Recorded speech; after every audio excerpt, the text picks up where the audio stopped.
right. It's your boy, Anthony Gallo, and you are listening to the greatest radio station on the planet, WFAN, in the greatest city in the world, New York City. And I've got you all the way till 2 a.m. 888-808-1019 is the number to call, as always. The great Ray Jarvis steering the ship as we jump into another day.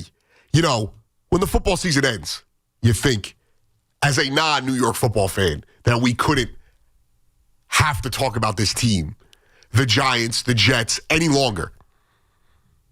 But here we are, January 9th. We've got college football, the playoff, not a very exciting game today after the great Ole Miss-Miami game on. We've got NFL wildcard weekend. The Knicks are in action. We've got a hot stove that hasn't been very hot. And yet here we are talking about the putrid Giants, the putrid Jets.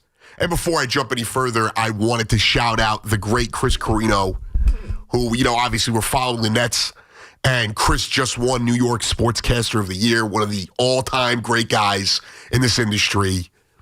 And, you know, one of the best broadcasters around. And we are spoiled to be surrounded by them. Radio, TV, everywhere we look. And, you know, that's the positive for this segment. The negative, the Giants. A terrible season, ending with another, you know, disappointment. One of the Giants have now fallen into one of the worst, if not the worst, records over the last decade in the entire NFL. But not all hope is lost. John Harbaugh has become available.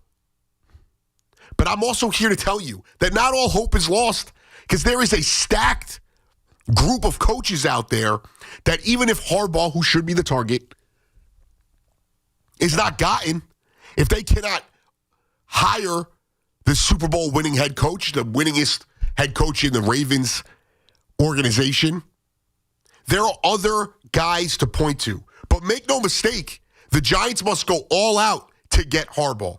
Because, yes, I do think there's a lot of great coaches out there to be had. A lot that are not going to excite the Giant fan. A lot that are not going to have you excited initially off the hire. You're not going to have faith in first-time head coaches and rehash names of failures of head coaching pasts. But Harbaugh's the guy. And I heard a lot of questioning about Mike McCarthy and what separates Harbaugh from McCarthy. I do not think they are one and the same. I do not think that just because they have similar overall records and similar playoff records that these two are the same. Harbaugh did it in one spot. McCarthy came into a situation in Green Bay and had one of the greatest quarterbacks of all time on the roster. Had a roster that was pre-built that needed little tweaking. Yes, they had struggled. Sherman, the head coach previously, you know, they had bottomed out.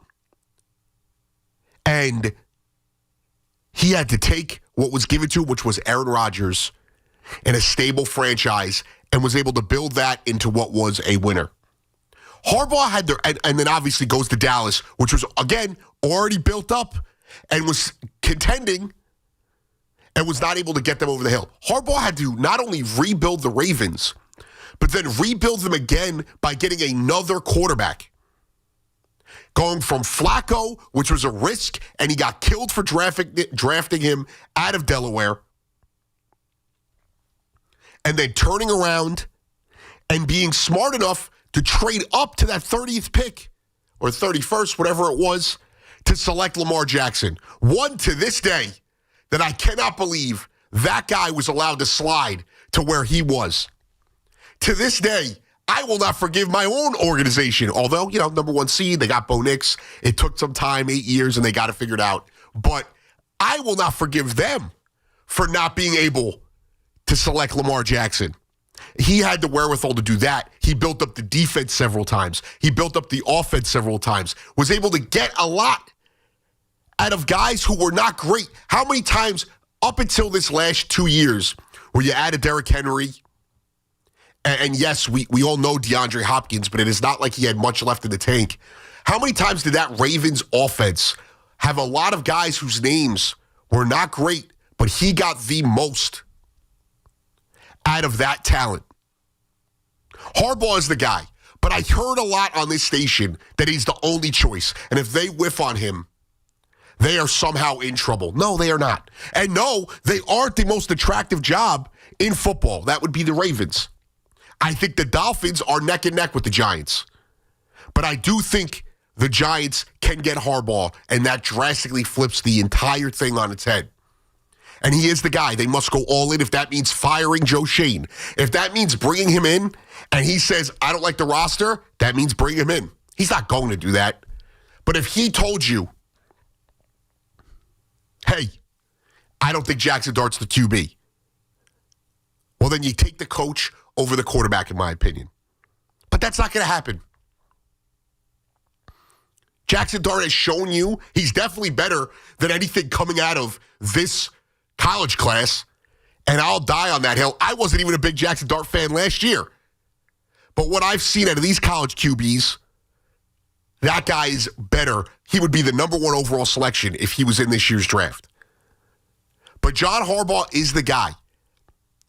And I'm not just saying that as, oh, I'm giving you a fallback. Look at all the coaches out there. But he is the best guy, the clear-cut favorite in what I think is a very good head coaching cycle. Yes, it may not have the names you're familiar with or that excite you, but there are a lot of guys that are respected in the league, a lot of up-and-coming young coaches, and a lot of guys I thought got a raw deal in their last spot, specifically a Mike McDaniel. He was 35-35. This was the best the Dolphins have been in a long time. Not saying much. Yes, they did not win a playoff game, but he also was dealing with Tua at quarterback, and then dealing with Tua at quarterback while Tua consistently was injured, seriously injured. 888-808-1019. So a couple of questions I'm throwing out there. Obviously, I know Harbaugh is the guy for Giants fans. But if you don't get him, are you scared? And more of an overall theme of the night, because I heard this today. The great Craig Carton, who, started back this week, is asking, do you want the coach or the QB? And I thought that was a fair question. Not that that is in the books for the Giants. But when you look at the head coaches available, obviously we know Harbaugh is available. McCarthy's available as well. Stefanski, Vance Joseph, Antonio Pierce, Cliff Kingsbury, Lou Anarumo, Darren Rizzi, Mike McDaniel, Clint Kubiak, Arthur Smith, Raheem Morris, who supposedly had dinner with the Giants, Antonio Pierce and Darren Rizzi interviewing with the Giants, I believe. Diana Rossini said tomorrow, so that came out this morning. So, this Saturday. We know who Antonio Pierce is, Darren Rizzi, special teams coordinator for the Broncos. We've heard Davis Webb's name floated out there. He's the passing game coordinator for the Broncos. Clint Kubiak, the OC for Seattle. I actually think out of all of these young guys that haven't had a shot at coaching yet, he is the one that entices me the most. And no, it's not just because who his father was and what it meant to the team I root for, but I think he is a guy who, when you look at that Seattle offense, has gotten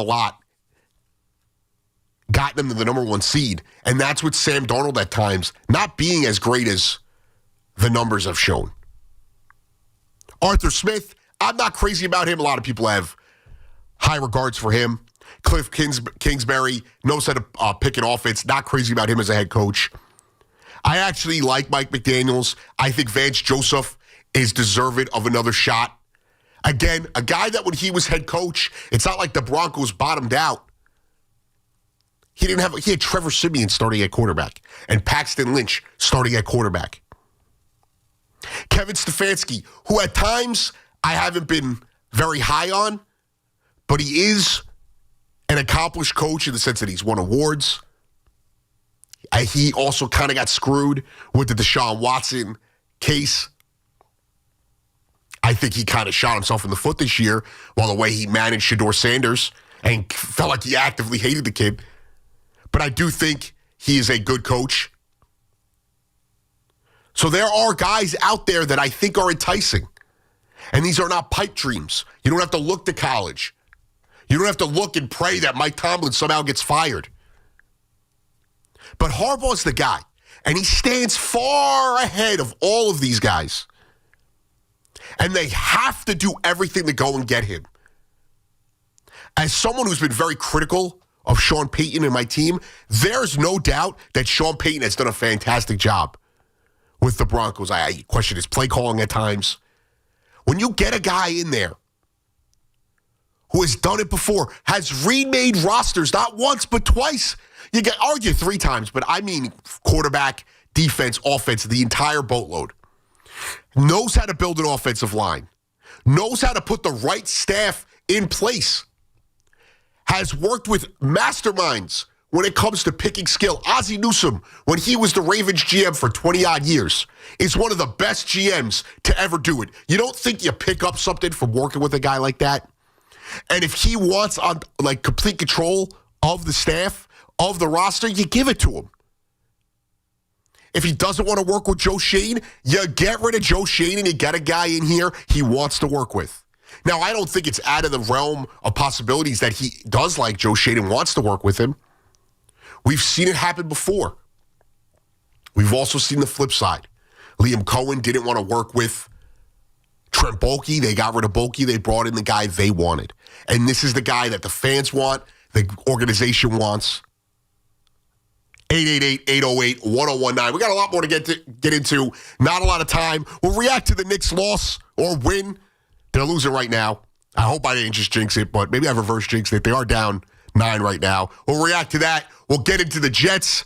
A blowout in the second leg of the semifinals of the college football playoffs. A lot to get to. Mets, Yankees. But Giant fans, are you all in on Harbaugh? Or do you have a little bit of hope that if it doesn't turn out that way, maybe, just maybe, you might be able to survive elsewhere? Anthony Gallo on The Fan. It's Evan and Tiki, middays on The Fan, 101.9 FM. I think that's one of the hardest things that a coach has to do is put guys in positions to understand where they stand exactly. What do I need to do? Who am I to you? What's my future? And if you can't answer that, then guys are starting to look for what's my other option. Right. It's just a natural thing to do. That's in any profession and any walk of life. Get Evan and Tiki on demand. Available on Apple, Spotify, wherever you get your podcast, and the free Odyssey app.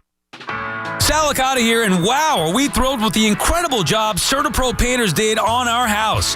So clean, so efficient, they actually listened to us and even satisfied my wife, which, as you know, isn't easy. If you've been putting off painting because of the economy or tariff worries, don't. Painting your house is the easiest and most efficient way to protect and raise your home's value. Do what we did. Call CertaPro Painters today. Each CertaPro Painters business is independently owned and operated. Hey, if you're tired of dealing with neck pain, backaches, even sciatica, stop messing around and go see my guys at Samuel Institute for Pain Management. That's Dr. Shah, Dr. Ko, and Dr. Sidapara. They've got offices in Colonia, Englewood, and Livingston. And here's the best part. They focus on non-opioid, minimally invasive, non-surgical treatments. That's real solutions that can actually get you back to feeling like yourself again. Thousands of 5-star reviews. Trust Samwell. Turn to Samwell Pain for relief. Go to SamwellPain.com. That's SamwellPain.com. Knicks fans, it's time to hit the court with BetMGM, an official sports betting partner of the New York Knicks. Download the BetMGM app today and add a boost of excitement to every New York game day with same-game parlays, live betting options, player props, boosted odds specials, and the best daily promotions in the business. With the BetMGM app at your fingertips, you can experience the excitement of betting on your favorite players and get in on all the blue and orange action as your New York Knicks drive the lane. Find out why basketball fans love BetMGM, an official sports betting partner of the New York Knicks. BetMGM, make it legendary. BetMGM and GameSense remind you to play responsibly. See BetMGM.com for terms. 21 years of age or older to wager and physically present in New York and New Jersey only. Subject to eligibility requirements. Gambling problem? In New York, call 877-8-HOPE-NY or text HOPE-NY 467-369. In New Jersey, call 1-800-GAMBLER. If you're injured in an accident, the Rothenberg Law Firm is on your side. A legendary team that has won billions over 5 decades. The Rothenberg Law Firm. 1-800-624-8888 or injurylawyer.com.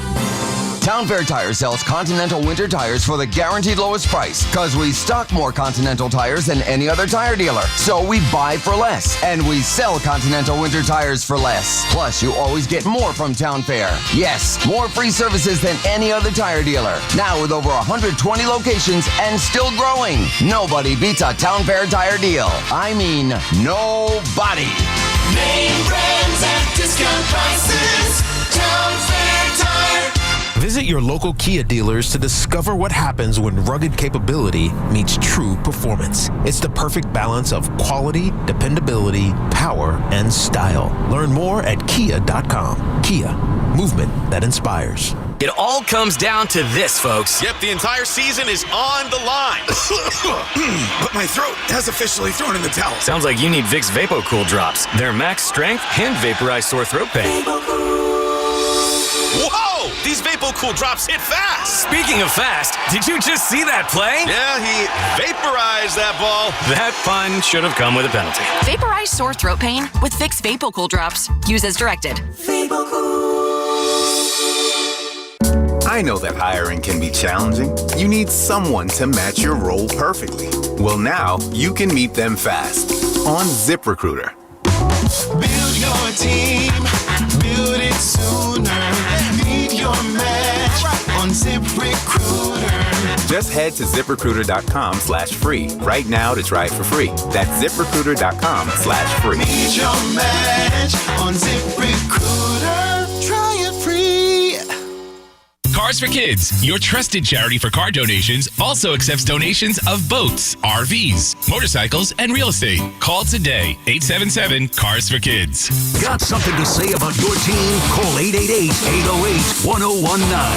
Powered by Paramount Plus. Count on Paramount Plus to stream every NFL on CBS playoff game. Is sponsored by Chef IQ Precision Cooking Effortlessly Results. ChefIQ.com. I swear I can read. I swear I passed English. I'm focused on right now the NFL quarterback selection in this draft. And again, I am unimpressed by everything I've seen in college. Whether it's Fernando Mendoza, who I think is a good player, great college player. I think if he ended up playing for a different school and didn't have this great story of Indiana attached to him, I don't think people would be as obsessed with him. I'm not a big Carson Beck guy, although he's probably got the biggest resume at any of these guys when it comes to beating upper echelon talent. I'm not a big Dante Moore guy. Trinidad Chambliss has been fun. None of them entice me. And this even goes to the next year's class as well, but I do think those guys have a lot more raw talent that can grow. So that is the fan focus on this hour. This fan focus was sponsored by Chef IQ Precision Cooking Effortless Results, ChefIQ.com. I nailed that one. I'm very proud of myself. Reading, not my strong suit, as you can see. It's been the biggest adjustment in getting these shifts. But back to drilling this topic, as you can hear the drilling in the background here at 345 Hudson. The Giants are looking for a head coach. And yes, this season has been a disaster, and there's not a lot for you Giant fans to get excited about. But I do think the future is bright, and that is with the thoughts that they may not get Harbaugh. And I've seen in the YouTube chat, a few people, shouting out Kubiak. I said keep mixing him and Kingsbury up. But a lot of people shouting out Kubiak. Obviously, a lot of people high on Harbaugh, Stefanski, McCarthy. I am if I was ranking these guys, if I am the Giants and I'm looking at it, who are the top candidates for the job that they need to hire? Harbaugh would be 1. Kubiak would be 2. McCarthy would be 3. Stefanski 4. And then I could go Vance Joseph. Antonio Pierce entices me. I do think he was mostly negative in Oakland/Vegas. But that first year he came there and what he was able to do with a terrible roster, with that Raiders roster, I feel like that was impressive. So there's clearly a leader in there. And sometimes you don't need to micromanage as a coach. Some of the best head coaches need to lead. I think Dan Campbell is aggressive, but I think he's at his best when he's allowed to control everything from afar and not micromanage. I think we saw it get him into trouble this year when he tried to take over the play calling duties. Now, there's other guys. Harbaugh, Belichick in his prime.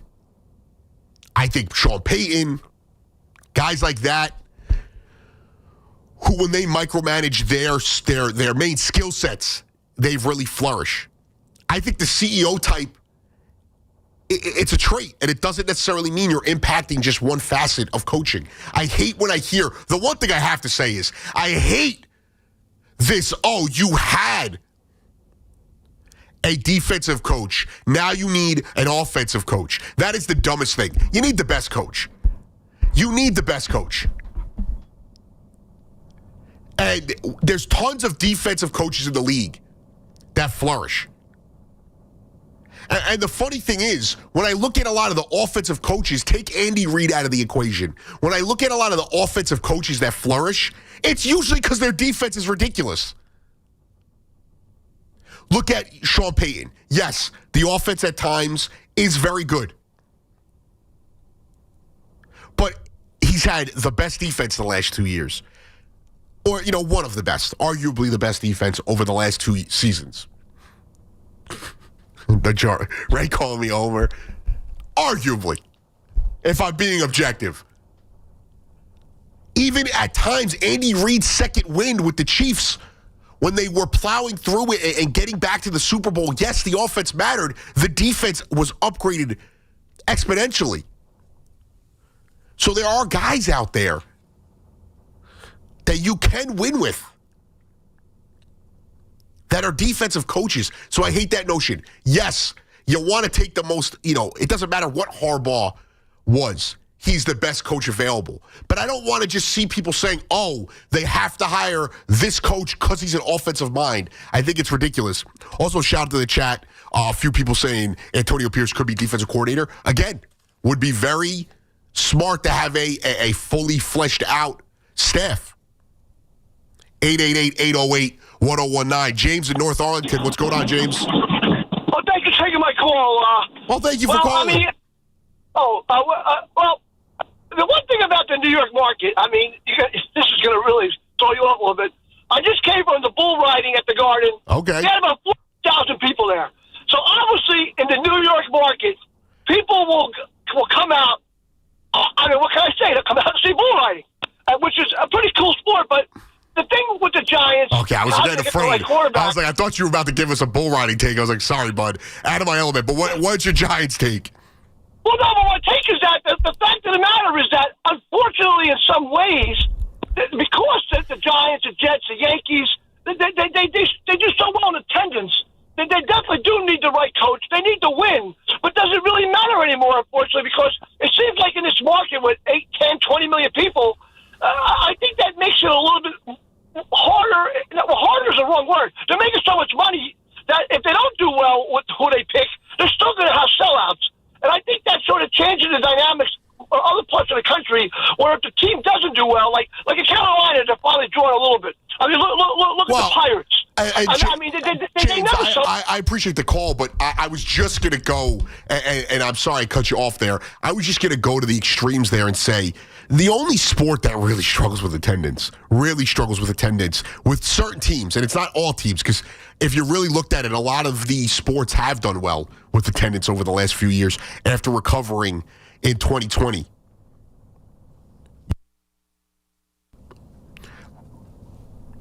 And those teams are the Pirates. They also don't put an effort into winning. There is nothing.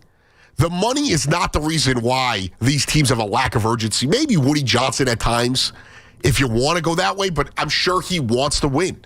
We know Mara and Tisch want to win. Dolan certainly wants to win. We heard him this week. He expects to win this year. As the Knicks are down 9 right now, 10 minutes left in the fourth in Phoenix. And we'll react to that when that's final. It's not about money in the NFL. They're all making money. The Jacksonville Jaguars making money. The Arizona Cardinals making money.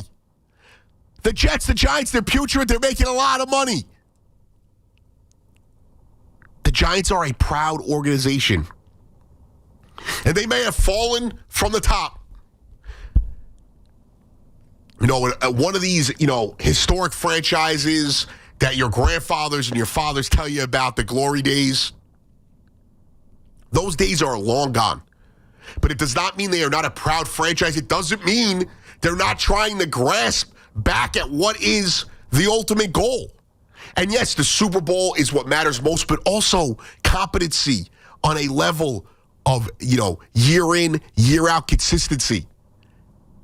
Being able to go out there and say, we have a shot every year. Yes, it doesn't mean anything if you don't win. But there is a level of pride that comes in being consistently good. The Yankees get crushed. No one is more consistently in the playoff contender picture or the title contending picture. Sorry, misspoke there. Than the New York Yankees. And you don't think that is a source of pride? You don't think that is a level that they try to reach every year that sets their standards well above most, if not all, pro sports franchises? That is the dream. I mean, I pray for it out of a lot of my teams.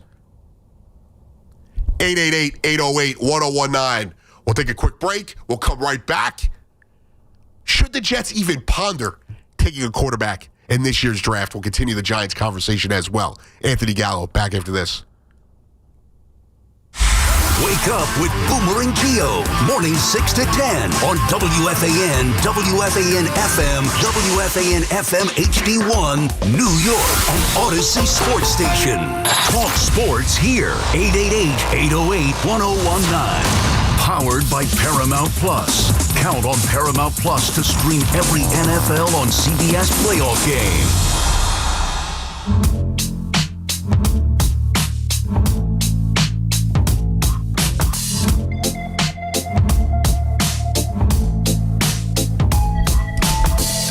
Anthony Gallo on the Fan, 888-808-1019. Working with the great Ray Jarvis tonight, and one thing I get when I get excited about working with Ray is, I have a music folder. I'm not even. I know this upsets a lot of people, specifically Rosie and Rami, who I don't let pick the music. I don't have to worry about him picking music. He is as close to a musical genius as we have here at WFAN, and I do think it is a big part of the show. I need a certain vibe. Also, if you can't tell, I sound like I have cement packed into my nostrils right now. I'm getting over being sick this week. So I need a little bit of a pick-me-up coming in and out of each break. But we spoke about the Giants, and we'll continue that conversation as always, 888-808-1019.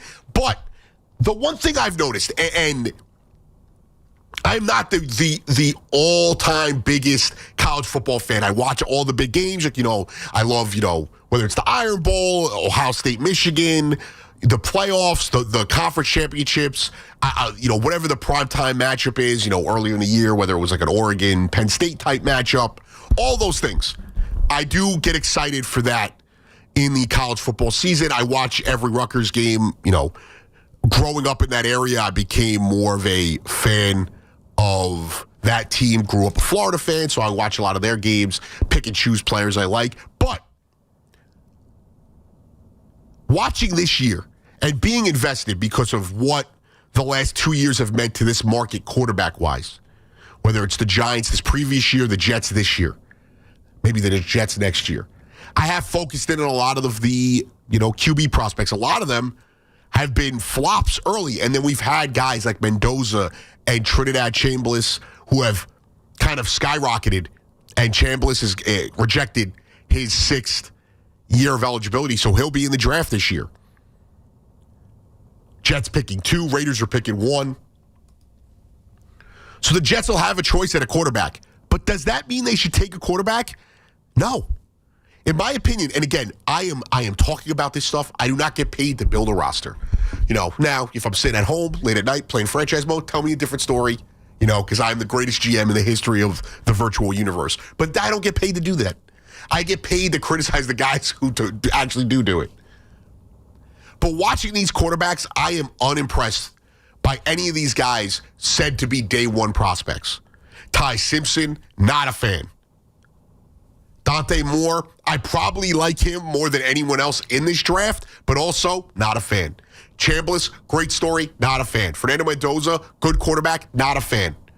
Carson Beck, who I've not really been a fan of since his days at Georgia, I also don't think he's that good. I think he's got a bigger case for being able to handle the market and this situation better than maybe all the quarterbacks available. Played for two gigantic programs. Obviously, Georgia bigger than Miami. Went to Miami and has them in the title game. Has one of the best records, I think, in his career and maybe ever against top 25 opponents. He puts up ridiculous numbers. Now, do I think he's a franchise QB? I don't. I don't think there's a franchise QB in this draft. And if I was the Jets, I'd rather trade out of that too, accumulate the assets, and go forward with taking a day 2 or 3 quarterback. Signing or trading for a vet. Maybe you just run with Tyrod Taylor. But I'm also okay. Jacoby Brissett, a guy I think was very impressive as a holdover QB. Now, there's a good chance the Cardinals bring him back because they're not going to have a quarterback next year. They sit third. Do we think, maybe they're the team the Jets trade with? But if you're the Jets and you're able to maintain a first-round pick this year and trade back in the draft, I think that's the way to go. And now there's the outside thing. They do have the 16th overall pick. So if they are enticed and maybe they're getting more if they don't take a pick this year, then maybe you do that. And you still get the first-round pick this year, and you have the assets to go get whatever you want in the veteran market, trade market, and next year's draft. But I don't think the Jets should sit here, especially if it's Fernando Mendoza sitting in that position, because one could be more. I think if Fernando Mendoza did not play for Indiana and he had done everything he's done this year, won the Heisman, has his team in the finals, and he was playing for Oklahoma or LSU or a blue blood, a top-tier college program, I think we would look at it a lot differently. I think we look at the story of Indiana, and he's getting some of that hype bled into his draft stock. And I think it'll be a mistake. And Kirk Cousins, fine quarterback. I could run through a litany of guys that are just like that. Is that what you want? And I'm not comparing him to Kirk Cousins because he's a corny dude. That's not it. I'm comparing it because they're similar. The arm talent is there, but the judgment is not there. The reactions are not there. He's a one-read QB. At times, Kirk Cousins was that guy. I don't think this is where the Jets go. I think seeing what I've seen across the league, where the Jets can be in a position with all the draft capital they have to go out and really attempt to compete and build a culture next year. And we don't have to hear you cry like Giants fans this year cried because they won too many games. It's the lamest thing in sports. The winning games is all that matters. I do not care what any of you say.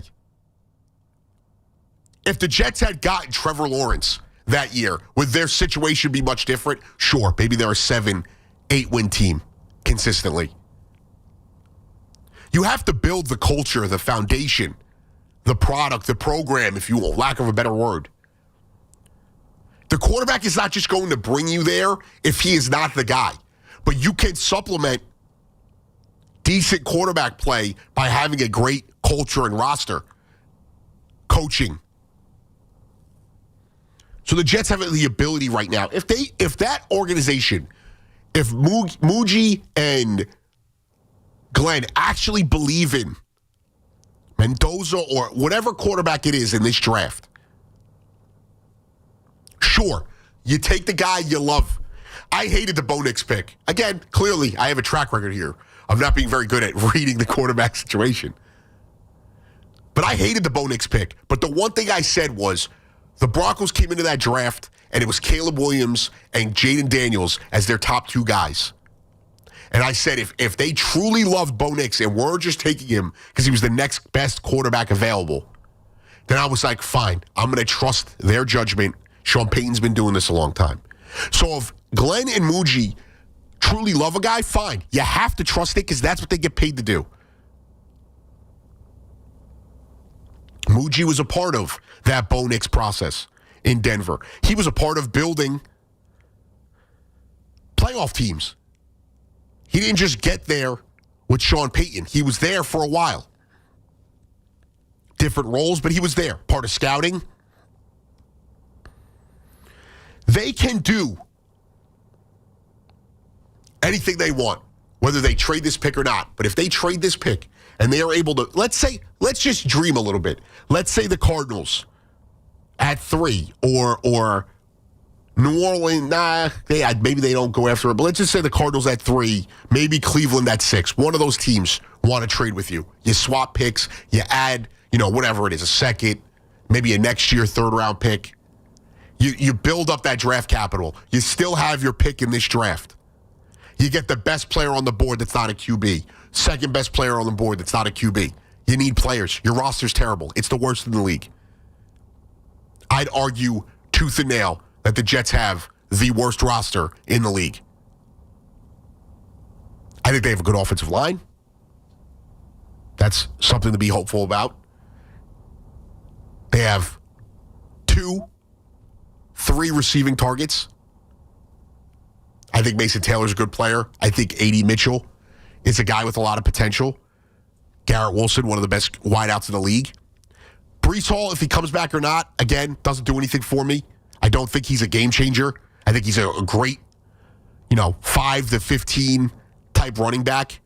I don't think he's changing that offense if they decided to go a different way. But your defense is pitiful. You have a couple of guys on defense. Your offense doesn't have enough to excite me, and you don't have the QB. So you need to add players. So adding this QB is not going to, just change the Jets' fortune overnight. So you trade back, you get those picks, and then what do you have? Control over whatever you want to do. A veteran quarterback of elite status or very good status is available. Yeah, you have the most assets to go get them.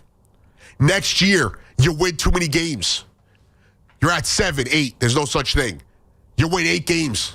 Let's say the best case scenario, somehow the Jets win 8 games. Glenn has done a fantastic job. Guess what? You have enough assets to trade up in the draft to go get the quarterback you want. Because there's a litany of people who are taking QBs. Who next year?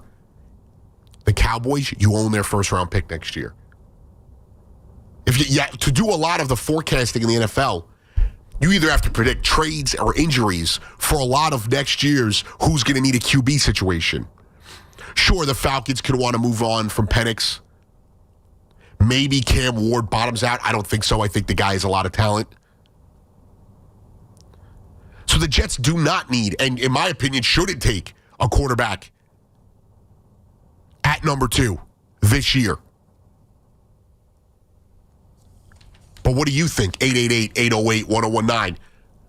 They can even, think about it this way. The Giants got Jackson Dart at 20. Was it 20, Ray? The Jackson Dart pick? Okay, your mic's down, I think. But I think he was 24th or 25th, if I'm not mistaken. He was late in the first round. Exactly. Lamar Jackson, as I mentioned before, 30th. Bo Nix, 12th. Mahomes was 10th. And again, I'm not throwing Bo Nix, Jackson Dart into the conversation of those two guys. They still have a lot more to prove. You can get quarterbacks in the middle of the draft. You could get quarterbacks day 2, day 3. Brock Purdy, Mr. Irrelevant. I don't think Tyler Shuck is changing franchises, but the guy showed more than most young quarterbacks do in their rookie season. He was a day 2 pick. So they don't need to go out there and just blow it up, take a guy here. Because if you take a guy here, you're not taking him the next year. You take a guy here and you fail, you're cleaning house, and you're having a whole new regime the next year. So when you look at the draft order right now, Vegas, the Jets, the Cardinals, Titans, Giants, and Cleveland, because you could go back down that order. Miami, after this, about 4 picks before you get to someone who actually needs a quarterback, which would be Miami. But there's not a lot of teams sitting there that need QBs at the top of the draft. The Colts don't have a pick. They're not going out there and, again, blowing up even more draft capital to go get it. They're going to probably go after a veteran quarterback.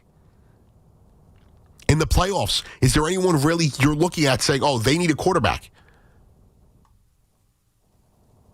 Not Philly, not Buffalo, maybe Pittsburgh. Are they going to blow it up to go get a draft pick? To go get a quarterback? So realistically, the Cardinals, Cleveland, maybe New Orleans, Miami. The Falcons don't own their first-round pick. Baltimore's not moving on from Lamar. The Bucs would be stupid to move on from Baker. Maybe the Lions decide to trade up, but again, why would you? I'm not sitting here looking at the Lions saying Jared Goff's the problem. 888-808-1019. A lot of defensive issues there. Justin in Long Island, what's going on, Justin? Hey, what's up, man? I just want to talk about the Jets, the quarterback situation. Right. I know it's just, the same thing every year. Let's bring in a free agent guy, and let's see if this works. Like with Aaron Rodgers, that was a complete failure. I agree with you on not taking a quarterback during this draft as far as, number 2, because who else is really out there besides Mendoza? And I wanted to ask you this. What do you think about possibly bringing Kyler Murray for next year and drafting a quarterback later on and having him sit behind him and try to develop him? Justin, I don't hate it. Listen, I think he's a better... the problem is with Jet fans, they want to compare it to like a Justin Fields. He's a better quarterback than Justin Fields. I think that he hasn't shown that he is what he was coming out of college, but why not take a stab at him, and then maybe you take a quarterback, maybe at 16, maybe you take him in the second round, and then if not, that way, next year, okay, you take the guy that you truly love. Yeah, I couldn't agree more with you on that. One more thing I was going to ask you, outside of, say, Kyler Murray, what other free agent would be available do you think the Jets would pursue? I see now, this is, and I appreciate the call, Justin. It's a great question because it's not a very fruitful QB situation. You're not going after Russ. Jacoby Brissett, maybe. Do you go after, I don't know if Tanner McKee, the guys like that are going to be the QBs. Trey Lance, I'm not even sure if he's a free agent. He's the backup for the Chargers. He did not look very good. Week 18. So it's a question for, I'm going to look into right now who else is out there because the guys off the top of my head do not entice me. I do like a Jacoby Brissett, but I don't think that that's necessarily like transforming the Jet fan into being excited. You might as well run Tyrod and Justin Fields back with a young quarterback. 888-808-1019. We got a lot more to get to. Is there hope in Jetland? Do they have to take the QB for the Giants? Is it Harbaugh or bust? Is there any possible way Giant fans could be happy if they don't end up on Harbaugh and they have to go a different direction? Anthony Gallo on the Fan. He is in for the touchdown! It's an NFL on Westwood One Wild Card Weekend.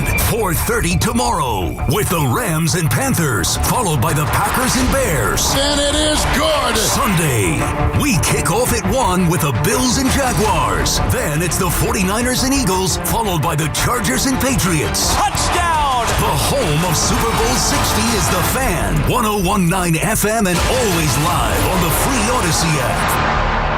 You know how powerful you are, and when it comes to your network, you need one just as powerful. Take your phone to your local Total Wireless store, and we'll give you one line for just $25 a month. Getting more for spending less? Now that's a total power move. Visit your neighborhood Total Wireless store. For new single-line customers who activate on a BYO device on the Total 5G Unlimited plan. Requires auto-pay enrollment to receive the full discount, which applies the month after enrollment. Available online and in Total Wireless retail stores. Requires a compatible unlocked device and SIM. Check compatibility at TotalWireless.com. My name is Whitney Allen. I am a widow. My husband, Ryan, died. We never thought in a million years we'd have to use life insurance. The unexpected happened. With Ethos, it is so fast and easy. It's 100% online. You can get a quote in seconds, apply in minutes, and get same-day coverage. No medical exams, and you can get up to $3 million worth of coverage through Ethos. Get your free quote at ethos.com/radio. That's ethos.com/radio. Time spent on application may vary. Online health questions required. At Audi Manhattan, experience best-in-class service in the heart of New York. Visit their Audi flagship store today, conveniently located on 55th and 11th. Audi Manhattan, where luxury meets excellence. I'm Piera Palazzolo, VP of Digital Marketing for the American Management Association, a company focused on the management training skills needed to enhance the careers of business professionals. We did our research when it came to the best companies for website development and chose AmericanEagle.com. And we couldn't be happier. AmericanEagle.com worked closely with us to understand the front and back end requirements needed to launch an e-commerce website that could handle the complexities of running thousands of seminars nationwide. Our robust new website and improved SEO saw immediate increases in site traffic and web revenue. If you're in need of managerial effectiveness and success, visit our website at amanet.org. If you're in need of a website that provides an unparalleled consumer experience, I highly recommend AmericanEagle.com. Transform your business today.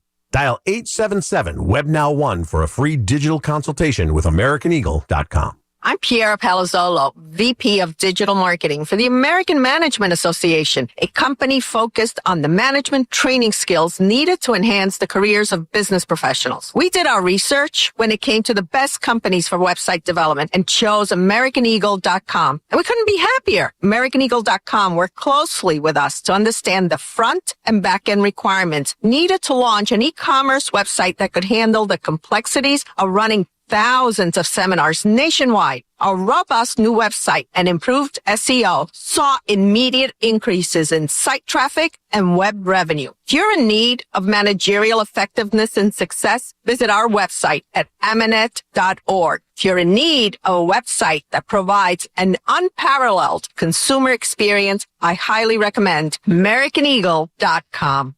Transform your business today. Dial 877-WebNow1 for a free digital consultation with AmericanEagle.com. Looking for Continental winter tires? Then head to Town Fair Tire, New England's largest volume discount tire dealer. We've got Continental tires in every size for every vehicle, in stock with more arriving daily, all at the guaranteed lowest price. And when you add the most free services for life, it's easy to see how nobody beats Town Fair Tire for your new Continental winter tires. And I mean nobody. Name brands at discount prices. Town Fair Tire.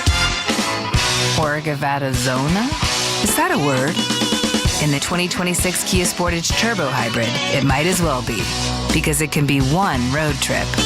It's all about turbocharged power and hybrid efficiency working together, so you get the thrill of quick acceleration and the satisfaction of fuel efficiency. Book a test drive and keep the adventure going. Kia, movement that inspires. Call 800-3334-KIA for details. Always drive safely. Cars for Kids, the easiest way to get rid of your old car. Donate today, and your car can be picked up tomorrow. Donate now at carsforkids.com. That's cars with a K. Nissan trucks and SUVs are built for next-level adventure. Too much gear? Dirt? Rock? Sand? Get in a Nissan truck or SUV and feel unstoppable. Whether you want to take your next level of adventure in the Frontier Dark Armor, the Pathfinder, the Armada, or the Rogue, you'll be ready for what comes your way. Nissan, #1 in new vehicle quality among mainstream brands by J.D. Power. Get 0% APR on the 2026 Nissan Rogue, 2025 Murano, or Pathfinder for well-qualified buyers. For JD Power 2025 U.S. Initial Quality Study Award information, visit jdpower.com/awards. Awards based on 2025 model year. Example 0 down payment, 60 months financing at $1,667 per month per thousand financed. Actual down payment may vary, subject to INMAC credit approval. Not all buyers qualify. Dealer contribution may affect actual price set by dealer. Contact dealer for details. Ends 2/2/26. It's good to let it out by calling the WFAN Sports Fan Helpline. 888-808-1019. Powered by Paramount Plus. Count on Paramount Plus to stream every NFL on CBS playoff game.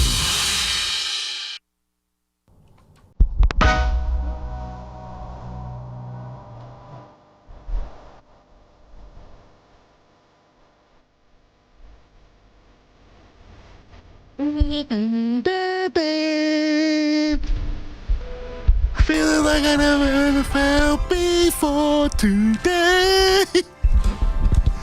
A lot of, smoky college bathrooms with the towel under the door. Listening to that song. Before we get back to the football conversation, this Fan Focus was sponsored by Town Fair Tire. Nobody beats Town Fair Tire. Nobody. There is a football tournament coming to the U.S. this year. The biggest in the world. No, not American football, but the world's football, the world's game, the World Cup. And my focus this hour is on the ticket prices and what feels like we always do. America always finds a way to green it up.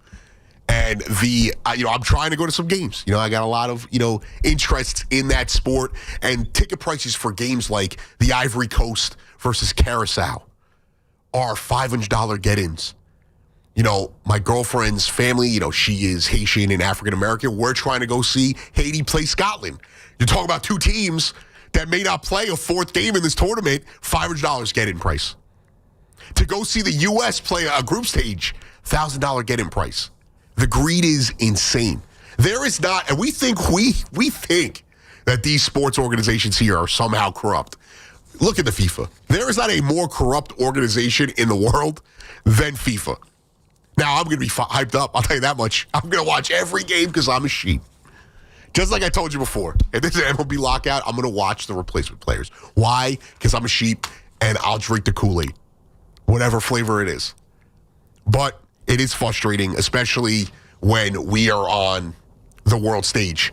Huge ticket prices. This Fan Focus was sponsored by Town Fair Tire. Nobody beats Town Fair Tire. Nobody. The Jets looking for a quarterback. The Giants looking for a head coach. The topics of the hour. Let's jump back into the phones. Evan in West Islip, what's going on, bud? Hey, bud, how are you? I'm good. How are you doing, dude? Yes, I wanted to get on so much about the Jets, and I got a couple points. I just want you to hear them. Yeah. So the Jets traded their best cornerback this season, right? Correct. And Quinnen Williams. Correct. And a couple years ago, they let Jamal Adams go, right? Or they traded him or let him go. They didn't let him go. They trade him? They did trade him, and they got a lot for him. Okay. So the reason why I'm saying this is because I feel like this is the only organization that does that. When you pick a player in the draft, what do you want them to be? You want them to be really good. You want them to be a Pro Bowler. You want them to be excellent at their position.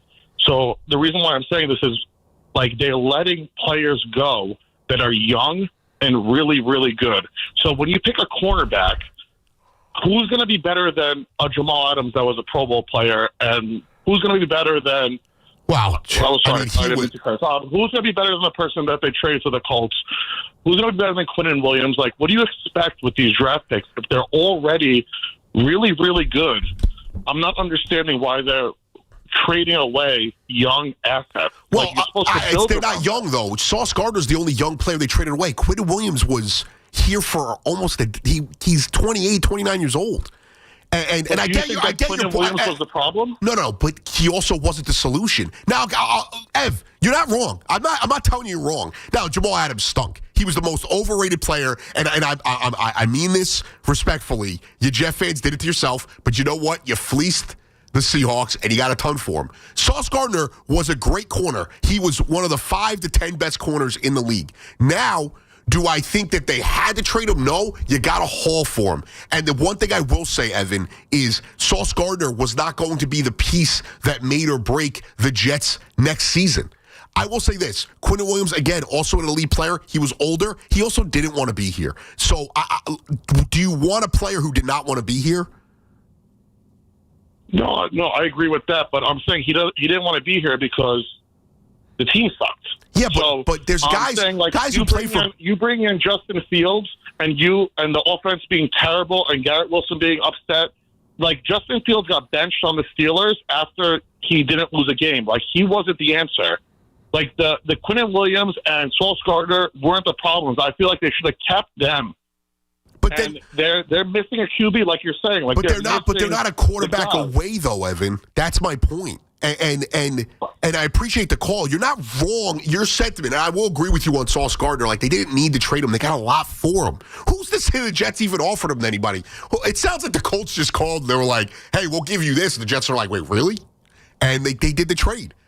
Like, most teams do that trade. And I'll put it this way. I'm glad they didn't trade him. He won Defensive Player of the Year. Going into last season, the Broncos were rumored to be shopping Pat Surtain. I'm sorry, the corner, you go out and you can add good players at that position and not have to be elite. They also weren't a quarterback away. If they had Aaron Rodgers this year, and I know this is a controversial opinion, Aaron Rodgers backed into the playoffs with the Steelers. He did not play elite ball this year. He played about the same that he did with the Jets on a better roster. The Jets do not have the same level of talent that the Steelers have. I'm sorry. And it's not even, I'm actually trying to defend the Jets here. You traded Quinton Williams because he's not the solution. He's been here for how long? They did not win with him. Dexter Lawrence also has played on a bunch of losers. Does that guy mail it in every week? No. Brian Burns has never played on a winner. He's the second best pass rusher in the NFL. I mean, you can argue T.J. Watt, but this year, the second best pass rusher to Myles Garrett. I'm sorry. I've seen guys play on perennial losers. Myles Garrett, who show more heart than Quinton Williams did. And I'm a big Quinton. I love the big boys. Pause. Quinton Williams is one of the best interior linemen in the league. On this airwaves, I've talked about how Dexter Lawrence and him are two of the most underrated guys in the league. He didn't want to be here. He also was not a part of the solution. And the one thing I'm going to say about the Jets specifically, for a defense that for years was hyped up, that defense has done a lot of letting down. And it didn't just get bad after they traded Quinton Williams and Sauce Gardner. It was already bad. Now, with Sauce Gardner, I think he is more one-dimensional, where there are corners in the league that transform defenses. Stingley, J.C. Horn, drawing a blank on the kid from the Patriots. A couple of those guys in Philly, Quinyon Mitchell, Cooper DeJean, Pat Surtain. Those kind of guys can transform a defense. Sauce was not getting it done on the ground, obviously. He was not an elite tackler. He was not a ball hawk, but he was one of the best pass cover corners in the league. It's undeniable. He's a top 10, top 5 in that range guy. But they also got enough for him that it was treated like he was the number one corner in the league. You have to make that deal. 888-808-1019. Jay in Long Island. What's going on, Jay? Hey, what's going on? How are you, my boy? I'm good, bro. I'm good. So I'm not a Jet fan, but I'm listening to what you're saying, and I feel like for the quarterback situation, it's not just whether or not they should take the quarterback or not. The real question is, do they have the guys to develop the quarterback? Because the reality is, all the best quarterbacks in the league were developed by elite offensive minds. And you can't deny that. So now the real question is, does Aaron Glenn on his staff have the guy who can develop a young quarterback who they believe in? Because that's going to make or break them. Well, you see, if you get the right guy, you had Sam Darnold with the Jets. He went to somebody who could develop him, and now you see him actually be a competent NFL quarterback. You took the wrong guy with Zach Wilson. he should have never been drafted. So do they have someone who can go through that process, identify the right guy, and then also develop him? Because that's the missing key. Well, I think that is Jay. It's exactly the kind of things you need to think about in this conversation. But I also think that whether this is right or wrong, I do think they get the benefit of the doubt right now because it's not like Justin Fields was not developed by the Jets. He was not developed by 3 organizations. So yeah, I mean, they should have never taken him. I mean, that's part of that's where my question comes in is like, do they really have the people on that staff to identify the right quarterback? So I know you're not a Jets fan, so this is a little easier for you to answer. If you were the Jets, who were you? I know Tyrod Taylor is the easy answer, but what was that quarterback room to you then if you don't bring Justin Fields in? Were you like Jameis Winston, I guess, maybe you go after? Was there a Jacoby Brissett? Like, I was fully entrenched in getting rid of Rodgers. Veteran. Yeah, I would try to find an established – for next year, I would try to find an established veteran and then, get the most out of your roster. But I don't think they have someone on the staff to identify a rookie quarterback to draft. So I don't think they shouldn't not draft a quarterback at 2. I just don't think they have the right guys there to do it. Well, and I appreciate the call, Jay, and I think that is – we're going to find out. Like, I thought it was okay to bring back Glenn and Moogie. I feel like I keep messing him up. Knicks down 3 right now with 2 seconds to go. So this one looks like another disappointing loss to a not very good Suns team. And fitting that Dylan Brooks, the most irritating player in the league, is ending it. I know my guy Ray, very familiar with Dylan Brooks, LeBron's agitator. But we're going to find out. And the Giants supposedly had the guy to develop the quarterback, and I think he did to an extent. I don't think you completely write off what they did with Jackson Dart early on to have him ready. And it's a fair question. Do they have the guys to develop the quarterback? 888-808-1019. And with the Giants, I was speaking to Ray in break, and he is a Giants fan, asking him if it's Harbaugh or bust. That was the question I opened with today. And for me, I think Harbaugh's the guy. I also don't think it's just a bust because they don't get him. And I know you mentioned it off air, but who were the 2 guys you were highest on? If it's not Harbaugh, and I understand he fits the Giants' way. Ownership loves the chiseled jaw football guy. Joe Football. Joe Football. But me personally, just looking at where the NFL is, and the caller mentioned it before about quarterbacks being developed by offensive minds, and we have a now entering his second-year quarterback, I'm looking at Jackson Dart needing a guy to continue what Daboll established. Right. So as much as people don't like it, I'm looking at Ed Stefanski.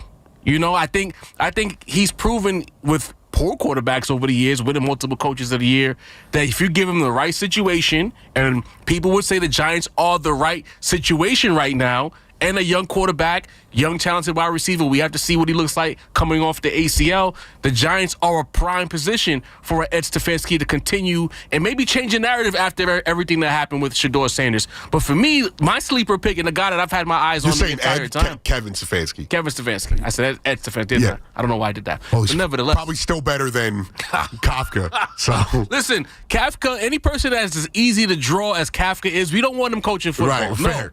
I wanted nothing to do with him. But if we're looking at a quarterback, for me personally, if we want to be serious about forward thinking with the Giants, it has to be Cliff Kingsbury. T.O.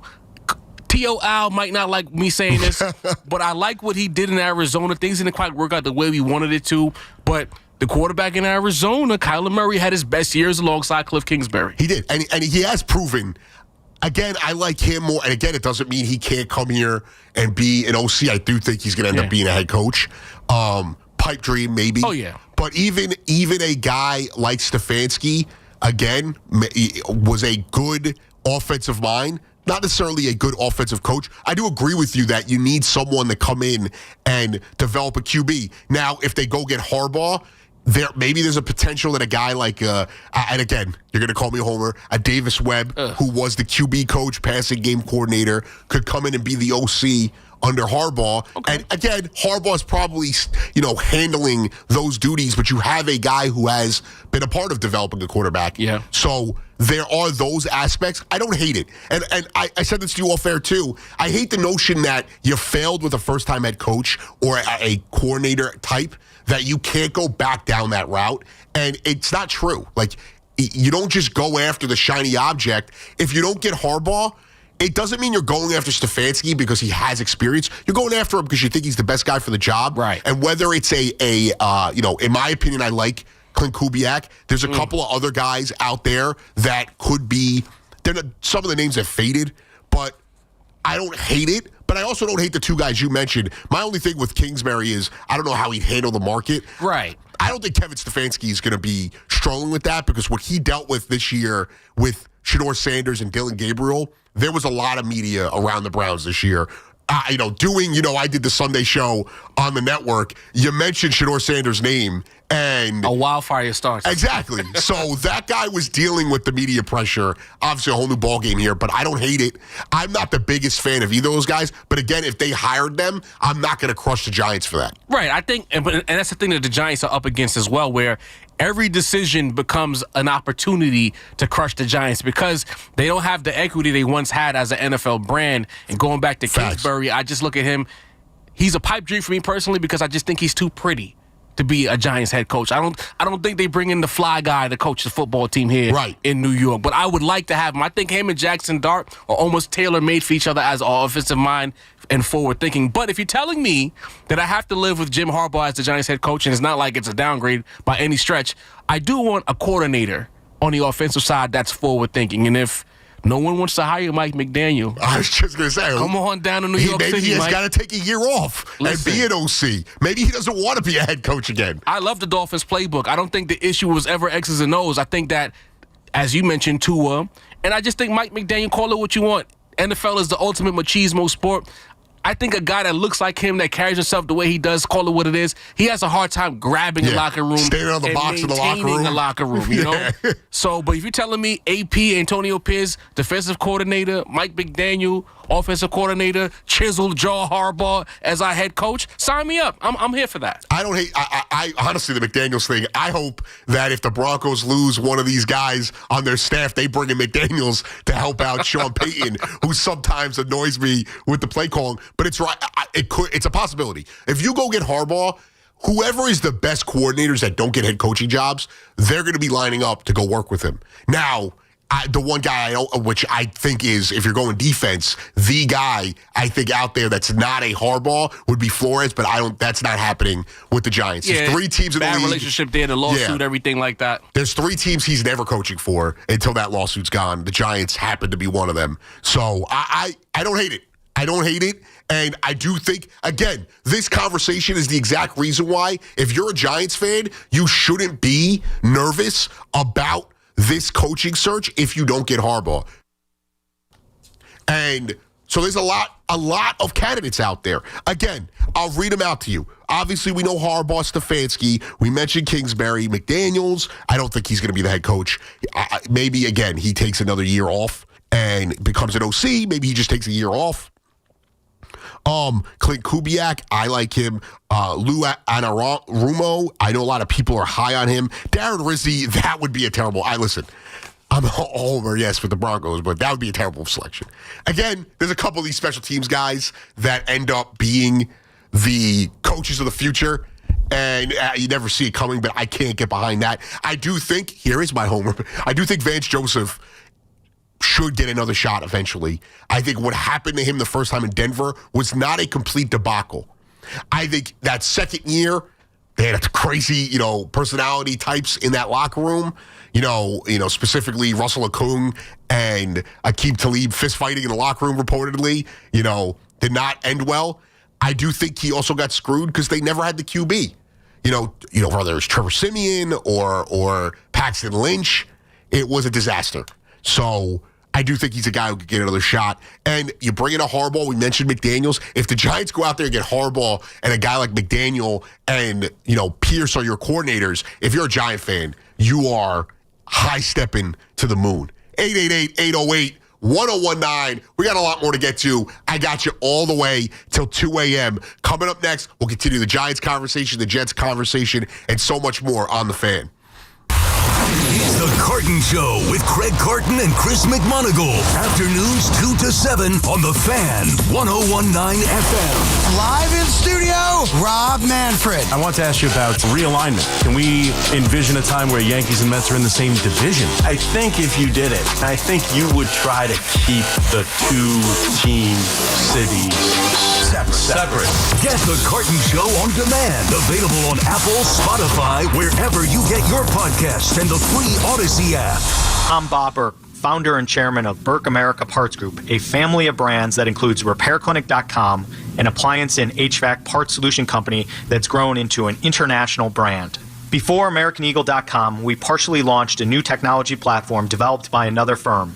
American Eagle helped take our technology to a whole new level with digital marketing, software development, and business insights into our key markets, appliances, HVAC, and outdoor power equipment, and did so both on time and on budget. AmericanEagle.com has the resources, experience, and talent needed to produce solutions. Our new technology platform, developed by AmericanEagle.com, has produced tremendous results with higher traffic, conversion, engagement, and online revenue. If you have any home repairs you need to take care of, check us out at RepairClinic.com. If you need a world-class website or technology project, then I would highly recommend AmericanEagle.com. Call AmericanEagle.com at 773-NETWORK. That's AmericanEagle.com, 773-NETWORK. We're here with attorney Mark Miner of the personal injury law firm of Zalman, Schnurman, and Miner. Mark, winter conditions can make walking treacherous. What responsibilities do property owners have in regards to snow and ice? Well, all property owners must keep their property in a reasonably safe condition. When it comes to snow or ice, this means that within a reasonable time after snowfall ends, all walking surfaces must be made safe. Now, what must be done to make the property safe? All snow and ice should be removed. If all snow and ice cannot be removed, then ice melt or sand should be applied. Do you handle many cases involving snow and ice? Absolutely. Slipping and falling on ice can result in terrible injuries. If someone is injured in an accident, what should they do? They can call us at 1-800-LAW-LINE for a free consultation. We can quickly determine whether there is a claim worth pursuing, and there's never a fee unless there's a recovery. If you're injured in an accident, call 1-800-LAW-LINE. That number again is 1-800-LAW-LINE. Looking for the best value on new tires? Get to Town Fair Tire. We honor every valid manufacturer's and competitor rebates and give you the guaranteed lowest price. Nobody beats Town Fair Tire. Nobody. Town Fair Tire.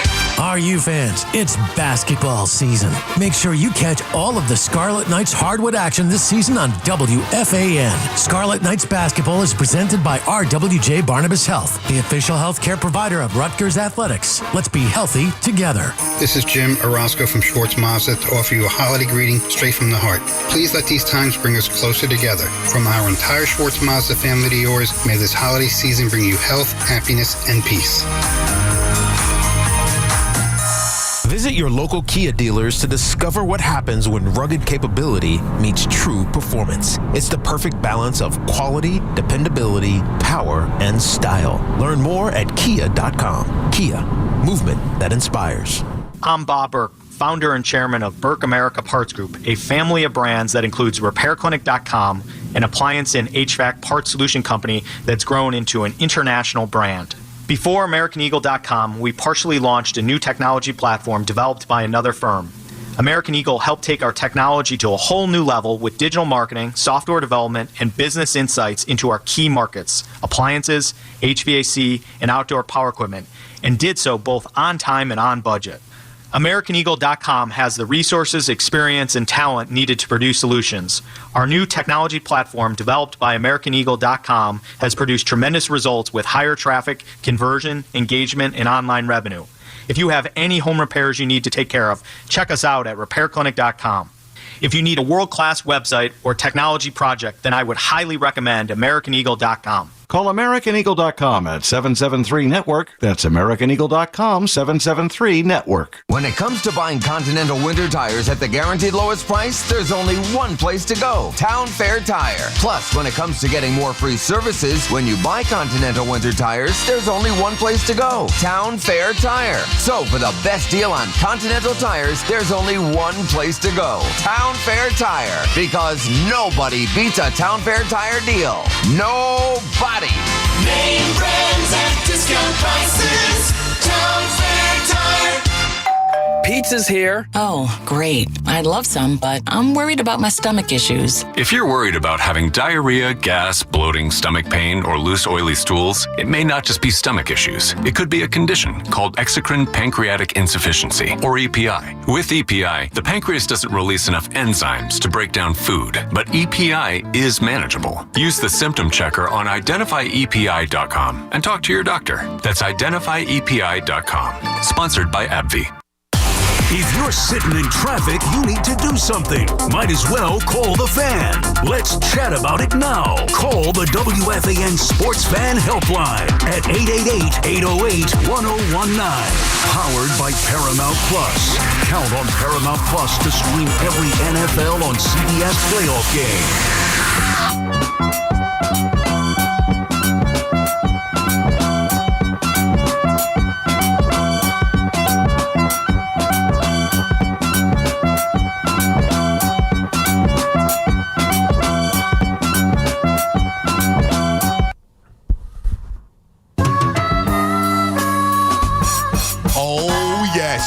We are back on the fan, 888-808-1019. A lot more to get to. As always, talking Jets, talking Giants. Real quick, though, Knicks lose again, and it is becoming a trend. And I'm not going to sit here and tell you that these losses in late December, early January are going to cost them later in the season, but it's frustrating right now.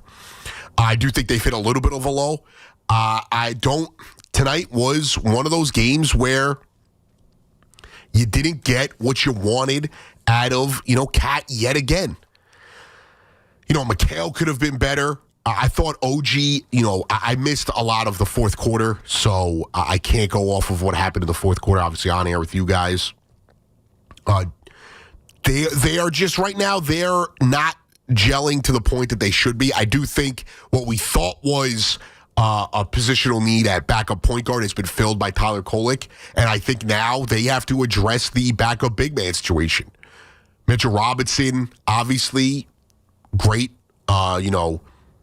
Cat, they have some size up there. I do like Mohamed Diawara, but he is not a true big in the sense of, Yabusele was supposed to be, and again, I came on here and told you I loved the signing. I thought he was going to be one of those guys that was going to transform the bench on a different level. I had these visions of, with Josh Hart on the bench, you were going to have Deuce, Josh Jordan, Clarkson, and all of these guys, gelling, running through, second units of teams. And Yabusele the other night he looked good against the Clippers and then struggled.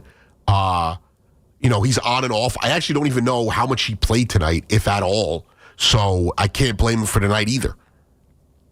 So there are a lot of Josh Hart still out. I'm not, again, I am not panicking over what's happening right now. It's just frustrating. I think this team is still the favorite to get out of the East. Yes, the Pistons worry me. They have to show me they could get it done when it comes to, May, June. So I'm not over here panicking. 888-808-1019. Chris in Long Island. What's going on, Chris? Hey, how you doing? First time caller, so I just have a lot to unpack about these Jets. I don't even know where to start. Well, let's hear it, dude. Let's let it out. Let's get to the bottom. It's just like I think the patience is so thin in New York. It's tough anyway, Jets and Giants. The media's on you if you're not winning year one. And it's, what are we doing with the head coach, with the draft? 25 years, we have 2 years of head coach experience with all of our coaches combined. It just seems like everybody gets their coach, and then we get to pick whatever defensive coordinators are left over. or offensive coordinators. Could we just get a coach that has some experience, give him a 5-year contract, then get the quarterback, because we're picking in the top 5 every year that has more than 1 year experience. Right. Well, the one thing I will say, Chris, and I know that you guys have gone through it. There's not many organizations in all of sports that have gone through it, specifically with their fans like Jet fans have. But eventually, that luck is going to change, and I know that is just a hope type thing, but eventually you're going to hit on one. The Jags have hit on a guy. All of these organizations in this sport eventually hit on someone, and I think what you said at the beginning, that the patience is so ridiculously thin here in New York, and I think that is part of the problem, and it's not a Jet-specific problem. It's across the board in all sports in this city. I mean, the Jags are the perfect example. The Jags, they held on to Trevor Lawrence. He came in with Daniel Jones, and he had just pretty much identical numbers. He was winning 4 games a year. He would have been gone in New York. Well, I mean, over there, they keep him now. What does he have, 11, 12 wins this year? Right, but this was also probably his last chance to prove himself in that market. It wasn't like they were completely committed to him. And the Jets also, you are a Jets fan, I'm assuming. Yeah, I'm a Jets fan. So, did the Jets have that guy that we're going to hold on to? If you held on to Aaron Rodgers, what were you going to win, 3, maybe 4 more games this year? I said we had to give him 1 more year, but that's such a Jets move to play him when he's hurt. Achilles takes over a year. Play him when he's hurt, when he's healthy, deal him. That's a Jets move. Yeah, but but if you would have kept him though, what was the real outlook? Like, again, I don't know. I mean, you don't trade Sauce Gardner in that. You're probably not trading Sauce. You're not trading Quinnen, and you're picking 5 to 7 slots down in the draft. You're not making the playoffs with them. I'm sorry. They weren't. Right. I said they should have blown it up the second he got hurt. They should have blown it up and rebuilt from the ground up that week. They should have decided that. Yeah, I mean, I think we just need to be more smart with, the draft is just so watered down over the past couple of years. It almost seems like you need 1 good year as a stud in college, and you're a top 5 pick as a quarterback. What is that?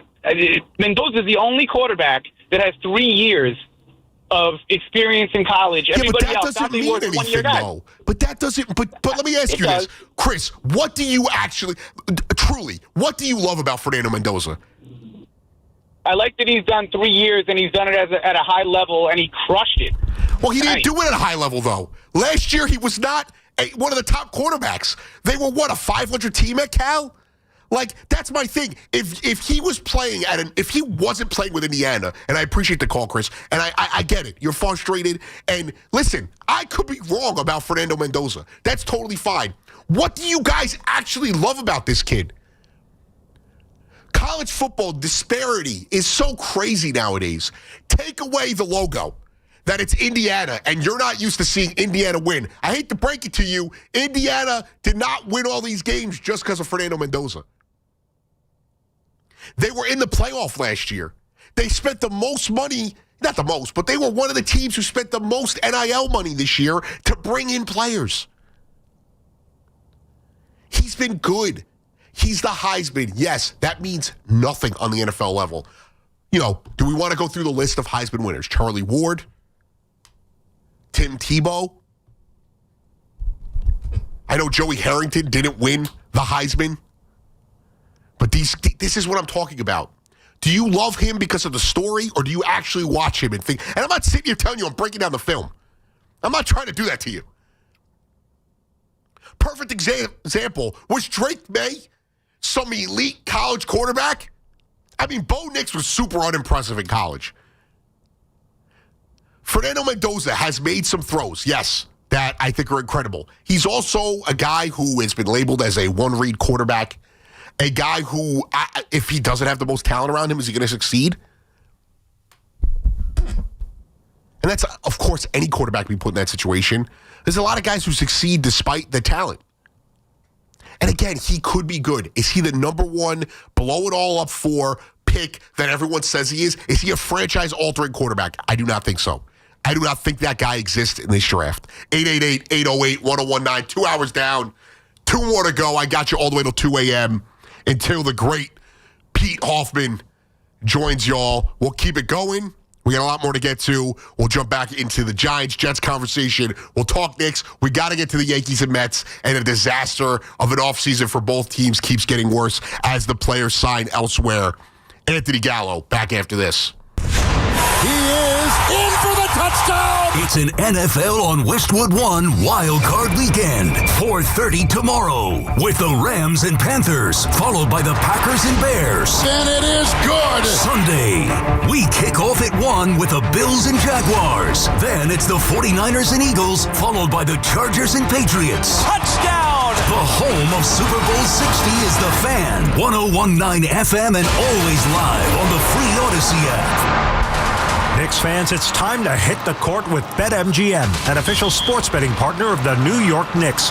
Download the BetMGM app today and add a boost of excitement to every New York game day with same-game parlays, live betting options, player props, boosted odds specials, and the best daily promotions in the business.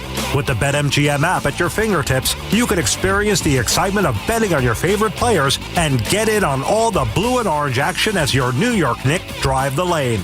Find out why basketball fans love BetMGM, an official sports betting partner of the New York Knicks. BetMGM, make it legendary.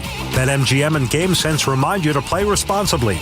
See BetMGM.com for terms. 21 years of age or older to wager and physically present in New York and New Jersey only. Subject to eligibility requirements. Gambling problem? In New York, call 877-8-HOPE-NY or text HOPE-NY 467-369. In New Jersey, call 1-800-GAMBLER. This is Igor Telnik, General Manager of Tasca Mazda in Yonkers, to offer a holiday greeting straight from the heart. Let these times bring all of us closer together.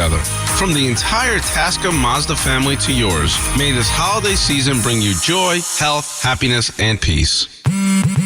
At Straight Talk, we get it. You say no a lot. Mom, can I get a tarantula? No. Coffee? No. So we're giving you more reasons to say yes, like a free 5G phone with real unlimited data with select plan activation. Can I use the free phone? Yes. See? Doesn't it feel good to say yes to more? Absolutely. Face tattoo? Absolutely not. Available at straighttalk.com and Walmart. Taxes and fees apply. In-store activation of Gold Unlimited plan or higher required. For network management practices, visit straighttalk.com. Welcome back to Winter Hack Radio, the place for clever hacks to survive the season. Icy driveway? Well, try spreading sand or birdseed to help with traction. Snowy puppy paws? Well, grab a whisk, brush it off, done. Catch COVID-19? Well, just get... Actually, there's no hack for COVID-19. But if you test positive, prescription medications for COVID exist. Ask your doctor if they're right for you. Visit PfizerForAll.com to learn more. Sponsored by Pfizer. For all station contest rules, go to WFAN.com/rules. Start the day with Boomer and Gio, mornings 6 to 10 on WFAN, WFAN FM, WFAN FM HD1 New York, and Odyssey Sports Station.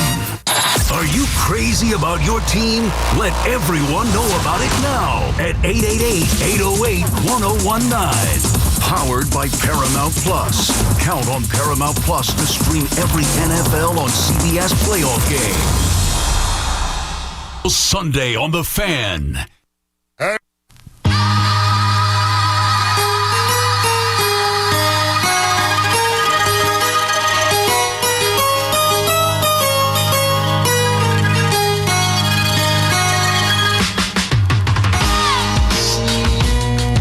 Oh, that's right. A new day, and I'm still here.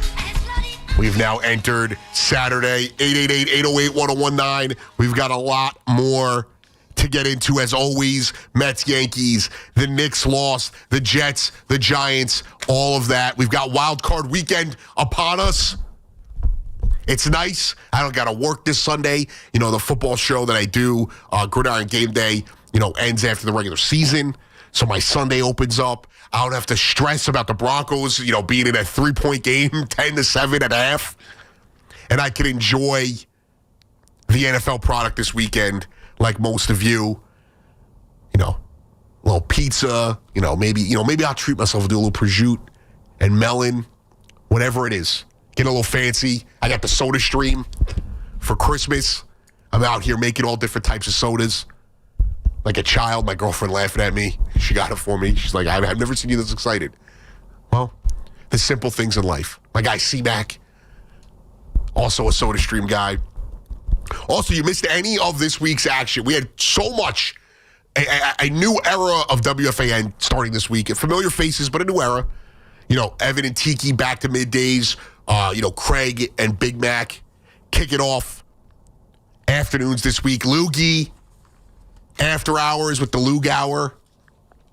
Yes, if my voice sounds familiar, I am in the open of the Loog Hour. Loogie. But a lot of crazy stuff this week. Rob Manfred in studio talked about a lot of things, realignment, and I want to get into that as well before we, after we get back into the calls. But he talked about realignment. He talked about the salary cap, work stoppage, and Dolan was in on Monday with Craig and C-Mac. He talked about the Knicks and the Rangers, not giving up on the Rangers and his title expectations for the Knicks. So a lot of excitement in that aspect. And if you missed any of it, you can use the rewind function. Hit us up on the YouTube page if you can't use the rewind function on Odyssey. And there's a lot more of content there. We're on YouTube Live right now, as always. 888-808-1019. Back to the calls we go. Mike in Connecticut. What's going on, Mike? Hey, what's going on, man? A narrative I just can't get behind is the fact that Harbaugh might go to one of these wild card teams like the Bills, the Packers. I can't get behind that either. And the Eagles thing feels like nonsense. I agree. I mean, that's the one I get a little bit since that's where he started from. And the Sirianni was in the hot seat a little bit after he lost to the Super Bowl. That's the craziest thing to me is Sirianni's on the hot seat. Well, out of any of them, since the fact that he was on the hot seat a little bit after they brought him to the Super Bowl, the Eagles can be a little bit out of control like that. But when I think about Harbaugh, he's going to go to a place where he wants to do things his way. He's been in the league a long time. Correct. He's done things his way a long time. The Eagles already have a solid foundation. If Harbaugh's going to go start fresh somewhere, he's going to want to do it his way, like somewhere like the Giants that need direction. So and then the Packers and the Bills. I mean, in what world? It doesn't make any sense to me. Well, and the Bills thing, I actually could see the Bills. I don't think they should. I can see a little bit of them being like, listen, we've continued to get to this situation and we continue to fall on our faces. Maybe it's time to make a move there. I don't think he's going to wait that long. Like, is he the thing about the Bills, like if Harbaugh was a few plays one way or another for not having a Super Bowl against the 49ers, and I get that he has that Super Bowl, which is great and all, but him and the Bills have pretty much done the same thing over the last decade or so. The Ravens and the Bills have both been right there and just can't get over the hump. So if that's really how the Bills feel, I don't see why Harbaugh would be their guy to try to get him over that hump since he's pretty much been in the same boat. I do understand why. I do understand why any team that is ready to win a Super Bowl right now, like is a contender, why, and I appreciate the call. Great call, Mike.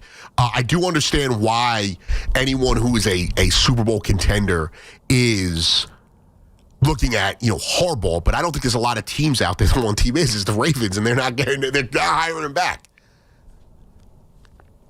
I don't see the Eagles firing Sirianni if they lose this weekend. It would be out of control if they did. Obviously, the Bears aren't firing Ben Johnson. The Panthers aren't firing Canales. Who else? Tomlin, maybe. I don't think they're not firing Tomlin. I just can't see that happening. Chargers aren't firing his brother. He wouldn't take the job. Shanahan's not getting fired in San Francisco. This may be the best job he's done. Houston's not getting rid of Ryan.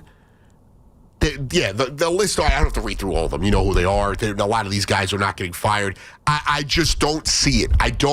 The Bills is the only one, and it's just like, hey, time for a change of scenery. And McDermott has done a great job there. My dislikes with McDermott have nothing to do with his actual coaching ability. It has more to do with, the terrorist comment. I still don't understand it. I will say this. If Sirianni or McDermott got fired, the Giants then turn to that guy.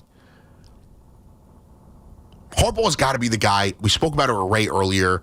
I am not entirely sure if I am just giving up on that dream until then. And then there's guys out there. If you don't get Harbaugh, there's a bunch of guys out there. We listed them. Now, the teams available, Giants, Ravens, Dolphins, Falcons, Titans, Raiders, Cardinals. The Dolphins and the Ravens are the only ones I legitimately think are competing for the same type of coach as the Giants. Maybe the Falcons. And I don't think that's a better job. I don't know. I don't think that's a better job. And then the Titans, I don't think that coach, that's an attractive job because of the quarterback. The roster is not attractive. You have Simmons, you have a couple of, good role players, and then you have the quarterback in Cam Ward, but I'm not jumping at the bit if I'm Harbaugh or an established coach to go there over the other ones. And I've seen in the chat now from Professor Yoshima, if the Steelers fire Tomlin, then he takes precedence over Harbaugh for the Giants. Of course. 100% of course. But that's also not, I think more than Harbaugh, Tomlin probably takes a year off. If or maybe he retires. Who knows? I don't know if he's just jumping right back into coaching. 888-808-1019. I know he's been holding for a long time. Our guy, Marty. What's going on, Marty? How you doing tonight? I'm good. How are you doing, dude? I'm doing pretty good. So I wanted to talk about the Yankees, but on the topic of football, I wanted to talk about the Buffalo Bills and their situation with John Harbaugh, because I am a Bills fan. Right. So I wanted to talk about that because Sean McDermott, he's done a great job over these past couple of years. And it gets to the point where you need someone to get over that hump. We've been to the AFC Championship. We've been to the divisional. Without the Chiefs this year, it's a little bit different. So if this is the year where we get bounced without Lamar in the playoffs, without Burrow, without Mahomes, I really think it's due for some change in Buffalo. With that being said, I think Harbaugh is a great option. He's been to the Super Bowl. He has experience. So I think that's the guy for the Bills. Well, and Marty, and I want to get your Yankees take because you've been on hold a long time. I don't want to just get rid of you. With the Bills, I get it. Listen, we've seen it happen multiple times. I mean, Doug Peterson, again, he kind of had reason to get fired, but, he won a Super Bowl. The Eagles moved on from him, and they've been better for it. John Fox got fired by the Broncos 2 years after going to the Super Bowl and never missing the playoffs as the head coach for them. We've seen multiple teams get rid of established head coaches and move off of them. How many times have we seen Tom Coughlin, Mike Shanahan, Brian Billick, guys who were these established coaches for organizations? At some point, you just got to make a change. And I don't know if the Bills, if they lose this weekend, then maybe they view it as a stale situation. I also don't know how much Doug McDermott has to do with the roster. I think they are a poorly constructed roster that has a strong offensive line, good quarterback, and a decent defense, but I think they're extremely flawed at, multiple important positions. So I don't know if I'd put that on McDermott, but maybe they view it as a stale situation, and then they would probably take the precedent over the Giants for Harbaugh, and even over the Ravens, I would say, because of, the situation they're in. You had a Yankees take, though. What was it, Marty? All right, two things. The first thing I wanted to talk about was you said realignment. Yeah. They said they were talking. I don't believe everything I see on the news. What I saw was that with the realignment, they wouldn't put the Mets and the Yankees in the same division. Am I correct on that one? He alluded to that if they did realignment, they wouldn't be in the same division, but I don't know if that means they're not going to be in the same conference. So maybe they have, an Eastern and a Western conference. He said, I think what he'd think was 4 divisions in total. Kind of like how the NFL is set up, which also implies expansion because they wanted to do 2 more teams to make it to 32, 8 teams or 8 divisions, 4 teams each. So I would envision, and the thought is it's going to be Nashville and Vegas, Nashville and Portland, or Charlotte and Portland. So maybe Montreal. My thing is maybe they go same conferences, but they call it like the AL East and the AL Central and the NL East and the NL Central, and those are the 4. This is, again, purely conjecture, just me kind of spitballing here. And then that's the conference, and you maintain those rivalries, and then you have the other conference, same situation, and you still maintain those in-division rivalries. You still get Mets Braves, you still get Mets Phillies, but there's probably more Met Yankee games and Met Red Sox games as well. And no, the one thing I wanted to touch on that is I do not want them to be in the same 4-team division as they implied. I went to the Subway Series this year at Yankee Stadium where Bellinger hit the grand slam. The exclusivity of the games between the Mets and the Yankees are actually, it's incredible to watch. Such a heated rivalry, and the fact that we don't play them too much every year, it keeps a Subway Series fresh. And I hope they keep that going forward instead of making them play a lot more than they do twice at each stadium or whatever they do it. Marty, I don't disagree. Like, listen, I was there the first Subway Series game this year, Soto's return, obviously extra juice. But that doesn't happen if that was Mets-Padres and it was Soto went from the Padres to the Mets. It's a different level. Like you said, the exclusivity, for 4 games, it should be 6, but for 4 games, we hate each other, and it actually does matter. Now, if they go that route and they have the two, there is a way where they're not going to play as much, but they're playing more than the Mets and the Rockies play. You know what I'm saying? I get it. My thing is, no, you're good. And my thing is with that, I don't know.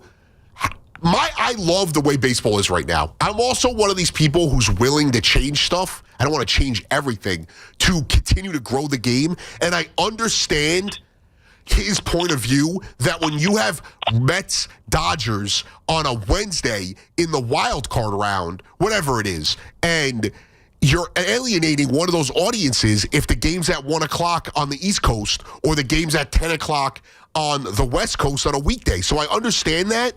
But they already don't.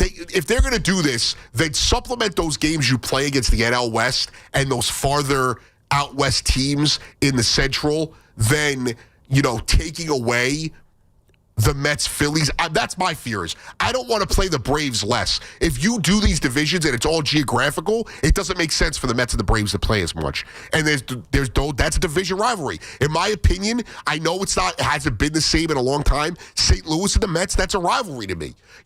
I know older guys like my dad, the Cubs and the Mets is a rivalry. So there are things that you have to protect in this situation.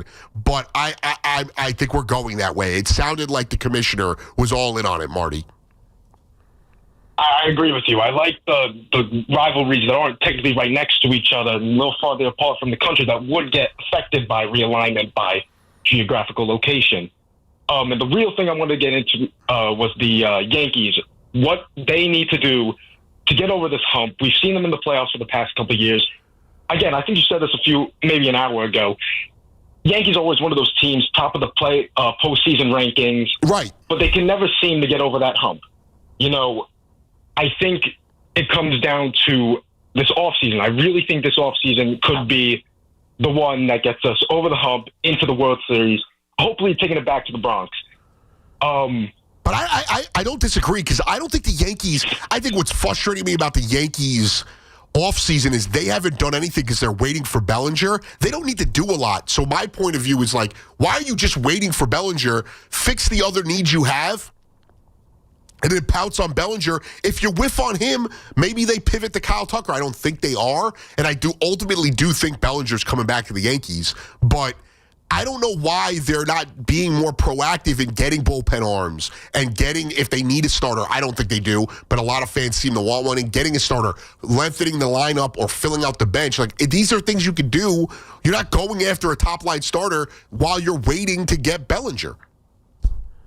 Oh, I completely agree with you, but I think if we keep banking on Bellinger and Kyle Tucker goes and these other pieces that could be a huge part of our team, like Bo Bichette, I don't think Volpe's the answer at shortstop. Right. I've given him a chance. I liked him in the beginning. But at this point, I think we have to move on from him. So if we keep waiting for Bellinger and letting these big pieces move on, then we're kind of screwed all in all. So as much as I want Bellinger back, I love him. He was my favorite Yankee last year. I don't know if it's the right move to just keep waiting on him. I think we should just go after what we need right now and kind of stop waiting, because it's getting to that point when a meeting's almost over. It's getting back into the swing of things, and without Bellinger, I mean, I don't know. Marty, great call, man. I appreciate it. I appreciate you waiting on hold too. I know you were there for a while. I don't know if the Yankees, if they get Bo Bichette, I don't know. you have to love that move if they get him. I just don't know if they are 100% sold on going after him. That's not the kind of move I'm saying. You wait on Bellinger, yes, for your top flight move, because I don't think the Yankees are making multiple top flight moves, whether it's Bellinger or Tucker or Bo Bichette. But when I look at the rest of their positions they could go after, I've mentioned this a lot. I feel like Luis Ariz fits the Yankees better than he fits any other team because of their lack of, bat the ball, ratio type guys. You're bringing a Luis Ariz. He gives you a versatility at first. You could play him at other positions in the infield. You could play him at DH. It gives you versatility there. Ben Rice, maybe he picks up more reps at catcher. So there's days where you're giving him a day off, or you're giving, Wells a day off. You play Rice at first base. And I like that, what he would bring to that lineup. And it's not a guy that you're breaking the bank for. So while you're waiting for a Bellinger, you go after a guy like that.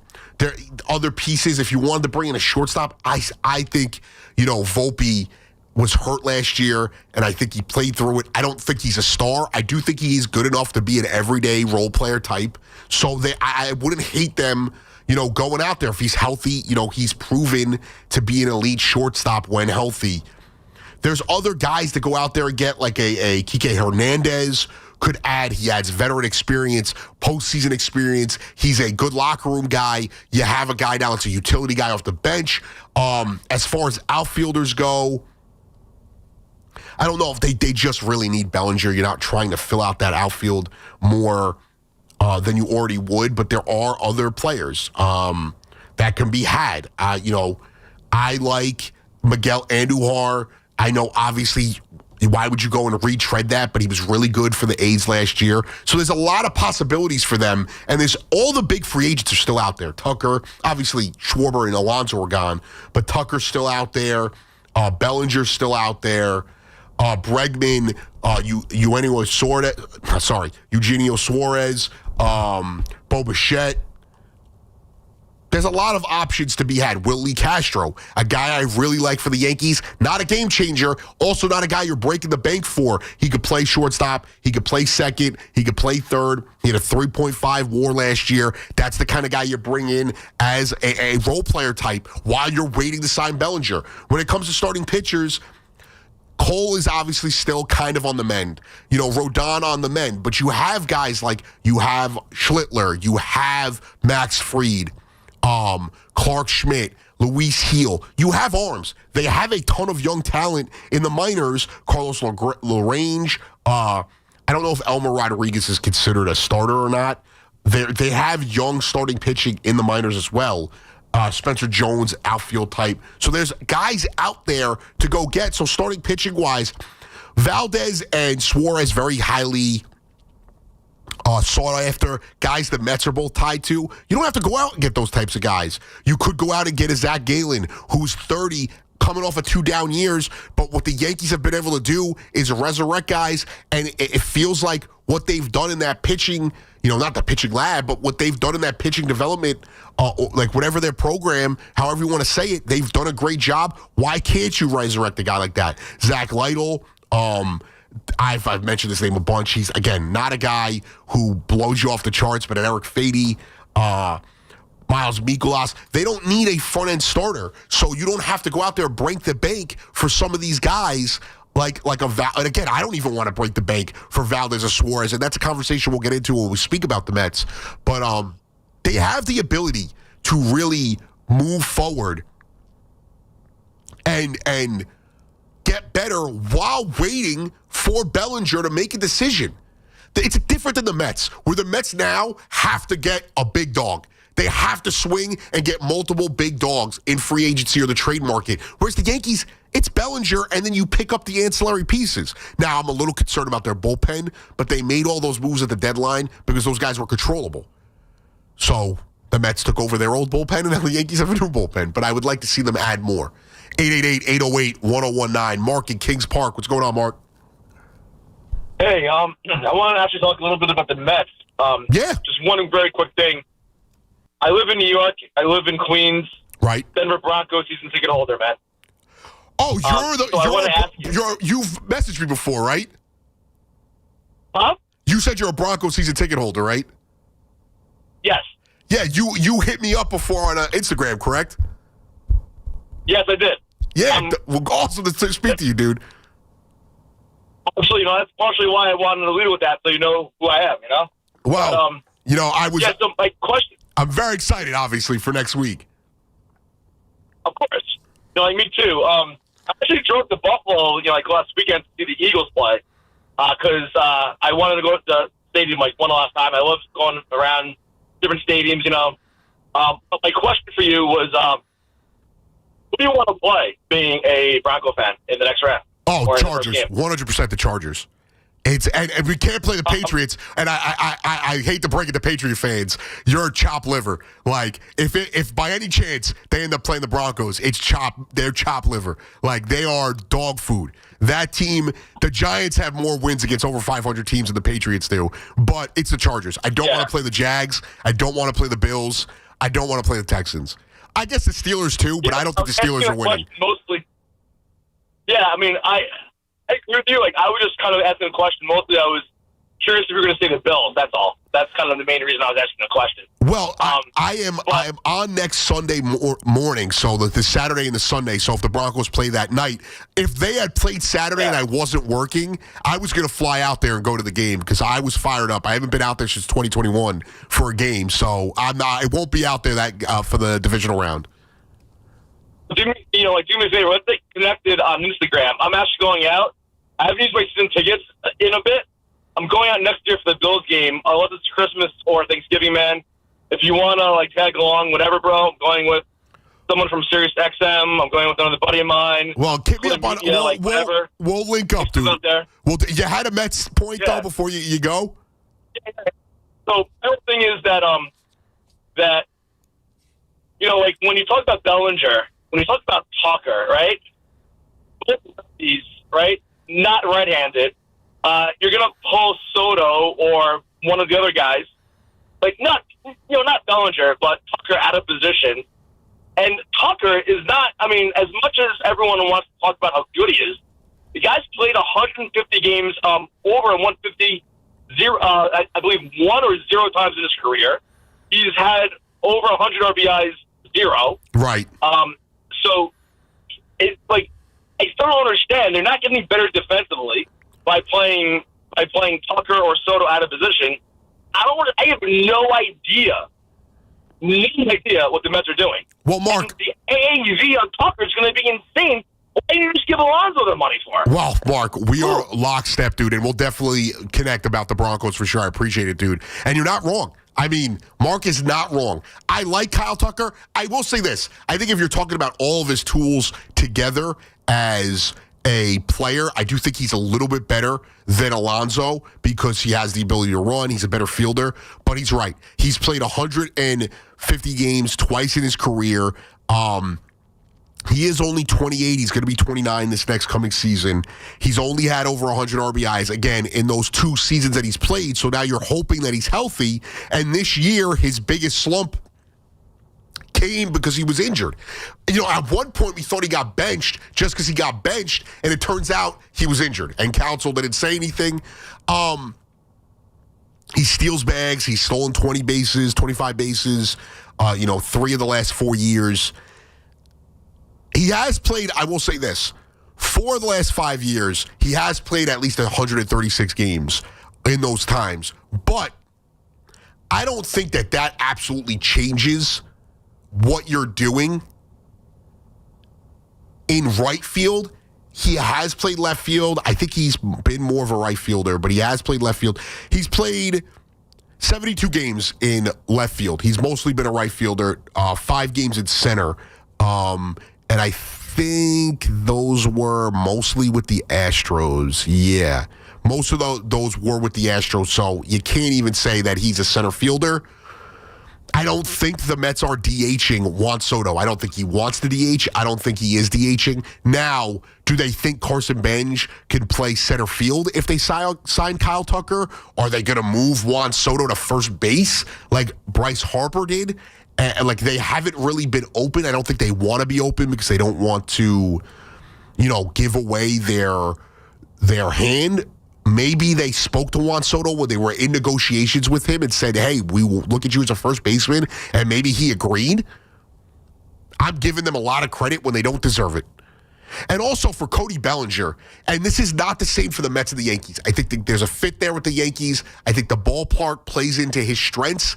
I think that the Yankees don't need as much as the Mets, so it makes sense to kind of take that risk. I don't think Cody Bellinger is the game changer for the Mets that Met fans think he is. I am not going to be super excited about just signing Cody Bellinger if that's our big offensive move this offseason. We'll see. There's a lot of talent still out there. Again, we're going to take a break here in a second. But again, if you missed the Rob Manfred interview, it's on our YouTube page. It's also on the Odyssey app. Use the rewind function. He spoke about the lack of urgency in the offseason. I felt like he was a little scared because he thought it was more of like, oh, the owners are still going to pay the same amount, which that wasn't the question. And it was more, hey, we want a little bit more action, and I think he agreed with that, but then he kind of, I understand where he was coming from, but he kind of tiptoed around it and made it seem like, well, they're going to get the same money they would have already gotten, but it's like, yeah, that's not what we're asking. We're asking, why is it taking so long to sign these guys? And then also, I think if you make it more urgent early on, there's more of a chance that these veterans that end up getting thrown to the wayside because there's not enough people signed by spring training have a chance to continue their careers, and we have better baseball players out there. 888-808-1019. A lot more to get to. Anthony Gallo on the Fan till 2 a.m. The Nets go after the Grizzlies. 3:30 tomorrow. The home of Brooklyn Nets basketball is The Fan. 101.9 FM and always streaming on the Odyssey, TuneIn, and iHeartRadio app.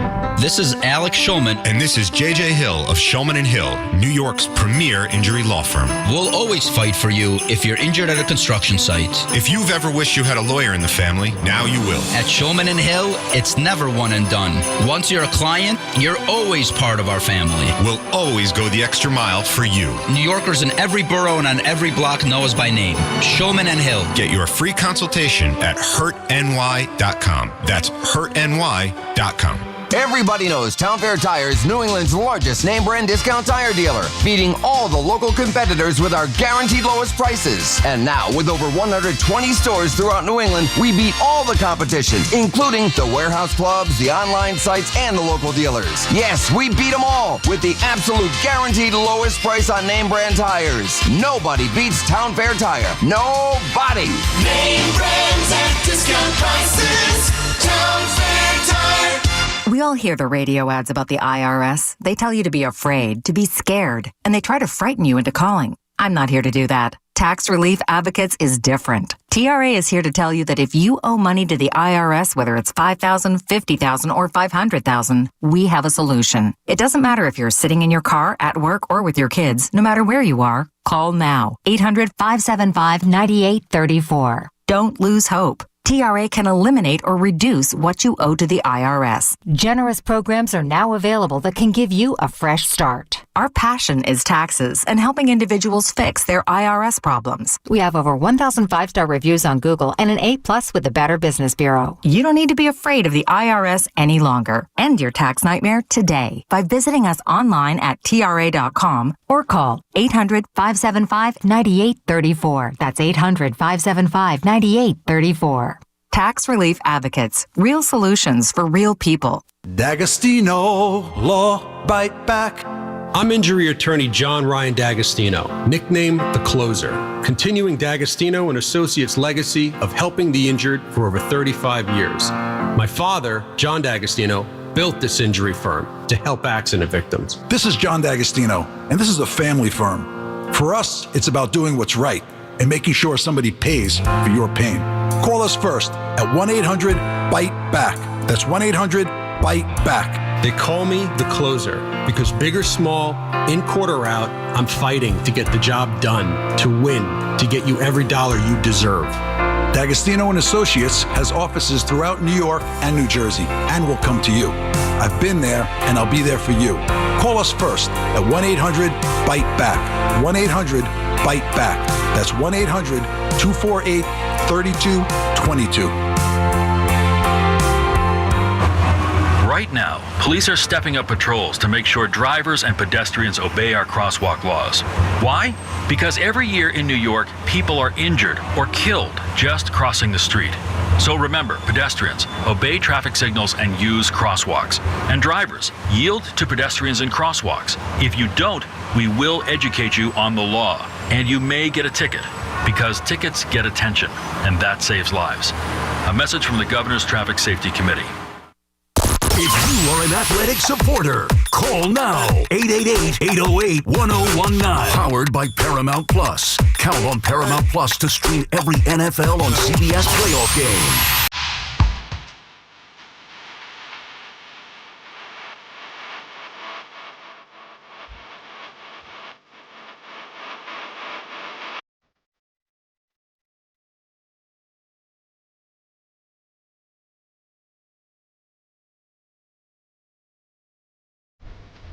(888-808-1019). We got a lot to focus on. Obviously, Mets, Yankees, Jets, Giants. But there is a fan focus sponsored by Chef IQ Precision Cooking. Effortless results, chefiq.com. The national championship, actually for once, I think in the playoff era, has a lot of juice with not just name recognition. Obviously, Miami, big program, but Indiana, a great story. Feels like a Cinderella story. They're really not, but a great story. Miami, a great story, and I feel like there's a lot of excitement, and this is what the sport needs, and it doesn't have to be Alabama versus Notre Dame or Alabama versus Ohio State or Oregon versus Michigan. Like, I think that this is one of the, bright spots we've seen, and I love what they've done with the college football playoffs. I'm okay with what they've done. I thought this year they got it right outside of Alabama being in and Notre Dame not being in. And again, Alabama SEC has a lot of swing, and Alabama's got a lot of name recognition. I like these Cinderellas being in it. I like these guys, and I just saw this right now. I actually didn't even know this. First Heisman Trophy winner to reach the national championship game since Bryce Young is Fernando Mendoza, so very cool. But focusing on the overall tournament and the hype that has come, 56-22 the win. I know the games have been blowouts. A lot of games have been blowouts. There's been a lot of exciting games, though. A lot of the Miami games, more importantly, have been exciting. But I think this is what we want. This is, two teams who Indiana may steamroll Miami. We may end up getting a dud, but I do think it's an exciting final. Miami's playing in Miami, which is awesome, in my opinion. You're not going to get a truly home crowd because it's going to be about, 50-50 and get the Super Bowl type crowd where you have guys showing up to the game that aren't necessarily, fans of either school. But this is exciting for the first time in a long time, in my opinion. As a guy who's lost a lot of love with, college football, life has done a lot about that. Just growing older, a lot more to watch. I've gotten into soccer, and that bleeds into a lot of the college football window as well. And that's the Fan Focus. This Fan Focus is sponsored by Chef IQ Precision Cooking. Effortless results, chefiq.com. And real quick, you want to talk about shameless plug. I got my mom 2 Christmases ago, the Chef IQ. She loves it. I was going to get it for my dad this year, but we pivoted because he's moving to Florida, so I got him stuff that was a little bit different, as I don't even know if he's got a grill in his apartment in Florida.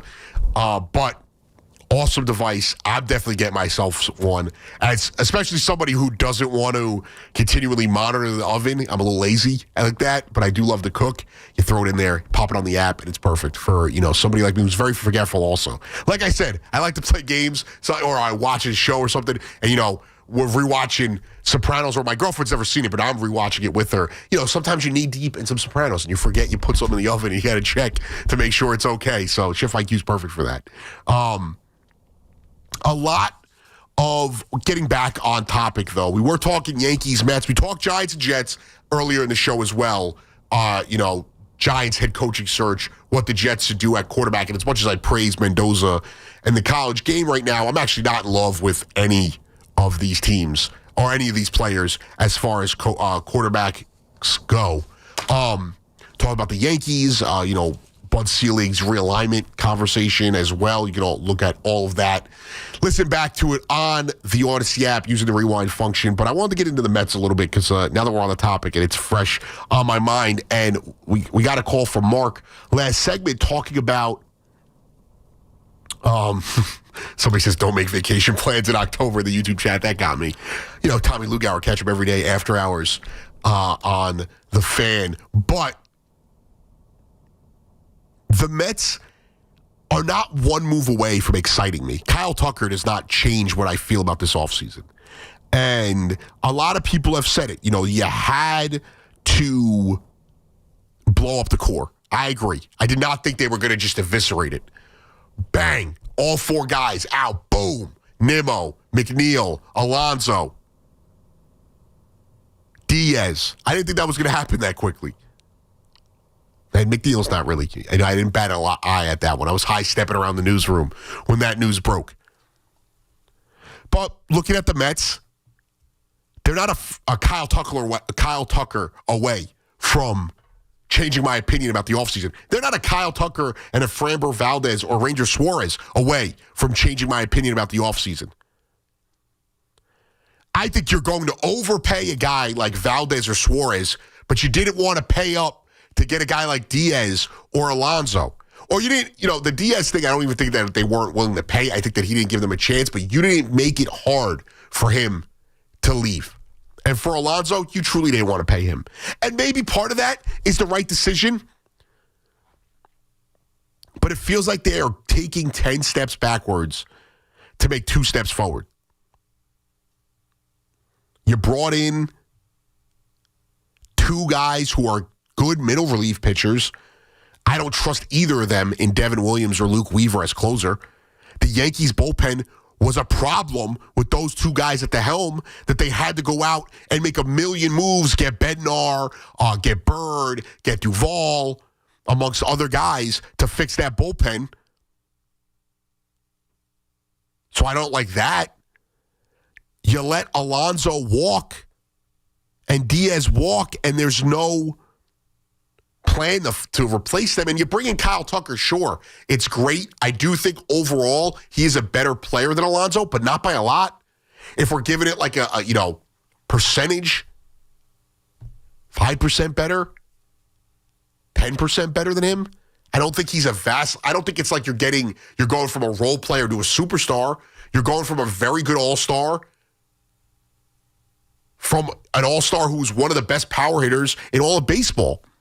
You got rid of Nimmo, which I was okay with that trade because I thought, all right, you're sacrificing Nimmo and the back end of his deal to save 2 years and money to pay Alonso or pay Diaz or to pay both. And now, all right, I could live with that. You bring in Simeon, good veteran, elite defender. But you went out and let the 2 guys walk, and then you bring in Jorge Polanco. Sure, again, good player, but you're not replacing the production that you just let walk out the door. You let almost 100 home runs walk out the door. And whatever that is, 300 RBIs, however many RBIs, I'd have to do the numbers, walk out the door. You let the best closer, bar none, no one close to him, walk out the door. And sure, you want to trust the young players? Fine. But you can't just trust the young players with the roster you have. You're trying to win now. You didn't sign Soto to win in 5 years. You didn't sign Lindor to win in 5 years. I know that wasn't Stearns, but Cohen's a part of this organization as well. And something I'm never going to get over. And it could change. I hope I'm wrong. I hope we laugh, ha ha, hee hee. We're all tee-heeing come opening day because they put together an excellent roster. But I'm not sitting here forgetting the fact that Cohen asked us to show up last year. He did his part. Time to do ours. And Met fans were the only people at Citi Field that did their job last year. Night in and night out. Met fans were the only people. They showed up. Like they were getting paid. They showed up. They were spending money to watch a bad product. Night in and night out. For the majority of the season, it was a bad product. April and May are a long time ago. And then you turn around and spit in our faces. And I know Cohen wasn't calling the fan base stupid or idiots, but he has to understand the optics of it. Stearns has to understand when you come smiling to a press conference or to a news scrum, when you just let Diaz walk and Alonso walk, that it's not going to be received well. I don't care if it's a nervous tick. His seat is hot. And I went into this offseason, and call me a hypocrite, whatever, saying that short of this team losing 90 games, I want him back no matter what. I can't say that now. 888-808-1019. John in Babylon, what's going on, John? Hi, how you doing? I'm good. How are you, sir? I'm good. I agree with you. I don't think Tucker and Bellinger moves the needle for me. But I don't know why. I don't know. Maybe I missed it. But I don't know why Eugenio Suarez hasn't been brought up. I feel like he's a big righty bat that we could use. Well, I like him. I don't love him. But I also think that he would, have to be somebody that you bring along. And it just doesn't fit the narrative. And I don't disagree with you, John. Like, he would be a good ad. But my thing is, why would they add him if he, a 34-year-old, he's just had kind of an upswing, but do we think he's going to sustain it? He's 34. That doesn't play into what they just told us about not signing Diaz and trading Nimmo and not signing Alonso, but yet they're going to go out and pay this guy.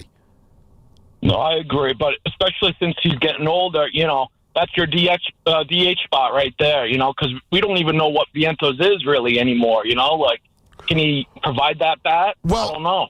I'll tell you this much, John, and I appreciate the call. You go out there and you go get a Suarez, and then you add Tucker, and you sign a Ranger Suarez type. All right, maybe you start to sucker me in a little bit more. Maybe. But that doesn't mean that this team is anything close to being a lock. I think their number right now is 85.5 wins, which is generous in my opinion, because I don't see an 85. I don't see an 80-win team right now. Now, there are guys that I like, I don't trust, if that is able to be a thing. I like Peterson, don't trust him. I like Minaya, don't trust his health. I trust Clay Holmes. I can't trust Nolan McLean. He hasn't played long enough, but I love him. I like Sproat. I can't trust him. Senga, I like, but I'm done with, and I don't trust him. Like, I'm ready to move on from Senga, but I have his jersey. I'm not a guy that am going to front on that. Like, he's a guy I thought before I bought it. He was red hot last year. I was a guy, he's healthy. All right, I'm going to buy the jersey. I was desperate. Like I said, I'm a sheep. If you haven't listened, I'm clearly a sheep. I wanted the Blue Road jerseys. But you can't trust those guys. And that's my thing with Met fans. They want to go out and trade for a starting pitcher. I don't even know why they're looking at Suarez or Valdez. Like, do you really trust these guys to be studs? And you also have a ton of money tied up into your pitching staff. I know it's not a lot singularly, but you $20 million to Minaya, $15 million to Senga, $13 million to Holmes, $8 million to Peterson. I know stars get a lot more. Ranger Suarez, 30 years old. Why would you pay him $200 million when you didn't want to do that for Max Fried last year? Why would you pay Valdez, who's 32, $150 million when you didn't want to play Fried last year? 888-808-1019. So that's where they are as a team. And for the Yankees, so I have this argument a lot with my Met fan friends because they're always like, why are you saying Bellinger is the missing piece for the Yankees and he's not for the Mets? Because the Mets need more than Bellinger. The Yankees just need him. You already have Judge. Stanton's proven to be clutch. They have a more fully fleshed out lineup that's missing with Bellinger. It's really just missing role players. Their pitching rotation, when healthy, is one of the best in baseball. On paper, it might be the best in baseball. When healthy, and you have Cole, Rodon, Fried, Schlittler, Luis Heel, Clark Schmidt, you got other young guys in the wing. That's a scary pitching staff for the rest of the American League.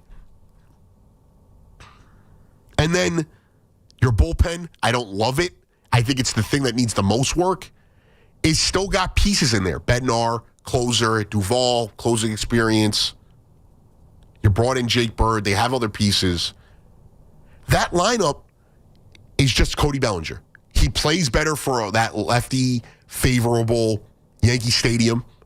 For the Mets, Cody Bellinger's numbers over his career are very similar to Brandon Nimmo. So what's the point of bringing him in if you just got rid of Nimmo? Why? Because he's 2 years younger or a year and a half younger? And you're going to pay him all that money you didn't want to pay Alonso. You're going to pay him all that money you didn't want to pay Diaz. It doesn't make sense to me. In the YouTube chat, RM1042 says, when healthy, Senga has proven to be a reliable starter. When is he healthy? When is he healthy? He's also a guy, and again, I liked Senga a lot. He was one of my favorite players on these last, 2.5 years. Last 3 years now, you can put it. When has he been healthy? He's also a head case. And I don't mean that like he's got mental problems, but I think he is afraid of his own shadow at times.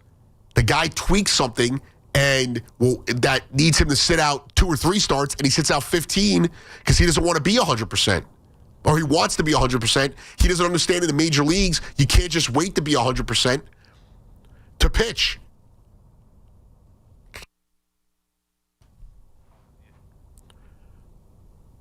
He needs to have the most perfect situation for him to succeed. And we've seen it. The one thing Senga did not do well in his career, he's been great at times, but he struggles the second there's any adversity. I think that's a problem. Now, I will say this. If the Mets go out there, which I think they need to, and add a lot more to the bullpen, I really believe that. They need to add to the bullpen. And if they go out there and bring in 2 bona fide starting position players, whether it's a Bellinger or a Suarez or whatever it is, they bring in 2 bona fide position players that are going to start every day, and they bring in some bench pieces, I could see the vision a little clearer without them blowing the bank on 2 starters that I don't really love. I'd rather see them go after Zach Gallen or one of those guys who are less risk, in my opinion. Ranger Suarez, I'll bring his stats up right now. It's not like he was, blowing away the league over a long period of time. Ranger Suarez, going into his age 30 season this year, he's had, 1 year where he's made 29 starts. So from 2022 on, in 2021, he was more out of the pen than he was starting. He only made 12 starts. He finished 13 games. But from 2022 on, he made 29 starts, 22 starts, and 27 and 26 starts. In that time frame, he's averaging a 3.59 ERA. It's not like his whip is 1.2. It's not like he is this elite pitcher for all intents and purposes. And as far as Framber Valdez, do I like him more than Suarez? 100%.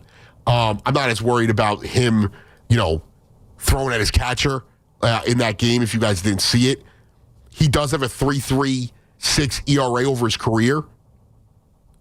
He's also, again, he's 31. Since 2022, though, he's made 31 starts 3 of the 4 years, and he made 28 starts 2 seasons ago.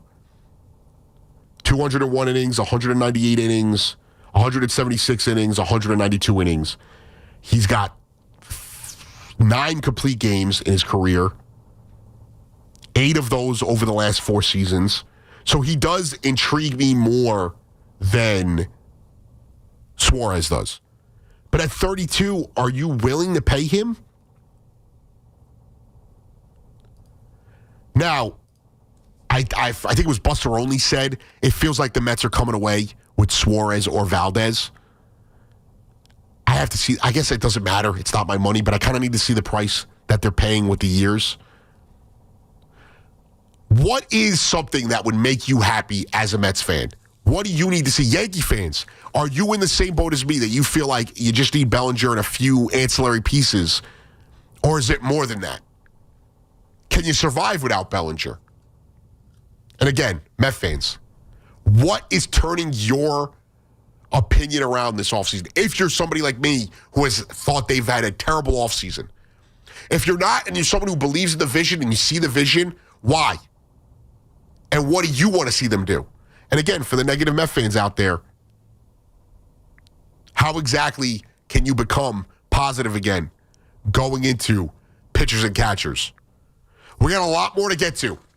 One more hour to go until the great, the iconic, the giant, Pete Hoffman joins us at 2 a.m. And then we've got a lot more to get to. Everything's on the board. Giants, Jets, Knicks, Mets, Yankees, Johnny's disappointing early season. We got a lot more to get to. Anthony Gallo on the Fan.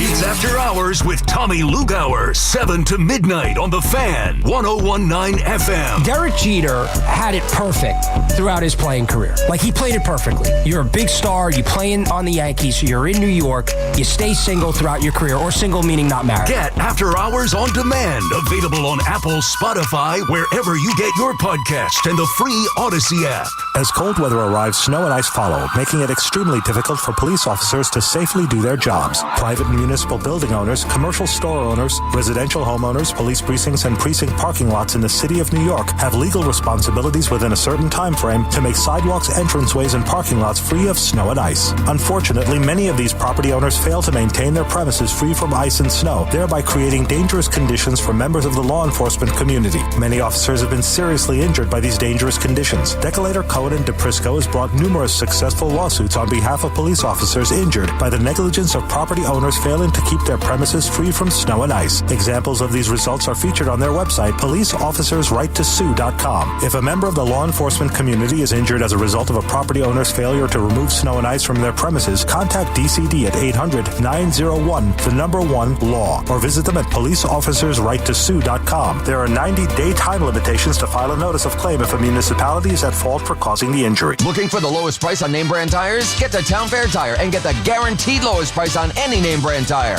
Nobody beats a Town Fair Tire deal. Nobody. Name brands at discount prices. Town Fair Tire.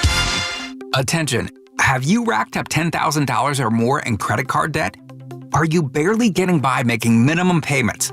With credit card debt reaching all-time highs, National Debt Relief is notifying consumers about significant debt relief options currently being made available to help those with overwhelming credit card debt. These options may reduce a large portion of credit card debt for those who qualify. You don't need to declare bankruptcy or take out a consolidation loan, and you may only have to pay back a fraction of what you owe, even if you have bad credit. National Debt Relief has already reduced the credit card debt for more than 550,000 consumers, so don't wait. If you owe $10,000, $20,000, or even $100,000 in credit card debt, you can now take advantage of this financial debt relief as the cost of living continues to skyrocket. To check what debt reduction you may qualify for, call 800-358-6868. That's 800-358-6868. Again, 800-358-6868.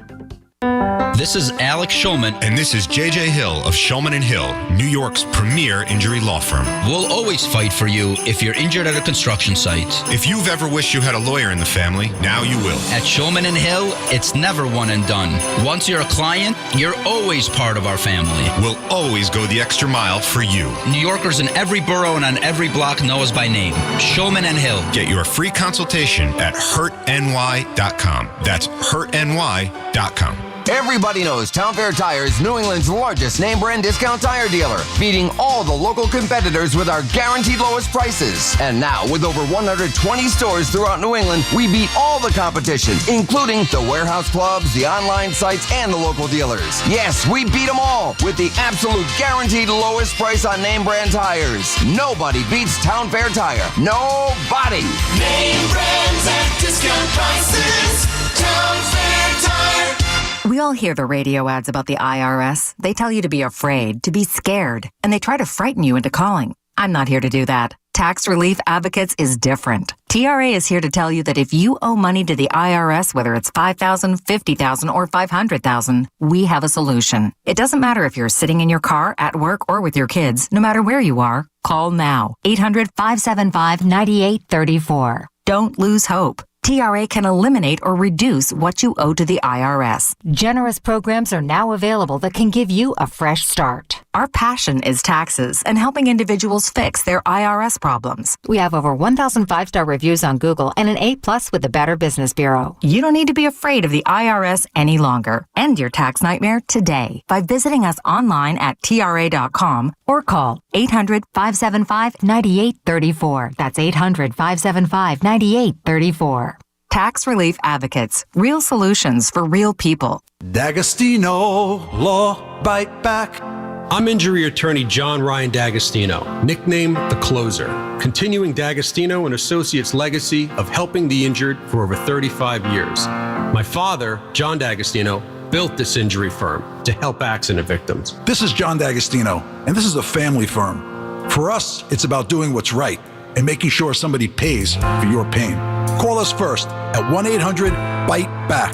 That's 1-800-BITE-BACK. They call me The Closer because big or small, in court or out, I'm fighting to get the job done, to win, to get you every dollar you deserve. D'Agostino and Associates has offices throughout New York and New Jersey and will come to you. I've been there and I'll be there for you. Call us first at 1-800-BITE-BACK. 1-800-BITE-BACK. That's 1-800-248-3222. We're talking New York sports. WFAN, WFAN FM, WFAN FM HD1 New York, and Odyssey Sports Station.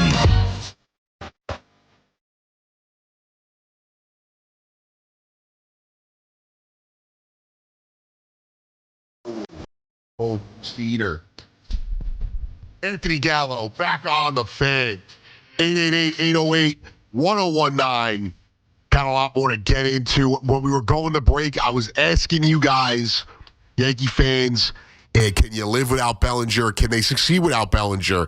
And for the Met fans, or also is, do you agree with me as a Yankee fan that, Bellinger is really the key to the offseason and adding players are, ancillary at that point, side pieces, role player pieces. But I also ask for the Met fan, if you're somebody like me who's not believing in the vision, doesn't see the vision, doesn't believe in David Stearns' offseason to date, what is your optimal, offseason? In the YouTube chat, I see Dream Mets offseason, Kyle Tucker, Framber Valdez, Eugenio Suarez, trade for Freddie Peralta. I can get behind that.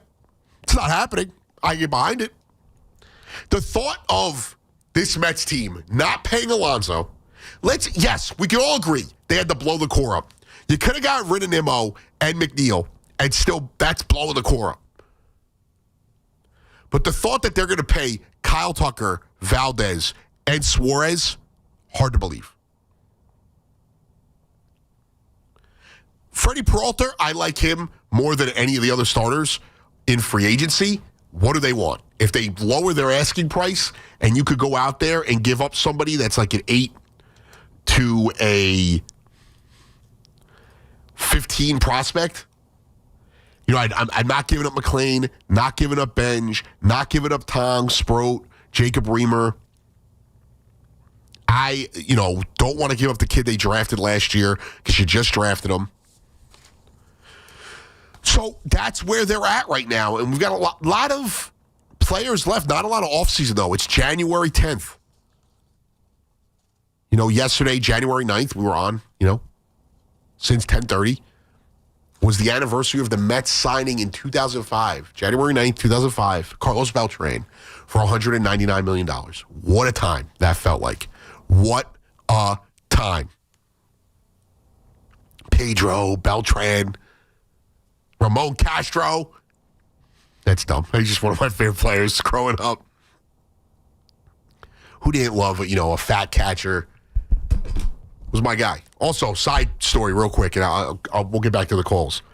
I went to spring training like 2007 or 8 for, my grandmother lived right across the street from where Port St. Lucie, the Mets facility is. I don't know what it's called now. But, spring training, if you have kids, I was young. I was, 13, 14 years old. You have kids in that age range that can appreciate it. It's a great time. They get to see the game. There's more access to the players. It's awesome. Port St. Lucie is not like the biggest vacation town, more residential, older area. It's a great time, but we go down, and if you've been to spring training, it's a minor league stadium. You do have more access, and the bullpen is kind of on the field. So my brother at the time was, if I was 14, he was probably like 7. We went to the bullpen where the Mets were, and the kids are like kind of swarming, and it's just Ramon Castro and a bunch of guys we don't know. Ramon Castro signing every kid's ball, but these two guys are getting frustrated and kind of being mean to the kids, and like I'm not going to say anything. I was 14. They're grown men. And Ramon Castro looks at them and he goes, just move. Like, don't be, he said a word you can't really say on air, but he was like, don't be a bleep hole. Move. The kids are here. And there was a million open seats that they could have moved to. And I thought it was pretty cool. He took the time to sign every kid's ball. One other quick story. Same game. They're playing the Marlins. I am jawing at Hanley Ramirez pregame. I've had this voice forever. I've been very loud. If you know me, I can't whisper. And I am jawing at Hanley Ramirez. Reyes is better. You're a bum. You'd be a bench player on the Mets. All these things. Just killing him. And my brother loved Hanley Ramirez. And, former shortstop, played with the Red Sox eventually. And my brother is like, I want to get his autograph. I'm like, just call for him. He's like, he's not coming over here after that. And I'm like, just call for him. He does, and Hanley walks over to my brother, mind you. And I wasn't cursing at him or anything. I didn't cross the line, but I was jawing at him. He walks over to my brother, signs his ball, signs everyone's ball. But while he's doing it, he's mean-mugging me. I thought that was cool. And he signed my ball as well. I have a ball with all these random signatures, like Kevin Burkhardt, who I ended up working with later in the future, and Gary Cohen, all these guys. Awesome time. You get down to spring training. This year's spring training, though, probably going to feel like a morgue. And the Mets not doing a fan fest this year, cowards. All that credit I gave Steve Cohen last year about, and again, I'm not giving up on Steve Cohen, but I criticize where it's warranted. All that credit I gave Steve Cohen last year, where he stood in front of Met fans and allowed them to, jaw and boo at him and Stearns for not having Alonso signed and him being honest with us, gone. And now you take away the fan fest, and you know better than Bob Nutting. You coward. Bob Nutting, owner of the Pirates, if you didn't know. 888-808-1019. Russ in Norwalk, Connecticut. What's going on, Russ? How you doing, man? I appreciate you taking my call. Good morning. I'm a fan of the Mets forever. My first words with Tom Seaver. I'm very disappointed with this professor of baseball operations. Right. Very disappointed. And I think that not signing Pete, not signing Diaz, not insulting these guys is not the way to go about this.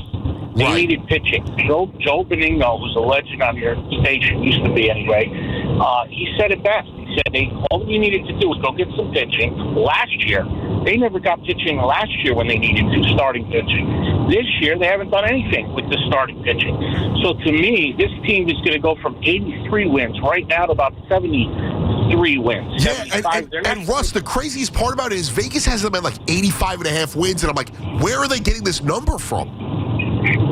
Oh, is that what Vegas has them at? Yeah. That's crazy.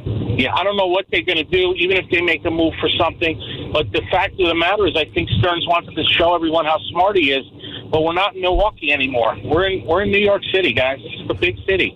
And you cannot rebuild a team in the big city and expect fans to be patient. And I understand they raised the prices of tickets. Wow. So the fans... It is outrageous. Outrageous that they raised the prices. And you know what? It happens a lot in this city. We don't really know if the Yankees would ever raise the prices after missing the playoffs because they don't miss the playoffs enough. For as much flack James Dolan gets, he's never raised prices after missing the playoffs. Right. This guy raised the prices. Now, I just think that the Mets are going to have less attendance. I think the team is going to struggle. And there's only going to be one person to blame, and it's David Stearns. You know, I'm sorry, but the fan base is up in arms. I mean, you haven't heard anything yet because people think there could be still more going. But I was told last year in June and July, wait, we'll get someone at the All-Star break. At the trade deadline, we're going to get a pitcher. And they never got a starting pitcher. And it's not like it came out of nowhere. They had injuries back in May and June with these guys. So to me, I don't know if Stearns really wants to win now. I think he wants to build a farm. And I think he should be reassigned to be the farm director, to be the minor league director of operations. And we need a major league, big-time negotiator, big-time general manager to come in here. We really do. I get the sentiment, but I want to push back on one thing. His ability to negotiate is not the problem. His philosophy is, we agree, his philosophy is flawed in New York. It is. I do agree with that. I don't think it's his ability. Yeah?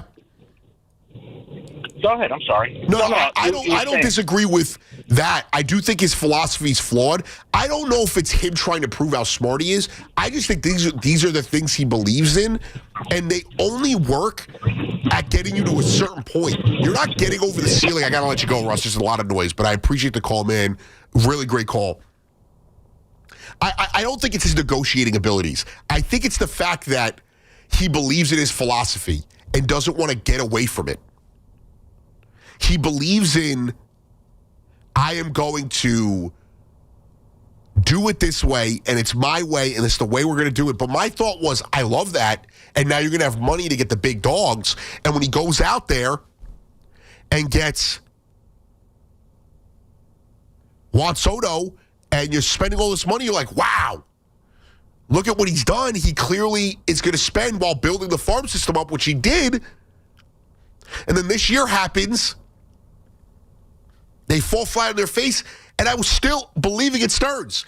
If you know me and you've listened to me, and I know it's been a little bit more sporadic since I've been on, the football season. I've been doing the Sunday show. I'm not on the fan as much, and hopefully I'm on more often. I am back again next Sunday morning, midnight to 5 a.m. or whenever the football games end.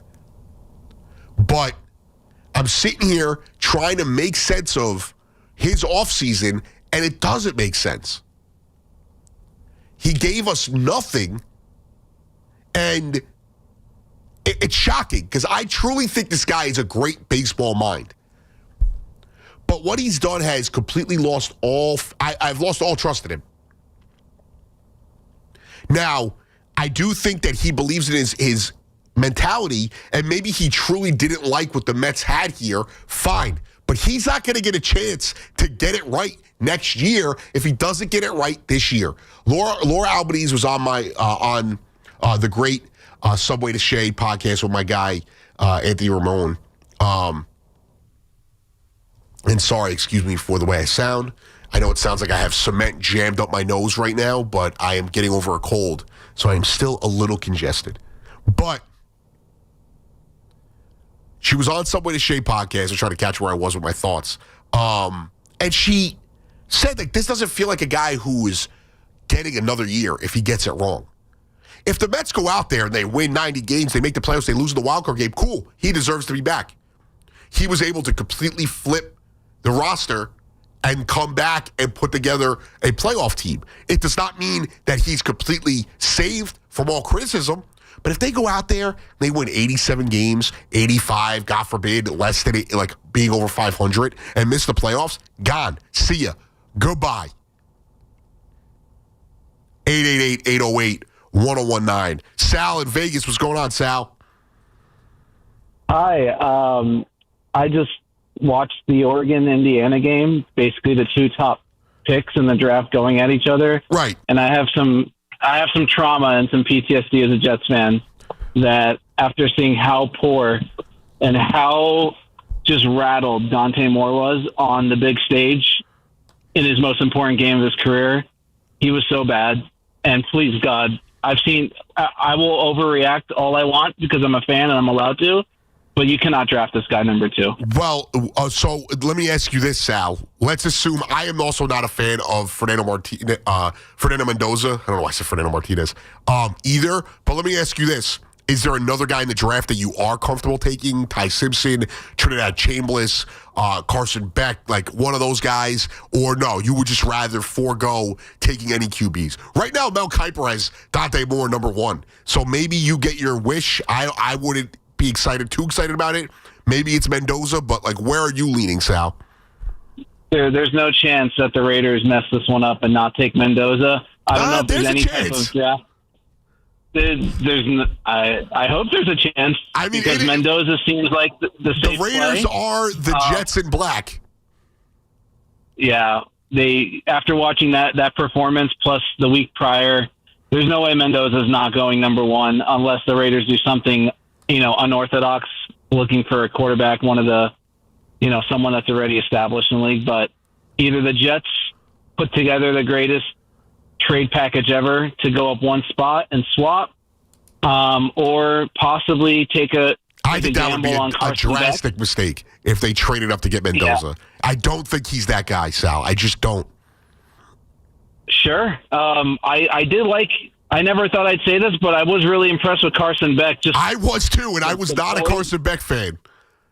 I'm in the same boat, and I know it's just Ole Miss, and they don't have, a top 10 defense in the country, but the clutch factor from Carson Beck, every third down that they had to have, he made it look easy, and he put the ball exactly where it needed to go. And just, again, this is overreaction from one game, but these are all quarterback prospects that played the most important games of their career, and you have clear players that seem like they know what they're doing, and some that could not handle the spotlight. So I'm nervous. I hope Dante Moore is not a New York Jet.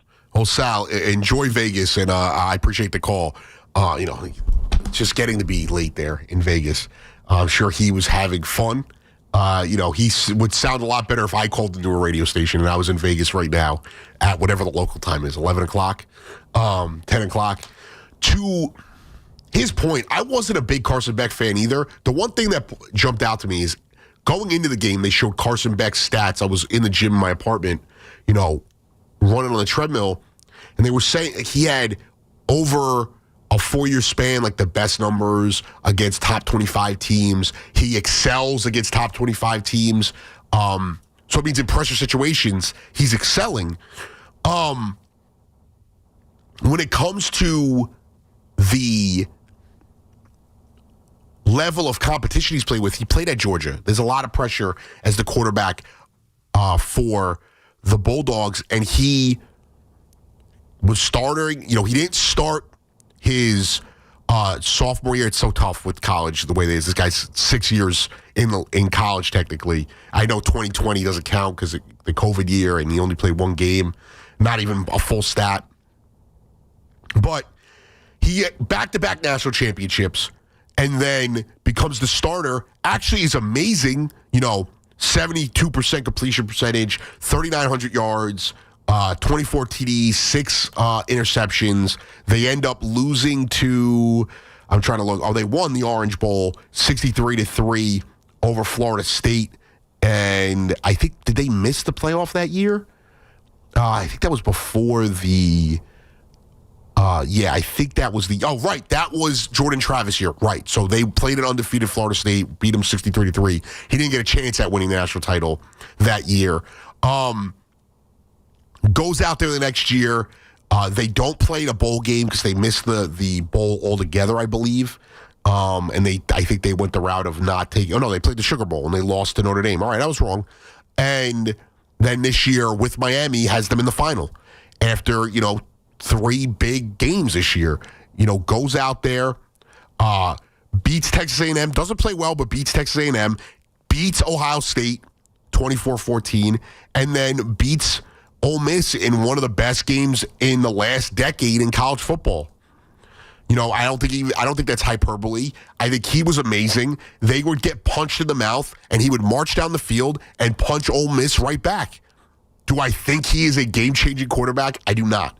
Do I think he's got just as much of a resume as Fernando Mendoza or Trinidad Chambliss or Dante Moore, Ty Simpson? I don't even. If the Jets do that, just get rid of Muji right now. I think, again, there's stories attached to these guys. Like Chambliss, his story's amazing. I don't know if that means he's going to be a good NFL quarterback. Fernando Mendoza, I think his story is great. I think the Indiana story is amazing, and he's kind of lumped into that, what they've done this year. Do I think he's a game-changing quarterback? I don't. If he was the quarterback of Ohio State or LSU, a team that is not Indiana, where they're not a football school, now they are, but they're not a football school and they're not this upstart, I think a lot of you would view him differently. Last year, Indiana was a Cinderella. This year, Indiana came into the year as a legit powerhouse, and they've been nothing but a powerhouse. NIL has flipped college sports on its head. St. John's is not a feel-good story anymore. They're spending more money than like 87% of the programs in college basketball. So this year is an abject failure if they don't make the tournament and win a couple games. So yes. But this is a new era of, they showed some pizza on the TV. I got distracted. This is a new era of college sports. Indiana is not this feel-good story. They went to the playoffs last year. They lost. And then this year, they spent a ton of money, and they have reaped the rewards of that. Curt Cignetti is the story. Curt Cignetti has completely changed this program.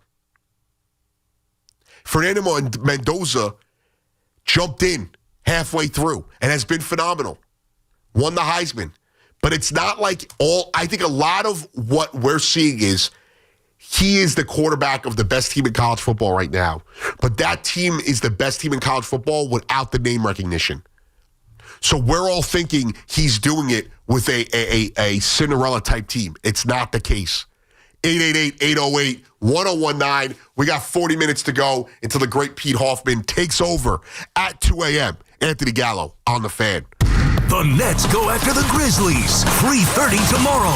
The home of Brooklyn Nets basketball is The Fan. 101.9 FM and always streaming on the Odyssey, TuneIn, and iHeartRadio app. This is Alex Shulman of Shulman and Hill, New York's premier injury law firm. We'll always fight for you when you're injured at work. If you've ever wished you've had a lawyer in the family, now you will. At Shulman and Hill, it's never one and done. Once you're a client, you're always part of our family. Shulman and Hill, we're not just New York's law firm, we're your law firm. Get your free consultation at hurtny.com. That's hurtny.com.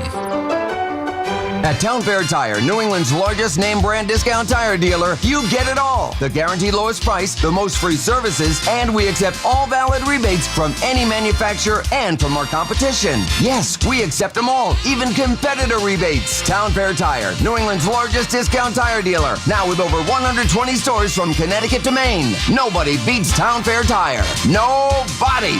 Name brands at discount prices. Town Fair Tire.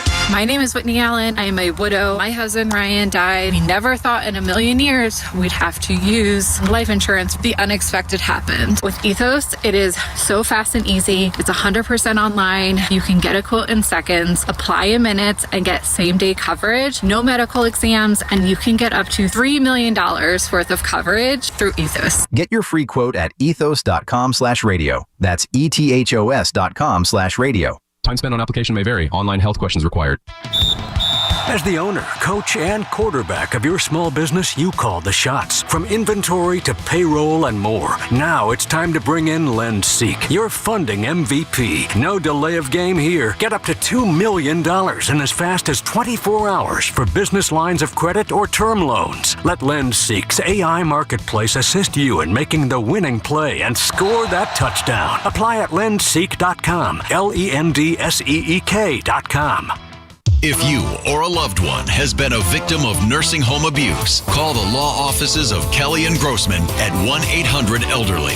If you believe that you or someone you love has experienced bed sores, falls, fractures, or other abuse or health problems as a result of inattention while being cared for in a nursing home or residential facility, call 1-800-ELDERLY. Kelly and Grossman are experienced trial attorneys who are assisted by a legal team including medical experts experienced in nursing home neglect and abuse. The Kelly Grossman team helped others win an $18.75 million verdict in Brooklyn, $3.75 million in compensatory damages, and $15 million punitive damages against nursing homes, and they want to help you do the same. Call 1-800-ELDERLY today. 1-800-ELDERLY. 1-800-353-3759 or at 800-elderly.com. Call us directly.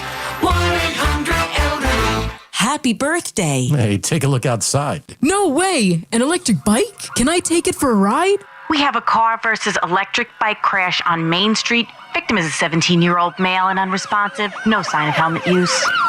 Don't let your gift become your grief. Work together. Learn about controlling an e-bike and operating it safely before they ride. Wear a helmet. Be careful in traffic. Slow down and follow the rules of the road. A message brought to you by the Governor's Traffic Safety Committee. As cold weather arrives, snow and ice follow, making it extremely difficult for police officers to safely do their jobs. Private and municipal building owners, commercial store owners, residential homeowners, police precincts, and precinct parking lots in the city of New York have legal responsibilities within a certain time frame to make sidewalks, entranceways, and parking lots free of snow and ice. Unfortunately, many of these property owners fail to maintain their premises free from ice and snow, thereby creating dangerous conditions for members of the law enforcement community. Many officers have been seriously injured by these dangerous conditions. Decolator, Cohen, and DePrisco has brought numerous successful lawsuits on behalf of police officers injured by the negligence of property owners failing to keep their premises free from snow and ice. Examples of these results are featured on their website, policeofficersrighttosue.com. If a member of the law enforcement community is injured as a result of a property owner's failure to remove snow and ice from their premises, contact DCD at 800-901-1-LAW or visit them at policeofficersrighttosue.com. There are 90-day time limitations to file a notice of claim if a municipality is at fault for causing the injury.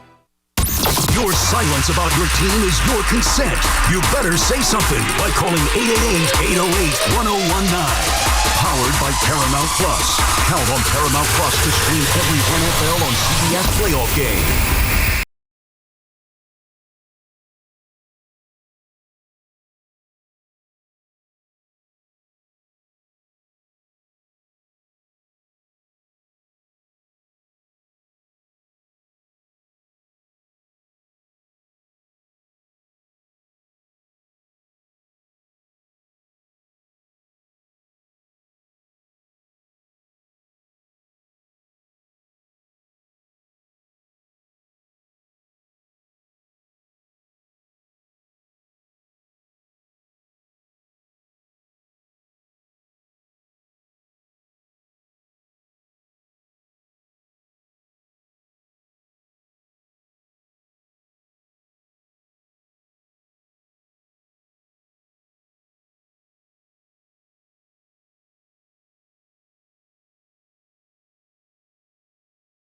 A little bit till, we get, I think the January 15th mark is when a lot more guys can be traded, including Giannis.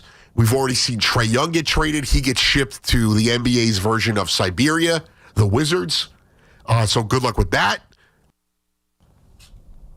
I do think, though, that these rumors swirling around, and one quick note about the Trae Young thing, if I forget what it was, I think it's if the Wizards pick, I'm going to get it for you right now. If the Wizards pick finishes outside the top 11, top 8. So if it's outside of the top 8, the Knicks get it. If it's inside the top 8, the Knicks get 2 second-round picks instead. So there is intrigue there. Supposedly, the Knicks are going to take a wait-and-see approach with them. The Trae Young Wizards. The Wizards are going to take a wait-and-see approach. So something to see there. And I know we don't do a lot of Nets, but Ja Morant, today, Shams put out that he is on the trading block. And they're going to explore trading options for him. I think that would be a monumental mistake for the Nets. If your goal's only to sell tickets, fine. Go for it.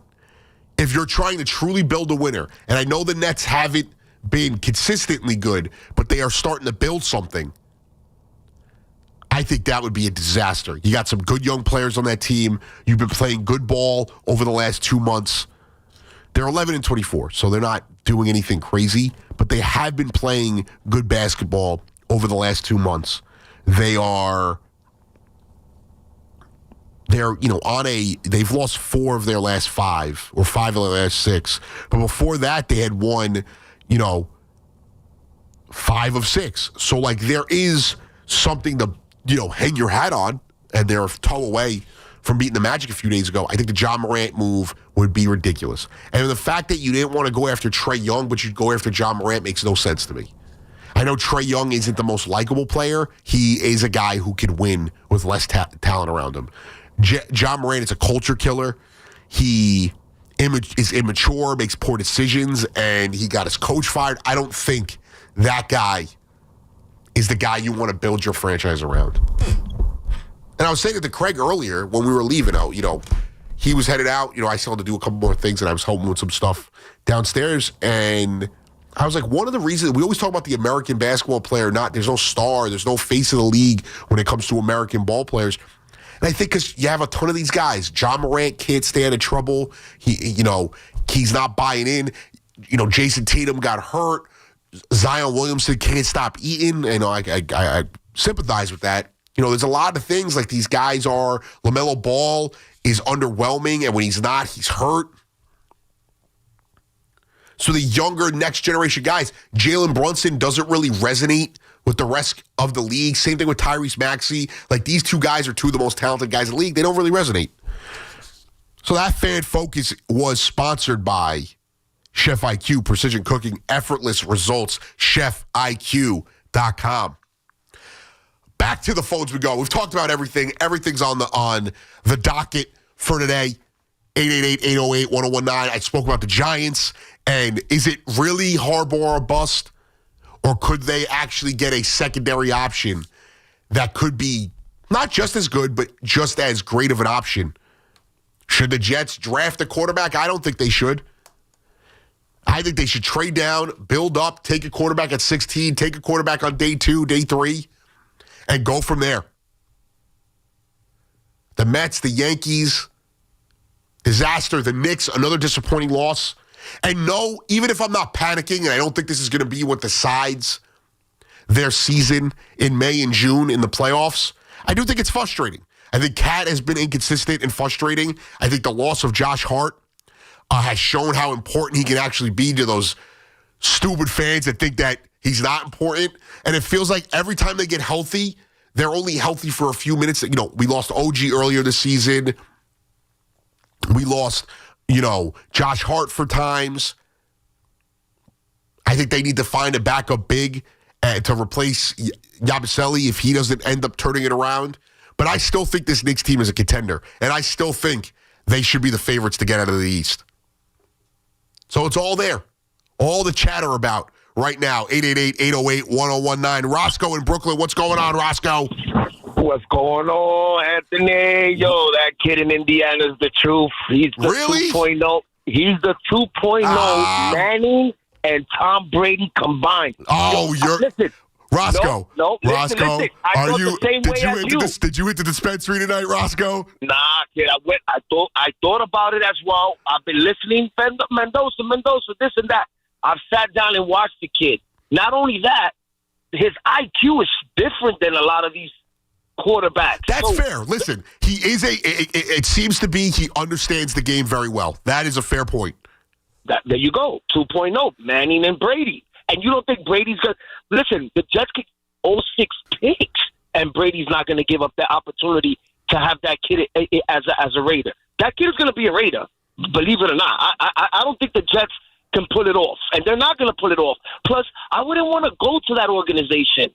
They're going to draft... let's suppose they do draft from AG. Let's suppose they do draft Mendoza. Don't ruin that kid. Well, I mean, but I will say this. Him. Roscoe, are you a Jets fan? No, hell no. Okay. I dumped him. I dumped him, kid. Oh, you I dumped left him. So who are you a fan of now? Listen, I'm a New Yorker. Giants, Big Blue. I was a Jet fan, bro, but I'm not gonna sit here I respect it. and watch the I'm not gonna go. I'm not crazy. And what's the definition of insanity? Doing the same thing over and over again. Yeah, go ahead. You could tell that to Evan, Mending, whatever his name is, Joe. Listen, they could cry and all this.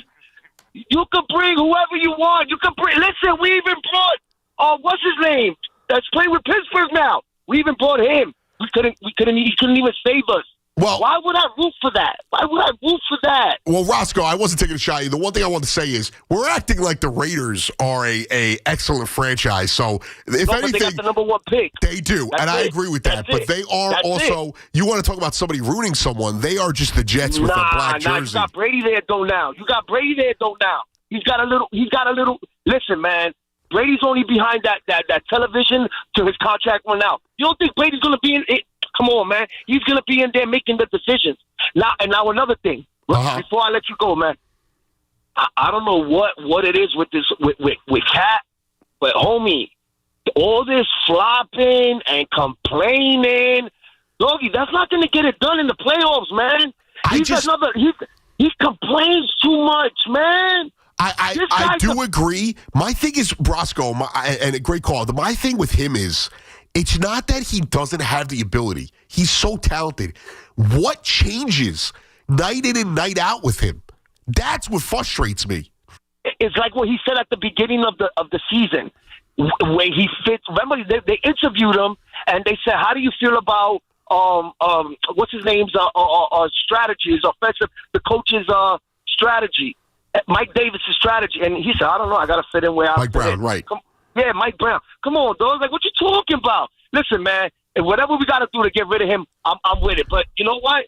The fans feel like, oh no, don't mess up the nucleus. I don't even think with Brunson we're gonna get it done. But I'm out. Wow. All right, Roscoe. You had to throw it in there at the end. You got to disrespect my guy, Jalen. I'm living and dying with Jalen Brunson. I'll say it right now. I don't care what you say. I'm living and dying with Jalen Brunson. I would run through a wall for that dude. You know, the same way guys felt about Patrick, that's my guy. That's our guy. But what Roscoe said was 99.9% true. I'm not blowing it up because I think they can win with this team. It's not really about blowing up the nucleus. And my fear is, what are you getting? If you're going to go trade for Giannis, you're giving up Cat, you're giving up probably OG or McHale, and then Tyler Kolek, Deuce McBride. You don't have a squad after that if you get rid of him. You're not winning with that roster, so why not? You feel like you can win with this team.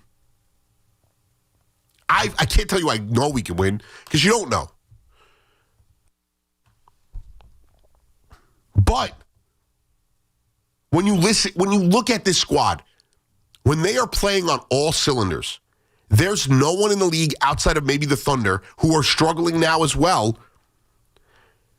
They've lost like 7 of the last 10 games. I forgot what it was. I know they lost 3 of the last 4 before they won the other night. But the Thunder are the only team I truly fear in the NBA. The Pistons, we'll see what happens. Again, it's the regular season. It matters to me. I'm not judging how far they could go because of a 10 to 15 game stretch in January and late December. I'm not doing it. 888-808-1019. We're going all over the country here. We went to Vegas. Now we're hitting Berkeley. What's going on, Ahmad? Hey, what's up, buddy? Thanks for taking the call, man. Thank you for calling in, dude. I just wanted to kind of give my assessment on the Giants, man. I'm 47 years old, so, I've been through the Super Bowls and stuff. But coming into this year, my expectations weren't high. I mean, I was thinking 5 or 6 wins. So just the way I'm looking at this coaching search, I think this is the most important coaching search they've had probably in the last decade or two, man. Harbaugh's going to be very important. I really, really, obviously, he's my number one. But I do think McCarthy, I think they need the stability of a coach that's a little bit older, that has more experience. They have a long list. So Harbaugh's your guy, though. You want Harbaugh. Sorry, I didn't want... Sorry? You want Harbaugh, right? Oh, yes, that's my number one. I want him with a passion. I just think he's going to bring a professionalism. 18 years in Baltimore. Right. That's an organization that has been pretty flawless. I'm not saying they're perfect, but they've been pretty. They're like the Steelers. They've been pretty flawless over his entire, tenure. Even if they have only won one Super Bowl. My one thing is though, so if you don't get McCarthy or Harbaugh, you're not going to feel good about this direction of this team. Well, how about this? Why don't you give me a couple of other names besides those two, and I'll tell you how I would feel. Stefanski, Cliff Kingsbury, Clint Kubiak. Okay, so we could stop there. Stefanski, from what I've heard about him, I personally don't know enough about him, but they're raving about him. They think he's fantastic. Well, I actually would don't. I be happy with him? I don't hate him. I don't love him, but I don't think it would be a terrible hire. Yeah, I just really want Harbaugh, man. I think also his demeanor, he fits that whole Northeast profile. I'm an old school New York guy, man. Harbaugh's the one. How'd you end up in California? Say again? How'd you end up in California? You know what? After the recession in 2006, I moved out and haven't turned back. All right. I listen, I've been out there. I love it out there. I appreciate the call, my guy. Great call. I get it. If you're a Giant fan, and I am a little bit more, I'm not a fan, so I could kind of look at this from, a different perspective. I'm not a Giant fan, but I also believe in just because you failed one way does not mean you cannot revisit that path. You can definitely go back the coordinator route. Go back the first-time coach. You could get a retread. And yes, Harbaugh's a retread, a little bit different because he is an established coach in this league. But I do think Harbaugh's the guy. If they don't get Harbaugh, the sky is not falling. I like this, coaching search. These are just a few of the guys that I think are good. Let's just say Harbaugh, McCarthy, we get it. But then there's Stefanski, Vance Joseph, Cliff Kingsbury, Lou Anaromo, Mike McDaniel, Clint Kubiak, Arthur Smith, Darren Rizzi, Antonio Pierce. There's other guys out there, too, I haven't named. Shula's kid. I forget what Shula's kid is. I think he's the DC for the Rams or the Chargers. I'm going to find out right now. Rams. So Chris Shula, I don't even know if he's his kid, I just assume, is the Rams defensive coordinator. He's a guy I've heard stuff about. I like their defense. It's not like they have a star-studded defense. They always have a serviceable defense. And again, I'm sorry for the way I sound. I'm on the tail end of getting over being sick. I know it sounds like I have cement just jammed into my nose. Somebody said I sound like Mr. Krabs in the chat, so I apologize for that. Everyone's getting sick, and I am on the tail end of that. So I hope I'm not next. Dude, I think I'm fine. I mean, I felt better the last 2 days, but I've got the end of that congestion, where, and right as the show started, I was good. Right as the show started, I was like, I haven't been able to breathe out of my nose the entire show. Hey, I never can. I actually have sleep apnea. Okay. I mean, I do too, but I think it's just because I'm fat. Oh, yeah, that's why I have it. Yeah. Wow. Well, so same boat here, brother. But yeah, I am in the same boat, but I am having one of those moments. So I'll be good by next week. Don't worry. I keep swallowing cough drops while we're in break. 888-808-1019. It's been a long time. My guy, Tony in Montreal. What's going on, Tony? I love you, Gallo, man. I love you too. I can't believe it. I'm coming home and I'm dead tired. I freaking get in my driveway and I hear Gallo's voice. I said, okay, I got to kick in on this. Listen, I'm going to send you some brodo polo and some accione di pepe. That is some chicken broth and some little tiny noodles and a little Parmigiano. That'll cure up your... Listen, I got pastina ready to go tomorrow when I wake up. Oh, you got it, pastina! Pastina, you're right, man. I love it, Gallo. You're too much, man. You're a real Italian with your pastina, man. Yeah, well, growing up, we didn't like it. Was ginger ale, pastina, and Vicks vapor rub on the chest. That was it. My mom thought that was anything. Bro, you got to be Italian to get that cure, man. It's unbelievable. That's the funniest thing, man. Even in Montreal, we have that. That's cool, man. I love that. Right. That Italy thing, man, goes a long way. Hey, listen, I want to ask you a real question, man. You know, like, you got the Jets, the Giants, you got the Rangers, you know, you got another 2 franchises. You have all the money in the world. You have the Jets are worth $8.1 billion. Yeah. The Giants are worth $8.3 billion. They're in the top 10 valued teams in the world. How can it be that Aaron Glenn is still the coach? Like, you're talking about all these coach, Shula's kid or Shula's nephew, whatever it is, right? Why is it always a retread, man? Like, where's the Scotty Bowman in this, like in hockey? Where are the Toe Blakes, the guys that are like the Landrys, you know, like guys that are iconic leaders that you find out of nowhere that were coaching in high school and like to bring this amazing franchise back. I think you got to, Tony, I'm not disagreeing with the sentiment, and I know I feel like I always say that. I think that you got to also build continuity. You got to build consistency. You can't just consistently fire guys. And then you go into this weird habit of you've now set a standard that if you don't succeed, you have to get rid of a guy after 1 year. I actually don't believe in getting rid of a guy. I don't think Pete Carroll was necessarily fired. I think Pete Carroll and Tom Brady's visions probably didn't line up. But as far as getting rid of someone year one, you have to be Nathaniel Hackett bad. And this was not that bad. This is a bad Jets roster. And I don't think that's Glenn's fault. I don't think that's Muji's fault. Like, if they kept Rodgers, the roster otherwise was going to still be the same. And I don't think that's their fault. I think they're trying to do something here. Glenn is not getting a third year if they don't win 6-7 games next year. Like, that is a fact. But I don't. Yeah, let me ask you something, man. Someone's got to put a muzzle on this guy, Aaron Glenn, in those press conferences because he's like non-compos mentis, man. You're saying to yourself, you're listening to this guy and you go, is this guy for real, man?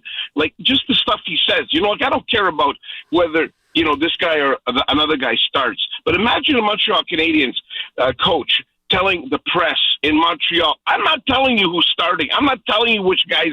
You guys figure it out. You know, this is ridiculous stuff. Well, you got to be more sensitive. Like, I don't care about how sensitive you are, but you got to be professional about it. You know what I'm saying?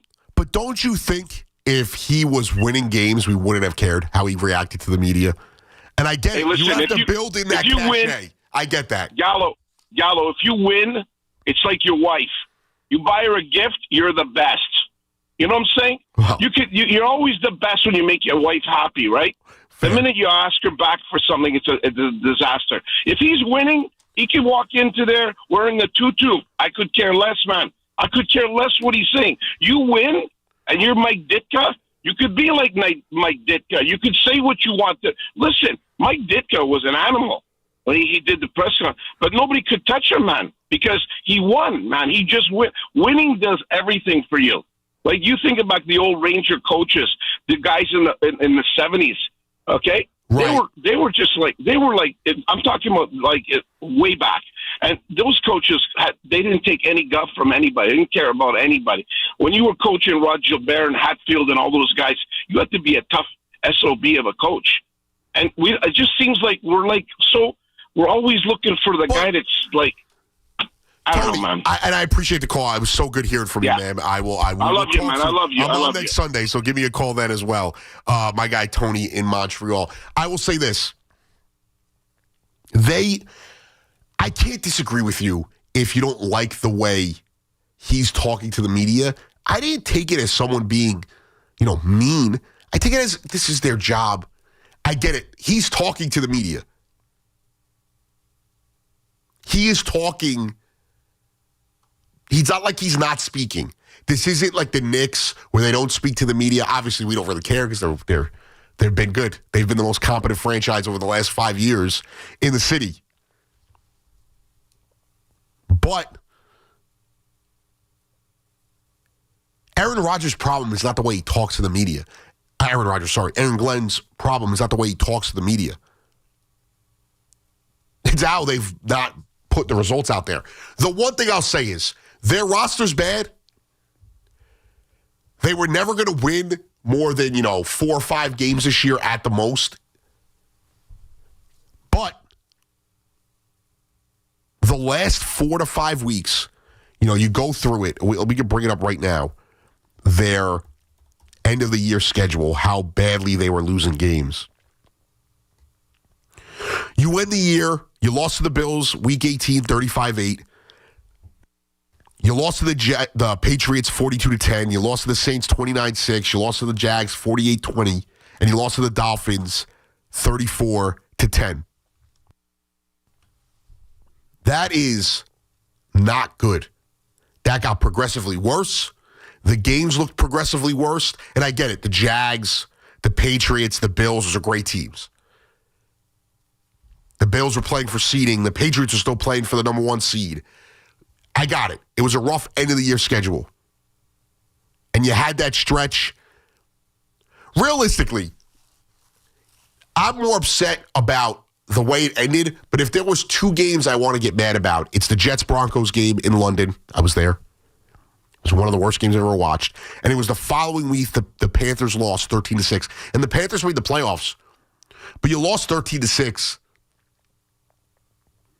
And I know they lack talent offensively. Why wasn't Breece Hall more active in the offense? Why wasn't there more of an emphasis on when Garrett Wilson was healthy, getting Garrett Wilson the ball? Sure, they didn't have the quarterback. Tyrod Taylor's not a savior. But he got a second year. He got the opportunity to make things right again. We'll see if he does. I'm not saying that they're going to go out there and make the playoffs next year. I'm not saying they have to do that. You went 3-14 this year. You have to win 6-7 games next year and show competency. That's what you have to do in order for Aaron Glenn to keep his job. Muji can keep his job. That is totally fair. If they build out a roster and it's clear that they're building talent, that's okay. I want to see what their schedule is next year. Sorry. Again, I just sniffed into the microphone, and I apologize. So they have the Bills. So the Bills, Dolphins, Patriots, Broncos. Ooh, Broncos at home. I'll be at MetLife for that one. Raiders, Packers, Vikings, and an AFC North opponent.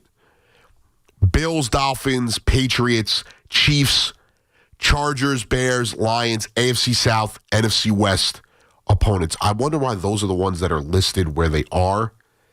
I'm assuming that's the divisional opponents that they line up with. So NFC North would be, or the AFC North would be the Browns, and the AFC South would be the Titans, and then they play one of those NFC West teams, and I forget how they decide how they do that when you match up with the teams you're playing. So you have the Bills, you have the divisional opponents, you play the Broncos, Packers, Vikings. Rough. That is a rough schedule. Chiefs are going to retool.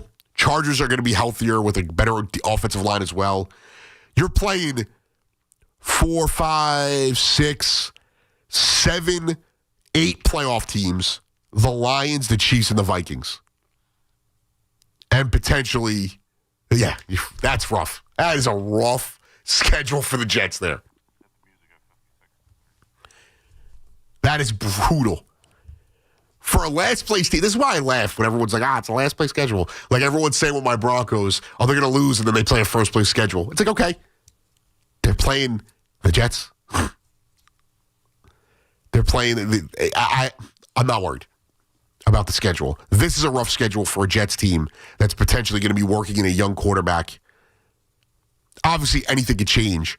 But when you look at the teams on their schedule that missed the playoffs, it'd obviously be the North and the South last place teams, which I believe are the Browns and the Titans. So you're going to play that Browns defense. You're going to play the Titans. Cam Ward, potentially growth. But then the Lions and Chiefs both missed the playoffs. They're going to be better next year and more healthier. The Vikings missed the playoffs. And even if it's J.J. McCarthy, I like the Vikings a lot more than I like the Jets in that game. Rough. Vegas cannot have a friendly odds. I know it's way too early, but let's see if we can get a number on that. Jets Over, under, wins. Let's see what they say right now. 6.5? There's no way. There's no way they're saying the Jets have a 6.5 point. I know it's super early. Let's see. That's unreal if that's the number they're putting them at. No, this is just the favorite to win their 10,000 to 1 odds. If you want to take those odds. That's crazy. 6.5 is ridiculous. No, I think this is for this year's schedule. Who knows? We will figure it out when it gets to it. That can't be this year. 6.5 is insane. Let's see if they have the actual 25, 26. Oh, because I am looking at the wrong thing. It's late. I can't breathe through my nose. Yeah, so it's not out yet. See, it's way too early.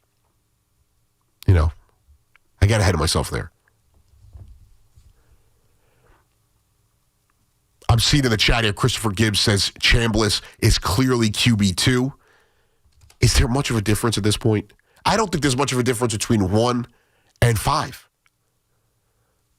Right now, from what I've seen, it's anyone between it's Mendoza, Moore, Chambliss, and Simpson in some kind of order. I've seen Moore 1. I've seen Simpson at 3 and 4. Carson Beck hasn't really. Let's see if we got the NFL draft QB rankings right now. We'll check them. 1 or on 3, whatever this website is. They do a lot of reporting.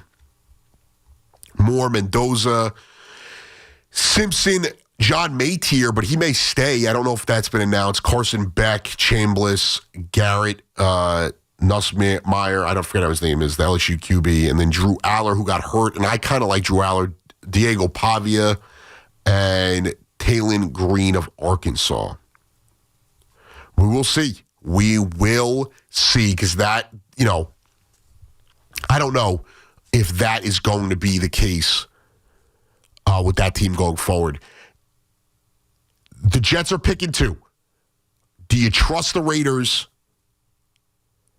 to get it right? Also, I think they're going to take Mendoza. I think it's a safe bet. The Raiders are going to take Mendoza.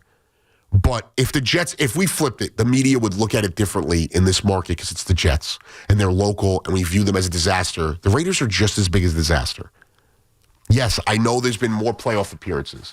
I know they haven't had the drought that the Jets have had. That could change. It may not change next year, but we may see the foundation laid. If the Jets go out there and win 6-7 games, whether it's with a young quarterback or not, we're going to sit here and say, wow, look at the jump they've made. They have a ton of cap space going into next year, so they can make moves there. Let's see if we could get the exact number before we wrap up here. They're going to have anywhere from $67 million to $95 million to spend. All right. They saved money on the Rodgers situation. They saved money on the Michael Carter trade. It all depends on the moves they make after the season as well. So we'll see what happens. A lot to get to.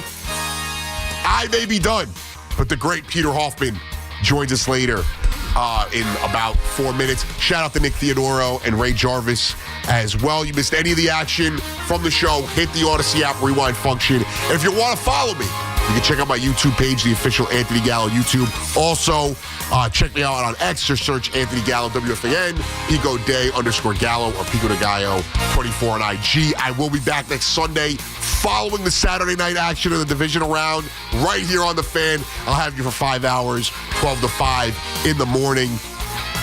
That's Sunday morning, so we could be coming off of a Broncos win. For your enjoyment, you could be coming off of a Broncos loss. Let's hope not. Until next time, I'm Anthony Gallo. This is The Fan. Sports Radio 101.9 FM. WFAN New York. Looking for the lowest price on name brand tires? Get to Town Fair Tire and get the guaranteed lowest price on any name brand tire. Nobody beats a Town Fair Tire deal. Nobody. Town Fair Tire. Wesley Financial Group is not a law firm. Ask yourself this question. Is it really worth holding on to that timeshare that you know you need to get rid of? Here's the truth. The average maintenance fee just went up over 17%. That could have been 117%, and there's nothing you can do about it. When you buy a timeshare, you give them a blank check for annual maintenance and assessment fees. I'm Chuck McDowell, founder of Wesley Financial Group. For 15 years, I've helped over 50,000 families cancel their timeshare. Not sell it, not transfer it, cancel it. Did you buy a timeshare because they told you it was a great investment and your maintenance fees would never go up? That's a lie. Are you ready to get rid of your timeshare once and for all? Simply call us and I'll send you our timeshare exit kit that explains all your options for cancellation. Call Wesley now for your timeshare exit kit. 800-823-5544. That's 800-823-5544. 800-823-5544. As cold weather arrives, snow and ice follow, making it extremely difficult for police officers to safely do their jobs. Private and municipal building owners, commercial store owners, residential homeowners, police precincts, and precinct parking lots in the city of New York have legal responsibilities within a certain time frame to make sidewalks, entranceways, and parking lots free of snow and ice. Unfortunately, many of these property owners fail to maintain their premises free from ice and snow, thereby creating dangerous conditions for members of the law enforcement community. Many officers have been seriously injured by these dangerous conditions. Decolator Cohen and DePrisco has brought numerous successful lawsuits on behalf of police officers injured by the negligence of property owners failing to keep their premises free from snow and ice. Examples of these results are featured on their website, policeofficersrighttosue.com. If a member of the law enforcement community is injured as a result of a property owner's failure to remove snow and ice from their premises, contact DCD at 800-901-1-LAW or visit them at policeofficersrighttosue.com. There are 90-day time limitations to file a notice of claim if a municipality is at fault for causing the injury. Talk sports after hours with Tommy Lugauer, 7 to midnight. WFAN, WFAN FM, WFAN FM HD1 New York, and Odyssey Sports Station. Got something to say about your team? Call 888-808-1019. Powered by Paramount Plus. Count on Paramount Plus to stream every NFL on CBS playoff game. Sports Radio 101.9 FM, The Fan, WFAN.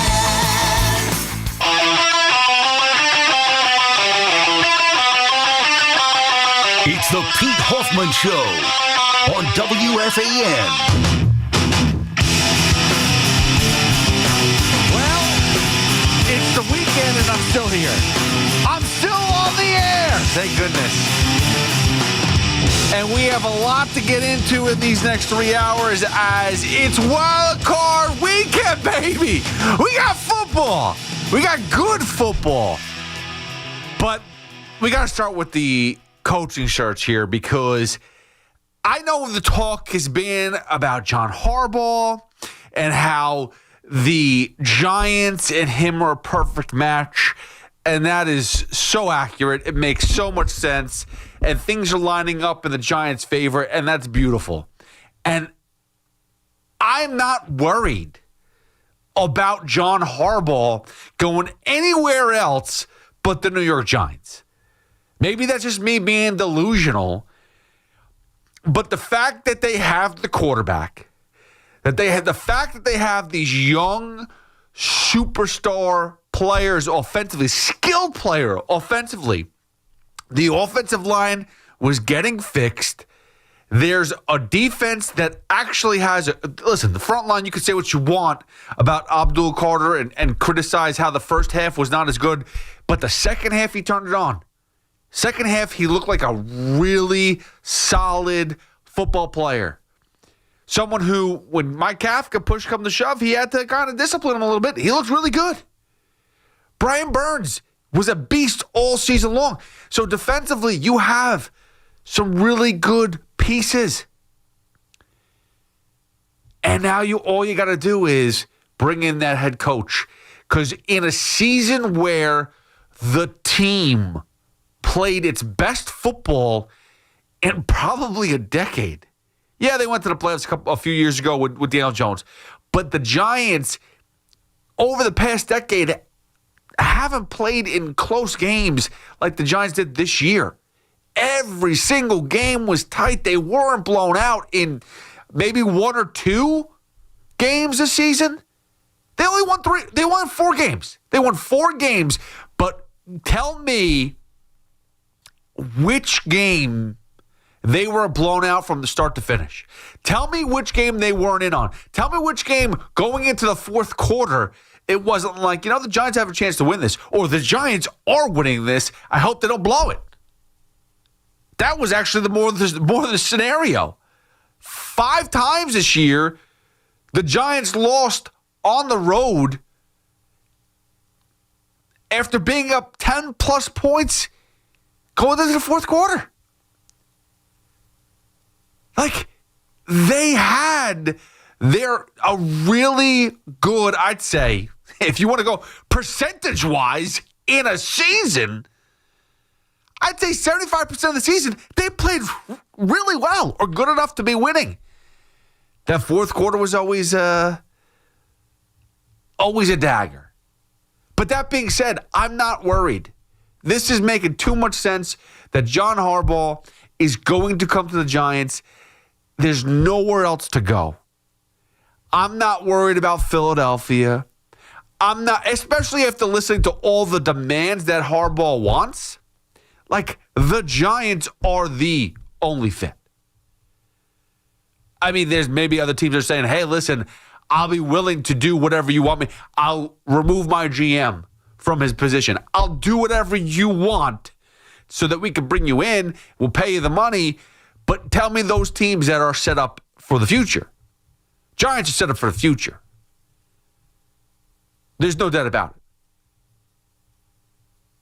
The biggest hurdle to me, or the biggest question to me is, what the hell are the Jets doing? Like, what are you doing?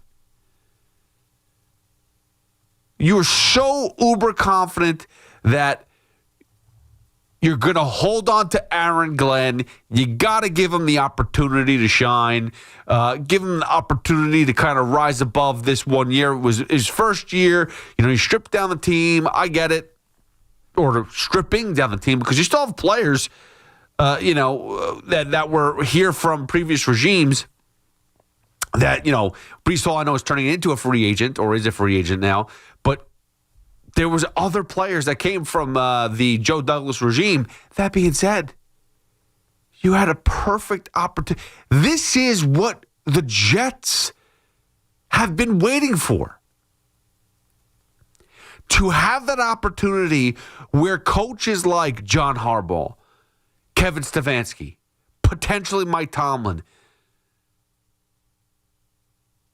there are a ton of head coaches that are kind of coming available that are better than Aaron Glenn. Don't shoot yourself in the foot because it's not a good look to fire the coach that we just hired last year. Yeah, you know what's a worse look? Is to keep the coach around that you brought in and you forced yourself to keep because you wanted to prove that we didn't make a mistake. Like, that hurts you more than anything else. To say, I am going to be stubborn. I am going to be right. I want to show you how right I am. By not saying, let's move on from Aaron Glenn, which is outrageous. And that's what they need to do. When you have the opportunity to bring in a better head coach, and there are a ton available. I'm not telling you that you're going to get John Harbaugh, but put yourself in the running. Like Mike McDaniel with the Dolphins. I don't understand what the hell they were doing. I was very confused. But it was like Mike McDaniel wanted to keep his job as much as possible, where he's like, hey, I'll help you find a GM. I'll help you find this. I'll help you do that. I'll do whatever it takes. And then backstabber alert, he gets fired. Shocker. And then they go find their GM. I'm not sure what his plan was there, but it didn't work out. But now he is a hot ticket, maybe to be an OC. That being said, Like, there are so many better coaches out there. And there will be probably more after this weekend. And you have to weigh out. The Jets have to weigh out the fact that their head coach was a severe thorn in their side all season long. Like, no matter what you want to say about, well, they don't have skilled players, they don't have this, they don't have that. They also didn't have a coach that was motivating enough to keep them at least playing a full season. You could tell me, oh, the guys were trying as hard as going out there, as playing as hard as they possibly could, but get blown out every game? No. They weren't stripped down that much. They're still professional football players. To get their asses handed to them every week for the last 5 weeks? No. I'm sorry. That's on Glenn. That is on Glenn for being not a good head coach. Until I'm blue in the face, I'm going to say it. He may be a good head coach in the future. He may be a coach that could win a championship. It's not going to happen here. And I'm being selfish. If I'm a Jet fan, I'm being selfish. I am tired of being a joke organization. You go through teams that have had playoff droughts in football. The Jets are numero uno. 15 seasons of no playoffs. The next, I believe, is the Falcons with 8 years, if I'm correct. 8 and 15. Jets are almost double. And I'm sorry, they're not even close. The Jets and the Giants had a similar record this year. Similar record. And yet, I see paths for the Giants to have a ton of hope going into next season. Maybe it's not a playoff season, but at least close to it. I mean, if the Giants walk into next season with a plus-minus, win total under 5, I'm going to be a little disturbed. A plus of 8 wins, 8.5 wins, at least, next year for the Giants. The Jets, they may win less than 3 games next year. And then you just watch the Peach Bowl between Indiana and Oregon, and one of those guys may be your quarterback. And I'll tell you right now, if I get the guy from Oregon more, after that performance, if that's what he's going to look like, if in a big game, which, by the way, every game in the NFL is big, you play the weakest game of your entire career, the Jets. Only the Jets. I'm sorry. I'm not impressed sometimes watching these college quarterbacks. Yeah, when they come to the NFL, they do wonders. But I don't believe it until I see it that they can play in the NFL. I just don't. The Jets are about to be, or Jets are continuing to be the worst franchise in the NFL or in sports. And they could change it by just lifting their head up and being smart for a change and say, we actually can move forward. Aaron, it was a good attempt. It didn't work out. Let's move forward. And we're going to go and find a better head coach that can at least lead us. Because that's what the Jets need right now. They don't need fake news. They don't need fake BS. They don't need fake motivation. And it's not fake. Aaron Glenn tries to be a leader. He tries to put out motivative speeches. But you also have to improve and show on the field that there's improvements. And we didn't see that at all. The team got worse. So whatever his motivation skills that Aaron Glenn supposedly has, it's not there. 888-808-1019. That's the number to call. You can always hit me up at Hoff WFAN. I'm here till 5 a.m. as Joe Beningo will take over. And I'm sure he was very, very happy with Mendoza's performance versus Oregon. And still looking to grab Mendoza. But here's the problem. Fernando Mendoza, after that performance, might have switched to the top. Because Dante Moore, no chance. Not with that performance. You know how sometimes, like, there's guys that can go out there and you do less is more? Like, Cam Ward was smart. Last year, Cam Ward, I think he won a playoff game and then sat out the rest of it. I forgot. I think he played a half. He did his job and then just walked away. And whatever, they didn't win the national championship. But the point is that Cam Ward did what he had to do to impress and get taken number 1 overall. Dante Moore basically just fell off the face of the planet for a lot of people. Again, just one game, but that's the last impression that people are going to see. Obviously, then you need to see the combine and stuff like that, but that was not impressive at all. 888-808-1019. We'll get into a lot more throughout the show. I'm here for 3 hours. I'm here till 5, like I said. You can always hit me up at Hoff WFAN. Always download the Odyssey app as well because that's where you get everything. And yes, you may be surprised that you hear my voice right now. And we will talk about all that and more because I did have a very long week. But I'm still here. I am still here, staying strong. All right, we'll take a quick break. 888-808-1019. That's the phone number. Take a quick break and come right back after these messages. 888-808-1019. You can hit me up at Hoff WFAN. The Nets go after the Grizzlies. 3:30 tomorrow. The home of Brooklyn Nets basketball is The Fan. 101.9 FM and always streaming on the Odyssey, TuneIn, and iHeartRadio app. This is J.J. Hill of Shulman & Hill, New York's premier injury law firm.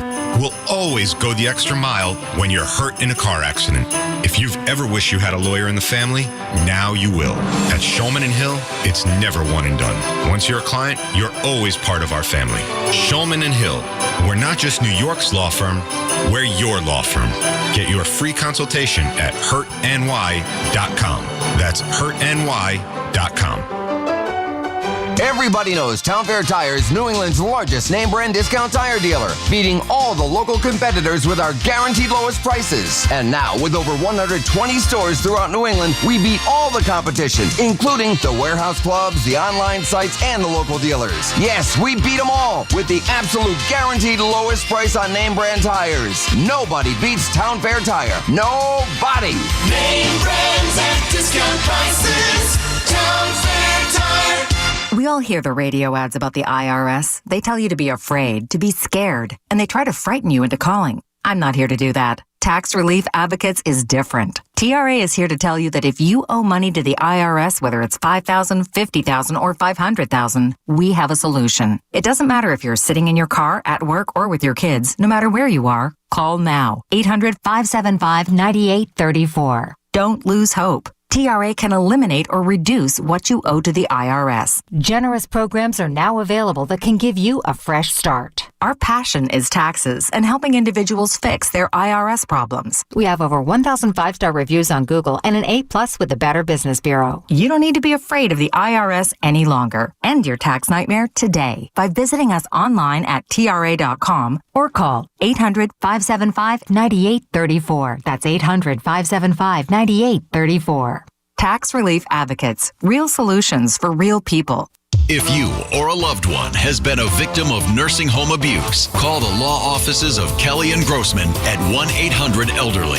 If you believe that you or someone you love has experienced bed sores, falls, fractures, or other abuse or health problems as a result of inattention while being cared for in a nursing home or residential facility, call 1-800-ELDERLY. Kelly and Grossman are experienced trial attorneys who are assisted by a legal team including medical experts experienced in nursing home neglect and abuse. The Kelly Grossman team helped others win an $18.75 million verdict in Brooklyn, $3.75 million in compensatory damages, and $15 million punitive damages against nursing homes, and they want to help you do the same. Call 1-800-ELDERLY today. 1-800-ELDERLY. 1-800-353-3759 or at 800-elderly.com. Call us directly. 1-800-ELDERLY. Hey! My dad is bringing home the best birthday cake ever! It was my 5th birthday, and my dad was bringing home the cake. Should have been here a half hour ago. The cake never made it, and neither did my dad. 911, what's your emergency? That was the day a drunk driver killed my dad. Daddy? Impaired drivers take lives. Think. Sponsored by the New York State Governor's Traffic Safety Committee. Aired in cooperation with the New York State Broadcasters Association. Talk sports here. 888-808-1019. Powered by Paramount Plus. Count on Paramount Plus to stream every NFL on CBS playoff game.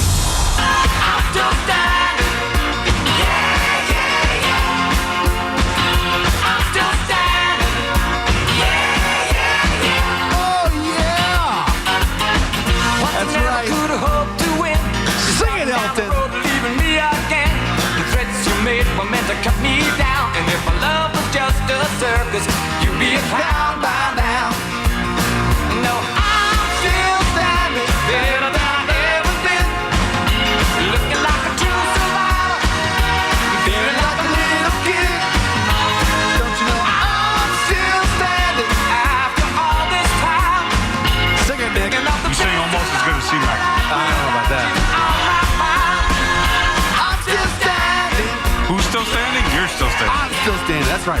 After what may have felt like the longest week of my entire life, 888-808-1019. That's the number to call if you want to talk to me. Say, just to make sure I'm real. Just to make sure this is real. This isn't the Pete Hoffman AI. Yeah, it could be. I don't know. I've seen some crazy AIs in my day. I saw a picture of Evan and Abe Lincoln. And then Abe Lincoln laughed and handed over his hat. Yeah, I saw that too. That looked pretty real. That was pretty real. Yeah, that looked pretty real. I got to be honest. This sounds pretty real to me. And Evan must have been really excited about that too. He loved it. I mean, I'm sure he showed his kids. I'm sure he showed his parents. I'm sure he showed everybody. It's Pete Hoffman with you on the Fan till 5 a.m. And yes, I am still standing. It was a very long week. Listen, it's transition. If you think about it, like. I went from a midday show, which was great, unbelievable, primetime, afternoon drive. But if you knew behind the scenes stuff, there's a lot going on. There is a lot going on, and I'm not going to sit here and bore you with that stuff. But there's a lot. So yeah, a lot on my plate, and sometimes you got to work through the kinks. I've been working through the kinks, and thankfully. I do a decent enough job where I haven't been let go just yet. Did I sandbag Evan Roberts? Yes, I did. I did. Because I have a job to do. I have to make sure that certain things are handled on air in a professional way. And when you have, this is my motto. This is how it is. And it's no offense to anybody else. And I love Evan.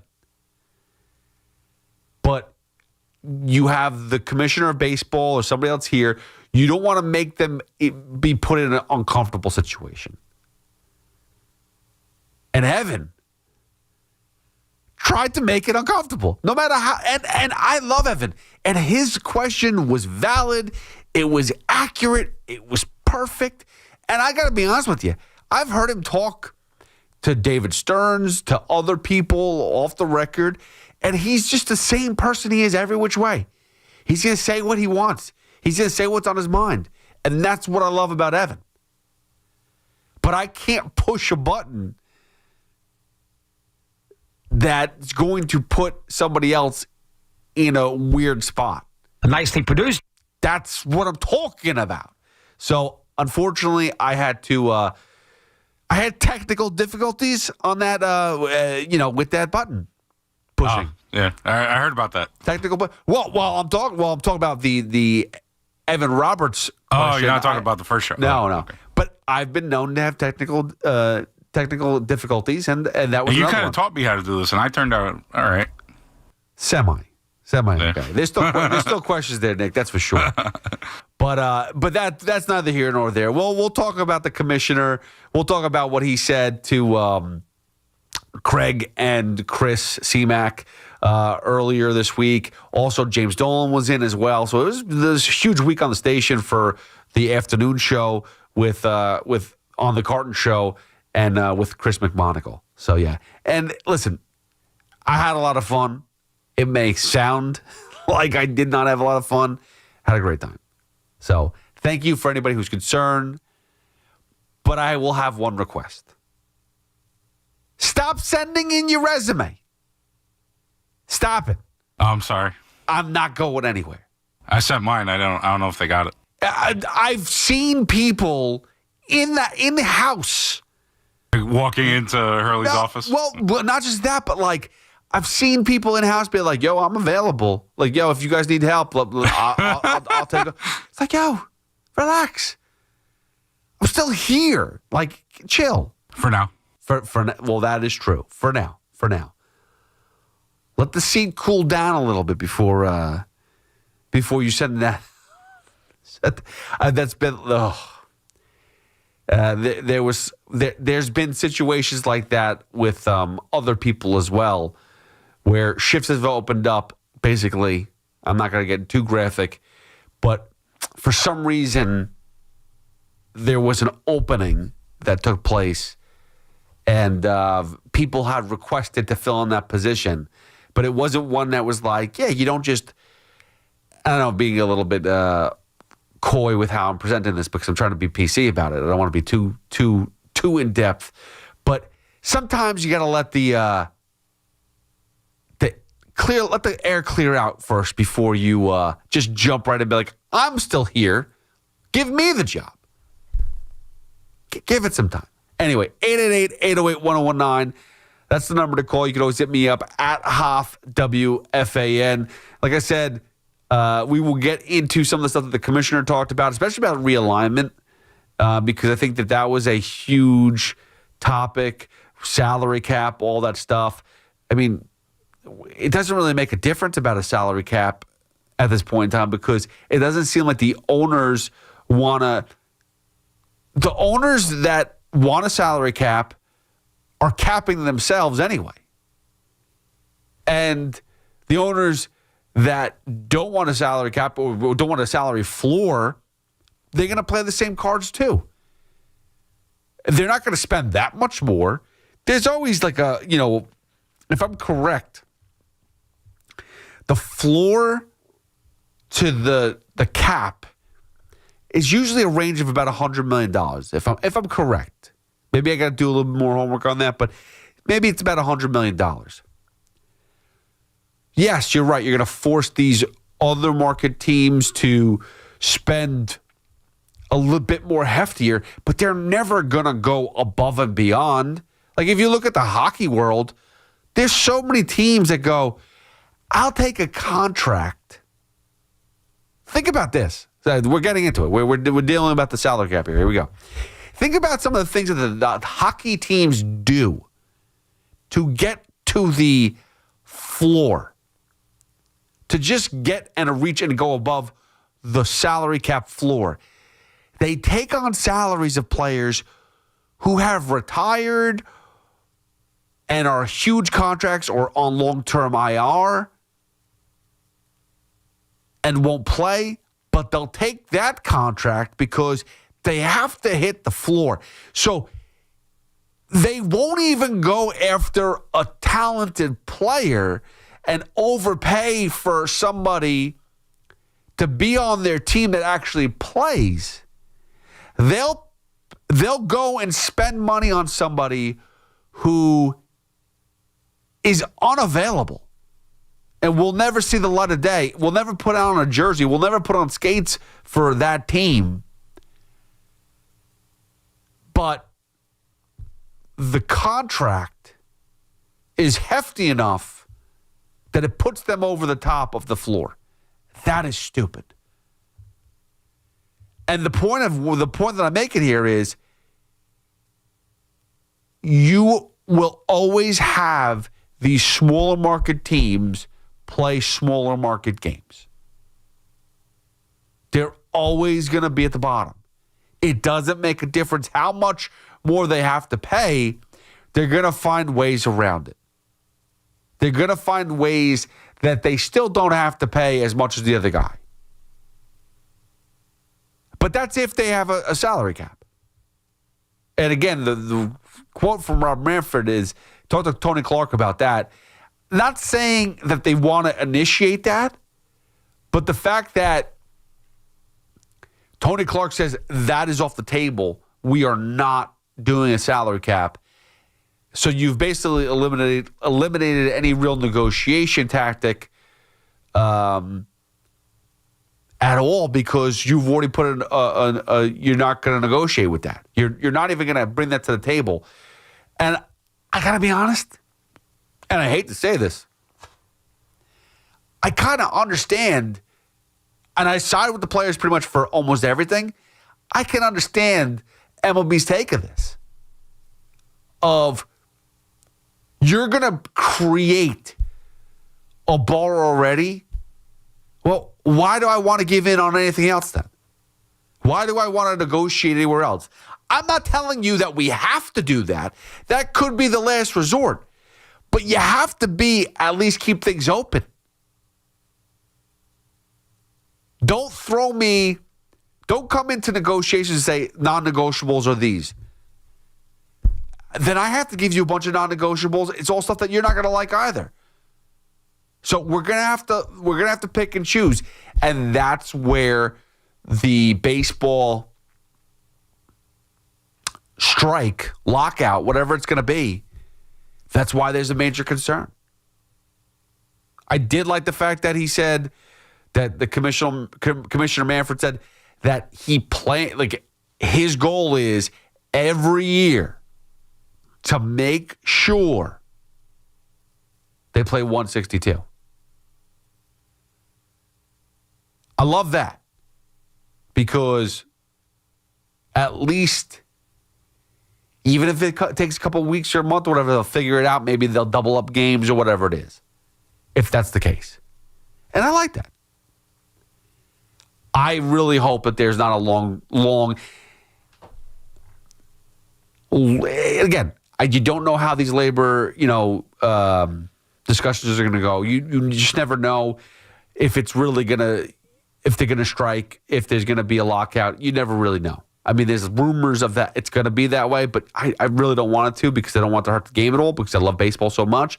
But that being said, if they do, hopefully it's a short period of time that they can move forward and get 162 in, because I think it's important. I know people say baseball's long, the season's long, you don't need 162. I got to be honest with you. I'll take 162 every single season. I have no problem. I have no problem with that. 888-808-1019. That's the number to call. You can always hit me up at Hoff WFAN. So, again, Giants and Jets were the lead, as we were talking about, as the open with the head coaching position. And I know Harbaugh, we've talked about all week long. It's not it's really not even like a question. John Harbaugh is going to be the head coach of the Giants. I know a lot of people are trying to find a way to put some cold water on that, make it sound like, oh, it's not going to happen, there's no chance. But it makes too much sense. The Eagles are not going to fire their GM if somehow they lose this weekend. The Bills aren't going to fire their GM if some reason they lose this weekend, which they could lose. They're in Jacksonville. I feel like that's a bad matchup for Buffalo. I feel bad because my kids are Buffalo Bills fans. I'm going, dude, out of all the teams that you have to play, Jacksonville's the one where it's like, Buffalo is probably better than Jacksonville, but they're on the road. Buffalo's playing on the road. Jacksonville has momentum. They've been playing good football, good enough football. It puts them in a bad spot. So I feel bad because there's a lot on the Bills that they can't choke this away. And they have no home game going forward. It's all up. It's an uphill battle for them. Every week is going to be tougher and tougher. And even though you sit there and say, I'm jumping around here.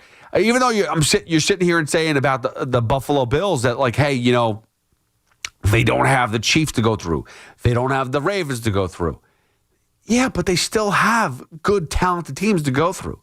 I know they're imperfect. I know the imperfections. I know that, Bo Nix and the Broncos, they're the top team in the league, but they haven't been there before. They haven't been through the wars before like Josh Allen has. This is where he's got to pick it up. So it's going to be an interesting weekend in football. But the point is that there's going to be more job openings. There's no doubt about it. To get back to the whole, Harbaugh best spot for him. But I don't see any other spot opening up and saying, that screams John Harbaugh. It just doesn't.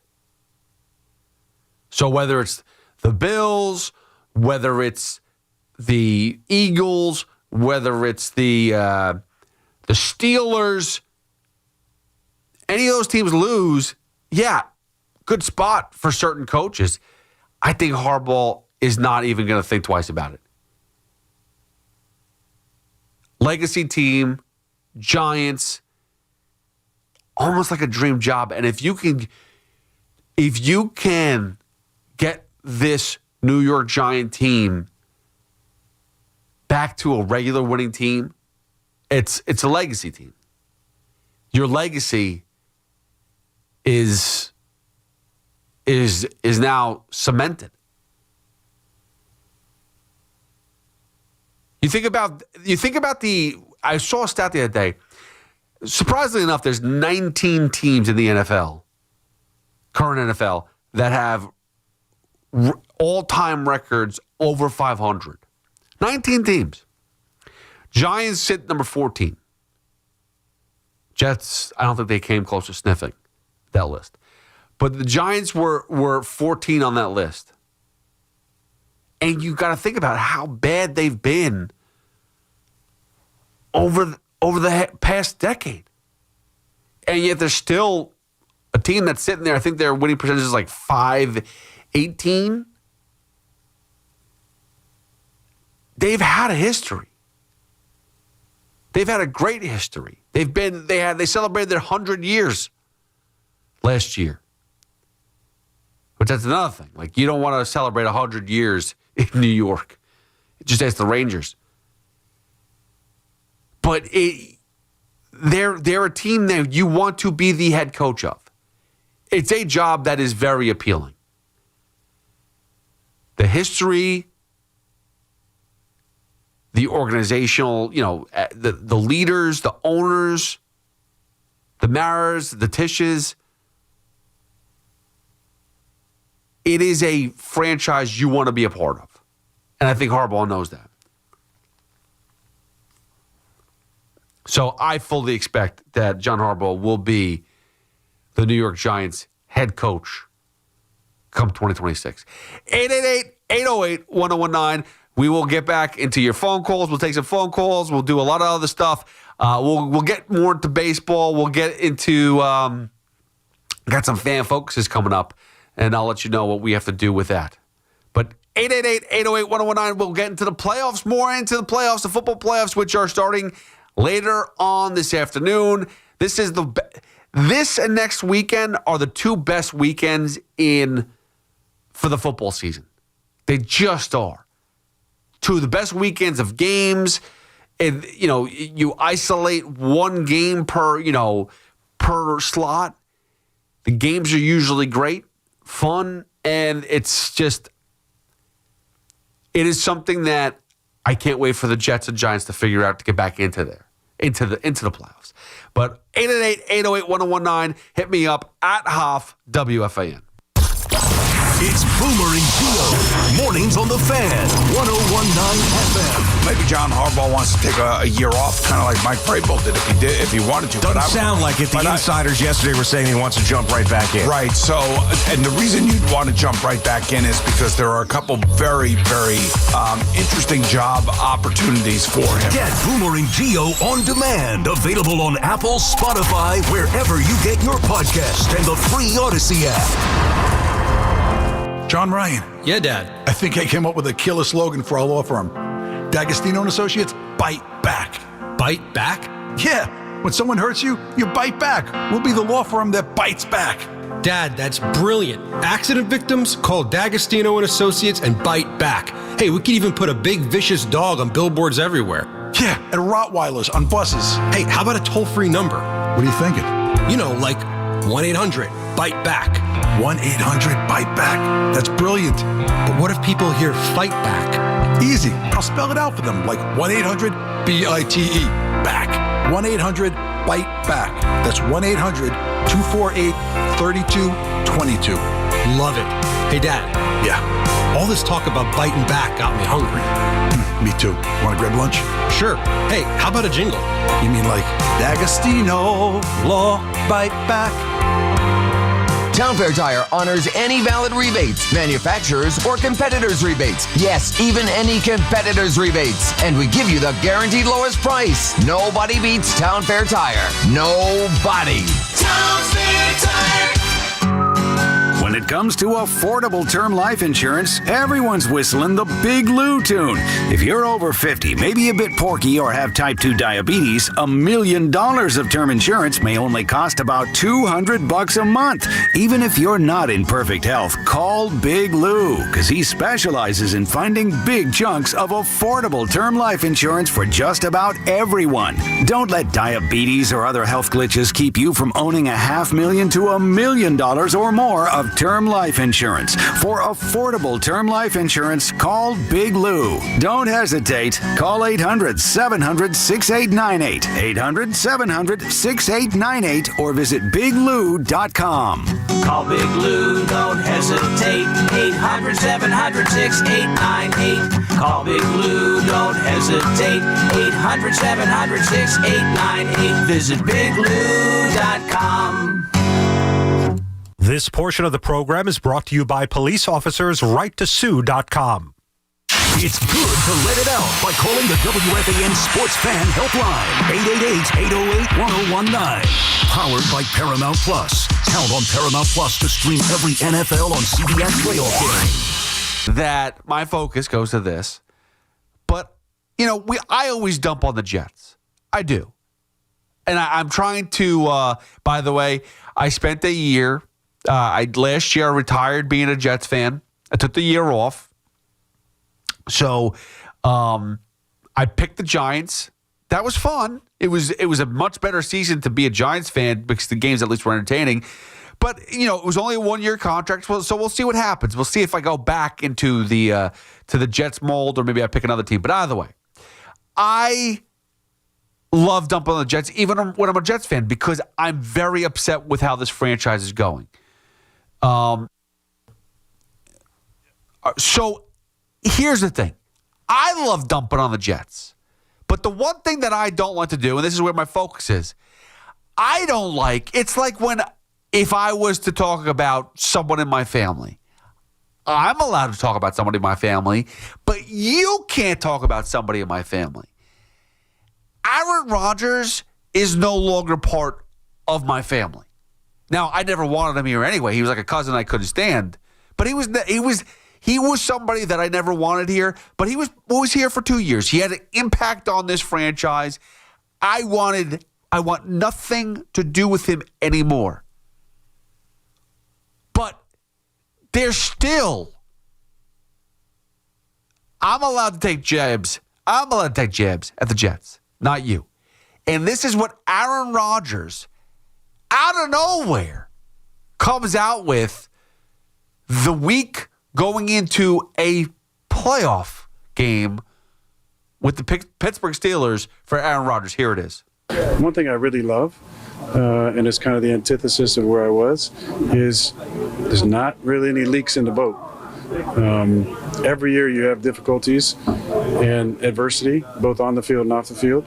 And to go through a season like this and to be able to focus on football and not have a lot of other little bullshit out there has been really nice. I hate you. I don't like you, Aaron Rodgers. Keep the Jets out your damn mouth. Keep them away. I'm allowed to talk smack about the Jets, not you. You did nothing for this franchise. You did absolutely nothing. You actually set the franchise back. The Jets haven't made a playoff in 15 seasons. You're part of that problem. You came in here, demanded a ton of things, didn't deliver. Yeah, I understand you got hurt. I get it. But you demanded a ton. You demanded players to be signed here. I know you could say, oh, well, it wasn't demand. I was presented a list of players. Yeah, they're kissing your ass. They want you to be the quarterback of this team, so they'll do whatever it takes to woo you. We'll bring in whoever you want, your buddies, whatever it takes. Really nice. Yeah, really, really nice. My tush, okay? Aaron Rodgers, I hope you go out there this weekend and you lose. And the reason why, it's not just a selfish reason that I want to see Aaron Rodgers lose and not perform well and get some payback for you not doing anything for the Jets franchise. It's also so the Steelers can fire Mike Tomlin so he can become available so that the Jets can go and pick him up. That's why. So there's multiple levels to this. There's multiple facets to the reason why I want the Steelers to lose. It's not all about you, Aaron Rodgers, but it is about you. 888-808-1019. And that's your Fan Focus brought to you by the Chef IQ Mini Oven, which I'm very interested in getting, by the way. It sounds good. Surprised you don't have one already. No, I don't.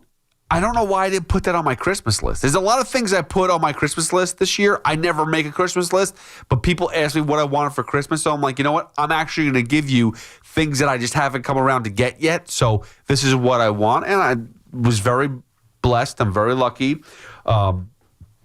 Surrounded by amazing family and good people. And but I'm surprised like the station didn't get it for you. You get like a discount or something. Or well, I would have to put effort into that. I'd have to say, put in a request. I'd have to ask somebody, hey, are there any lying around? Can I go put in for one? There's a lot of things about that. I haven't done that yet. But maybe now, after this read, maybe I get some love. I get someone to me too. Oh, that's the point. That's why Nick's bringing that up, because he wants one. I get it. I don't cook, so I'm good. Neither do I. But I think I'm going to have to. With the new hours that I have, I definitely have to do a little bit more around the house for the wife. And I was talking to Big Mac about this because shift change, like lifestyle change. So C-Mac was working, overnights for past few years. I've been doing the middays now for like 5 years, whatever it's been. And, schedules are different. Like I was available and home and doing stuff, in the late afternoons, early evenings till the end of the night. And now with the new schedule, I don't get home till people are basically going to sleep. which is awesome. Get a little time for yourself. When you get home. I always have time for myself. I always had time for myself, but now I don't have to deal with the other stuff. No, I'm joking. Well, you got to do it with the morning now, which is probably worth. Like, you don't have to deal with getting kids ready for school. Can I tell you something? Yeah. I always dealt with the mornings a little bit anyway because I still do the mornings. I have to give a shout out to somebody. Your wife? No, well, I do give a shout out to my wife, of course. I'm not disrespecting my wife at all. She's amazing. She's at the door before anybody else in the house. I mean, she's an early riser. She's got an incredible job. She works her tail off. She's amazing, and she's out the door before anybody else. Which God bless her for being that type of person to be able to do it. I'm not a morning person. I'm just not. I mean, she's up at 5 a.m. She's getting stuff ready. I mean, she's unbelievable. But another huge help for me, my father. My father comes over every morning pretty much. I mean, I say pretty much because he's there every morning. If there's a situation that comes up that he can't do it, he'll let us know. But every morning my father's there helping me with my kids. He lives that close? Like, that doesn't live that far away. He lives about 10, 15 minutes. Oh, it's not like a everybody loves Raymond type thing where they're across the street?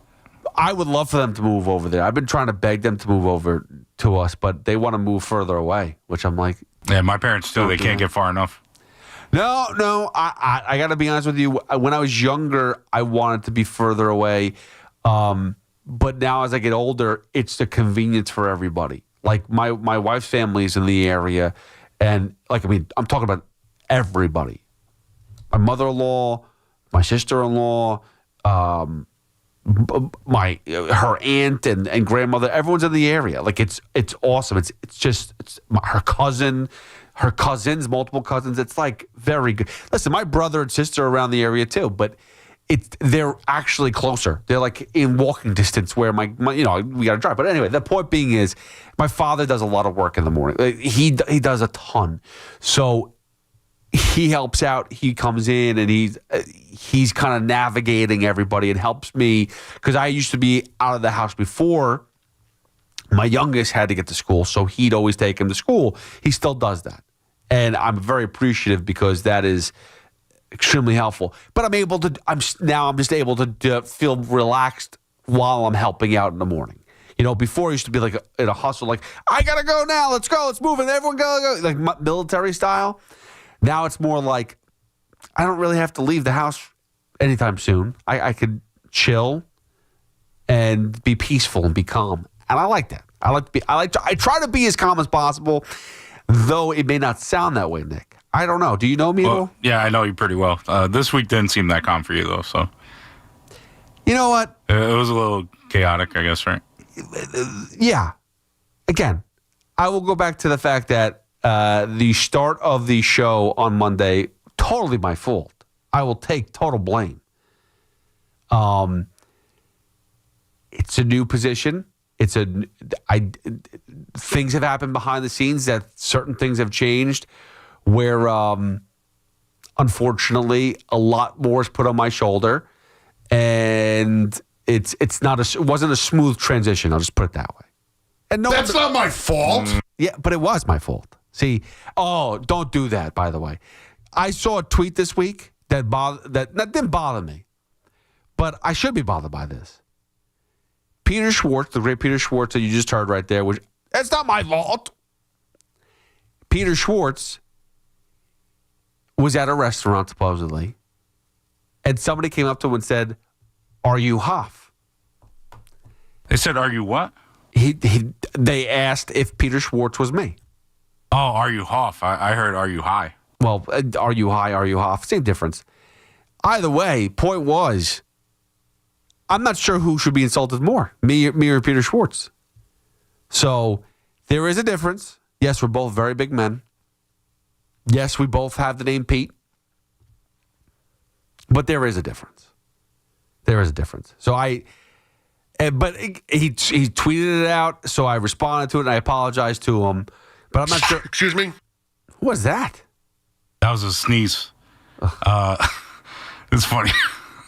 I was working with him on one of the shows he hosted, and he was like in the middle of a thought, and he didn't hit the cough back button, the cough button, and so he had a little sneeze. A little sneeze there. You got a nice chuckle out of that one. Yeah. Look at Nick. Look at Nick. That was a Nick T original. Nick T original. Nick T Productions. Peter Schwartz sneezing. Well, thank you very much. 888-808-1019. That's the number to call. Listen, we'll get into more playoff talk. We'll get into more. We'll get more into the baseball, as I love to talk about baseball. There's a lot to get into.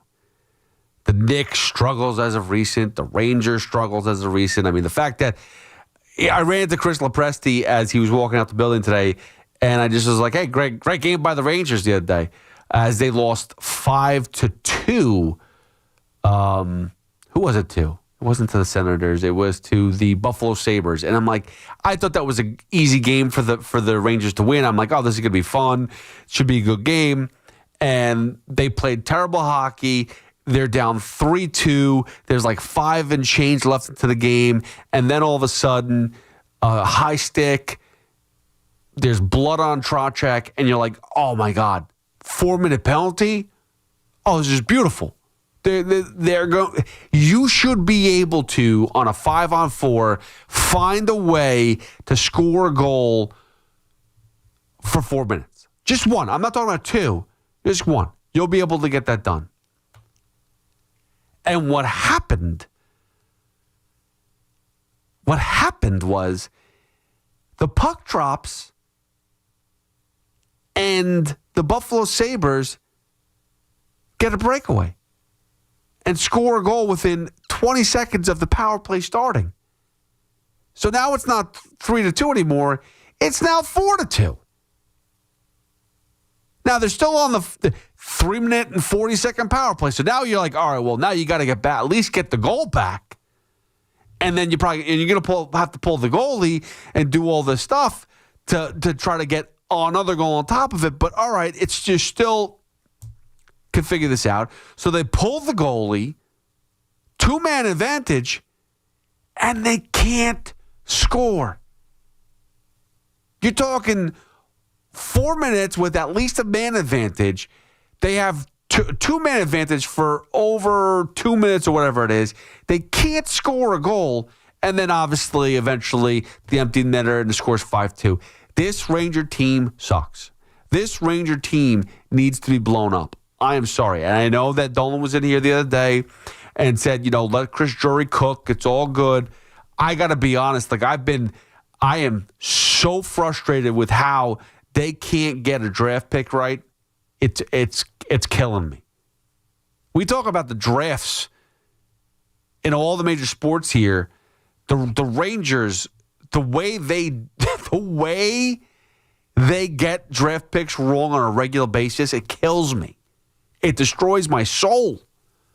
Lafreniere, Alexis Lafreniere should not be on this Rangers team anymore. Just to get him out of here. Again, like I said, this is the same thing I'm talking about with Aaron Glenn.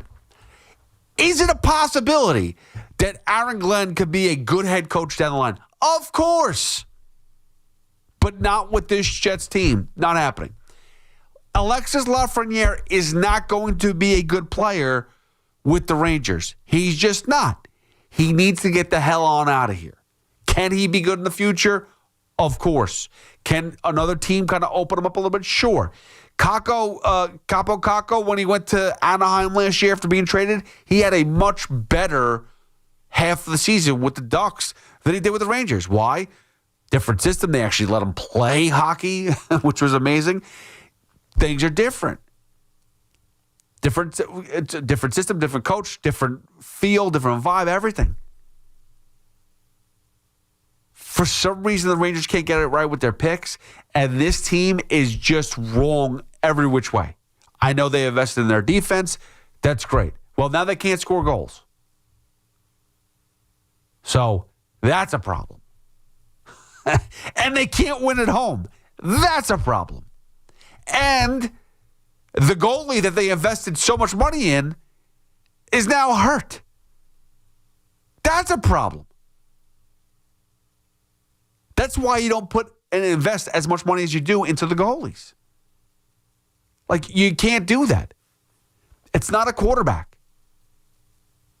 It's not a starting pitcher even. And again, I don't even know if I want to invest in the starting pitching that much. But in hockey, you know how many goalies split time? I know that Igor is one of the better goalies in the league, supposedly. Last year was a down year for him. And this year, it was supposed to be between him and Quick. Now that he's hurt, it's Jonathan Quick. And Quick is just too old now to play as much as he's going to have to play. That's the problem. He's just not young enough to be able to have that back-to-back games, play 3-4 times a week. Maybe in a short period, but not for half the season. And again, I don't know how bad Igor Shesterkin's injury is. We don't know how long he's going to be out for. It's definitely a little while. It's a problem. It's a problem. All right, 888-808-1019. We will get back to your... Let's take some phone calls. I like some phone calls. So we'll do that coming up next on The Fan. 888-808-1019. It's Pete Hoffman with you on The Fan till 5 a.m. when Joe B takes over. You can always hit me up at Hoff WFAN. It's Evan and Tiki middays on The Fan 101.9 FM. I am deathly afraid of taking a head coach after 1 year and getting rid of him. I am. And I understand that you can give me countless examples of, and you just brought it up, what happened in New England or what happened in Denver. But I don't think there is that ready-made answer sitting there. Get Evan and Tiki on demand. Available on Apple, Spotify, wherever you get your podcast, and the free Odyssey app. Get breaking sports news here. WFAN, WFAN FM, WFAN FM HD1 New York, and Odyssey Sports Station. If you're sitting in traffic, you need to do something. Might as well call The Fan. Let's chat about it now. Call the WFAN Sports Fan Helpline at 888-808-1019. Powered by Paramount Plus. Count on Paramount Plus to stream every NFL on CBS playoff game. It's the Pete Hoffman Show on WFAN. That's right. Call the Pete Hoffman hotline for some help. 888-808-1019. Pete Hoffman with you on The Fan till 5 a.m.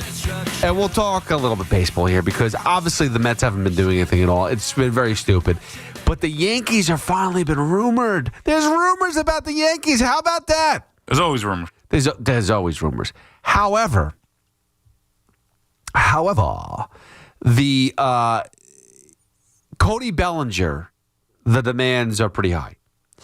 And it's funny because I thought the Yankees, if they were more aggressive with other moves available this offseason, they could have gone the offseason without going and trying to get Cody Bellinger. But because they had zero interest in Pete Alonso, because they had zero interest in Edwin Diaz, and pretty much, though there's no other like clear-cut first baseman, you could have got Kyle Schwarber as a DH, but that's not really what they need. Because they put a block on certain players, they're kind of desperate now to bring in a Cody Bellinger. And I know his demands are high. And I understand that the Yankees don't want to spend a certain amount of money on players. They put themselves in a bind. Cody Bellinger is not worth the money he's asking. And it's because I still worry that the Cody Bellinger that got non-tendered from the Dodgers can rear its ugly head. That's my worry. I'm not saying that Cody Bellinger is not talented. I'm not saying that he can't be an amazing player. I just don't know what Cody Bellinger you're going to get. And we've seen now guys get paid big dollars and completely turn into a shell of themselves. You look at Anthony Rendon in L.A. I mean, the guy doesn't want to play baseball. Now, he's also always injured, but he really doesn't want to play baseball. He said it. I don't think he cares. Maybe it's because of him always rehabbing or whatever the case is, but he doesn't care about playing baseball. He's made a ton of money. I believe he won the World Series with the Nationals, and he moved on, and he's just chilling. He's just loving life or trying to love life and collecting a paycheck. Chris Bryant, a hot ticket in Chicago. Where is he again? Oh, he's in Colorado. He made a ton of money into Colorado, and he's done absolutely nothing. He's been terrible. I'm not telling you that Cody Bellinger is going to be terrible for his career. But I will say this much. Like, you know, when you talk about when you do comps, like a lot of, and I'm going to compare Pete Alonso to Cody Bellinger here. When you talk about comps of, what has this guy done in his career? Pete Alonso, you could say his off years, yeah, his batting average was low. He's not a great defender. He's not this. He's not that. Okay. Pete Alonso never hit under 34 home runs in a career, in a year. You could talk about, the 56 game or 57 game year that he played in 2020 with COVID. He hit 16 home runs in 57 games. I mean, he was on pace to be amazing. He's never hit less than 34 home runs, never driven in less than 88 RBIs. He is a consistent hitter. Okay? Now, defense, you question. Okay, fine. Cody Bellinger. The defense has never really been a question, so that is an upgrade. Okay, yes. I like to pay people that play the field and play good defense. But here's the thing.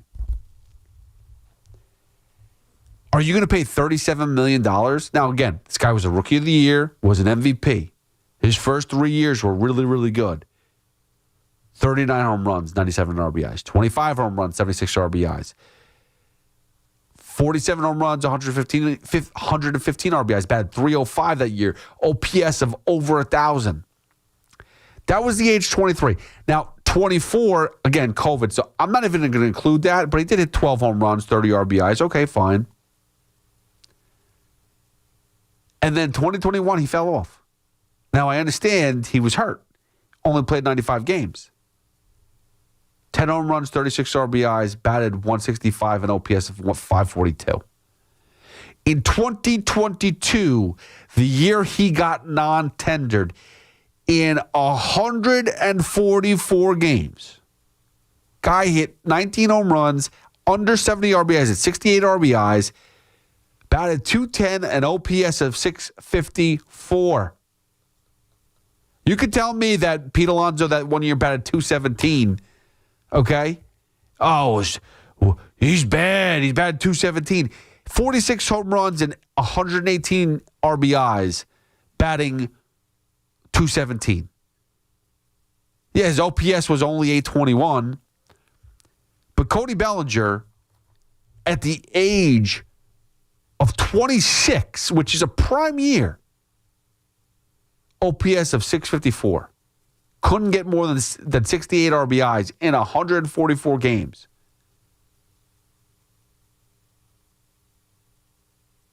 That's, to me, was a major fall. Now, again, 2021, he was hurt. So maybe there was some lingering issues. But the Dodgers felt that he was so bad that they were better off not going through arbitration, not keeping around, non-tendering him. They couldn't do anything with them, so see you later. At the age of 26. Now he bounced back with Chicago in 2023. Batted .307, got his OPS up to .881. 26 home runs, 97 RBIs. 2024, 18 home runs, 78 RBIs, batted .266. So he fell off batting average-wise about 50 points. OPS dropped over 100 to 751.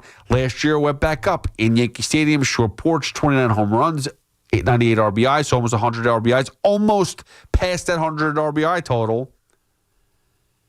Batted .272, so he jumped up 6 points batting average. Jumped back up to 813 OPS, so jumped up about 75 points or close to 70 points in OPS. So it was a better season for him last year. But now we're talking about every other year. It's a more inconsistent. This guy wants $37 million or over 30.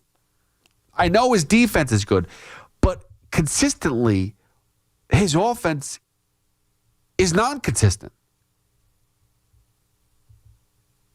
The Yankees put themselves in a spot, though, that they have to sign him because they're not going to go for Kyle Tucker. They're not going to give up the draft pick. Bo Bichette, they've kind of moved past on, and he's, making his way to Philadelphia probably sooner than later, at least as far as a meeting-wise goes. You put yourself in a spot now where you have to kind of bow down to Cody Bellinger. Because if he walks away and you're not getting Tucker, unless you have some kind of but like trade lined up that nobody knows about, you're in a bind offensively. You're putting yourself in a spot where you have one less bat. Because I know you bring back Trent Grisham. Your left fielder is going to be Spencer Jones / Jason Dominguez. Your first baseman is going to be Ben Rice. It's not good. It's not good enough. You're missing at least one bat. At least one bat. So the Yankees are putting themselves in a spot where they have to negotiate with Cody Bellinger. And they're trying to, but he wants a ton of money. But it's their own fault because they chose not to be in on other players. They chose not to be in on guys like Pete Alonso. They chose to give Trent Grisham their, qualifying offer. It is and again, this is where we're talking about we're talking about the salary cap and stuff like that. The owners are giving themselves their own salary cap. Can't do it. Don't want to pay that much money for it. Don't want to continue to add on to what the players are making. We're limiting ourselves on X amount of big deals on our team. We can give Aaron Judge a huge contract. We can give Garrett Cole a huge contract.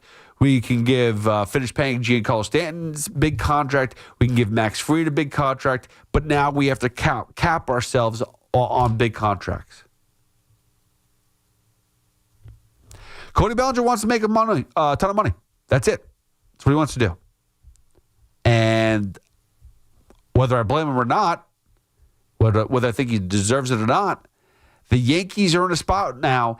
If they miss out on Cody Bellinger, there's nowhere else to go. Because Kyle Tucker is not in their future. So they kind of have to cater Cody Bellinger. 888-808-1019. That's the number to call. So they put themselves in the bind. It's their own fault. I always say this, and I mean it. I think the best fit for David Stearns would be with Brian Cashman. Would be with Hal Steinbrenner. David Stearns and Hal Steinbrenner would work amazing together because David Stearns doesn't want to have a high payroll. And he has these plans on how to build a perfect team. And Hal is going to let him do it. How's they go for it? As long as you're under this amount of money, we'll make it happen. If you can be less than that, let's go for it. And I bet you David Stearns would figure out a way to do it. And he'd find, coupons all over the place to bring in. And Hal would be satisfied. And I bet that with knowing that he doesn't have, because David Stearns with Steve Cohen, there's this thought process that Steve Cohen's telling him, I have a cap and I don't want you to go over it. But the reality is, yeah, there's a cap. But if you need to get in a certain player, go do it. Just make sure it's the right player. So I feel like Stearns is playing with I have that idea that I can go and pick up a top-end player at any point in time if I really need to, and I could overspend if I really need to. I don't want to. So it's like I think he's in a weird place that he doesn't know how to build a team the way he should because he has that caveat. But if he was with Steinbrenner, I don't think that'd be there. I think it's build it this way, get us under this amount of money, and call it a day. And I think that with that focus, David Stearns would be more effective for the Yankees, while Brian Cashman would do wonders with the Mets. I'm telling you right now, I would make that trade tomorrow. Trade me David Stearns for Brian Cashman. I'll make that trade. Brian Cashman will go out there, and again, same exact rules that David Stearns has. He'd go out, get the payroll to about $350, $340, $350. But if there was a special player, Pete Alonso, Edwin Diaz, those type of guys, he would have given in and paid those money and say, we have to do this to keep him. I'm sorry. And there wouldn't have been this back and forth.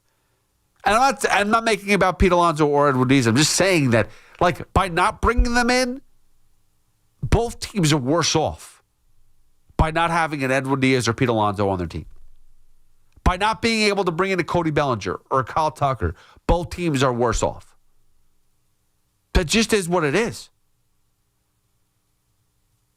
Those players I mentioned, Alonso, Tucker, Bellinger, three of the better offensive players in the league. And I can sit there and tell you all the reasons why I don't like Bellinger as much, but still, he's one of the better offensive players available right now on the market.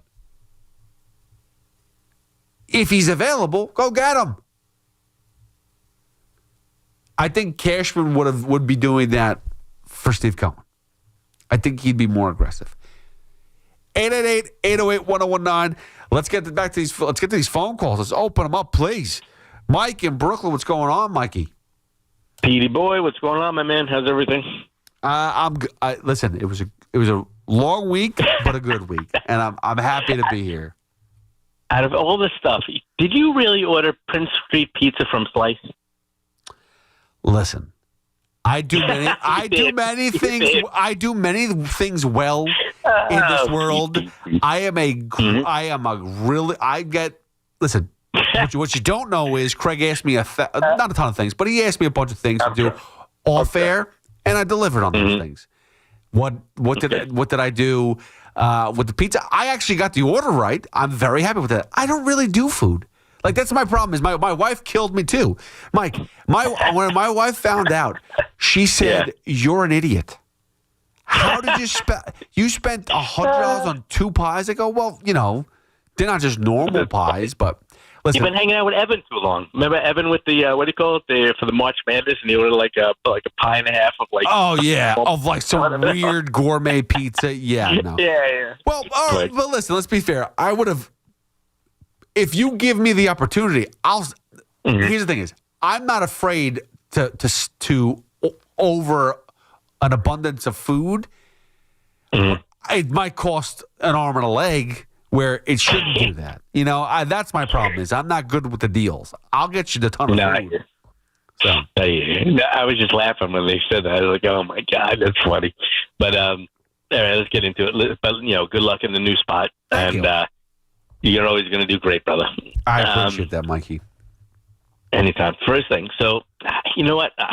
I'm hearing all these stupid rumors about Harbor are going to the Dolphins. You know what? I think they're. First of all, I don't think he'd make such a difference without a quarterback. They're going to have no quarterback. So he's going to waste 2 years, get a quarterback, do whatever, or they get somebody. Mike, Quinn Ewers isn't the next Tua? Yeah, Quinn Ewers. Yeah, I'll give you Quinn Ewers. Yeah, the next Tua. Yeah. Which is better? I don't know.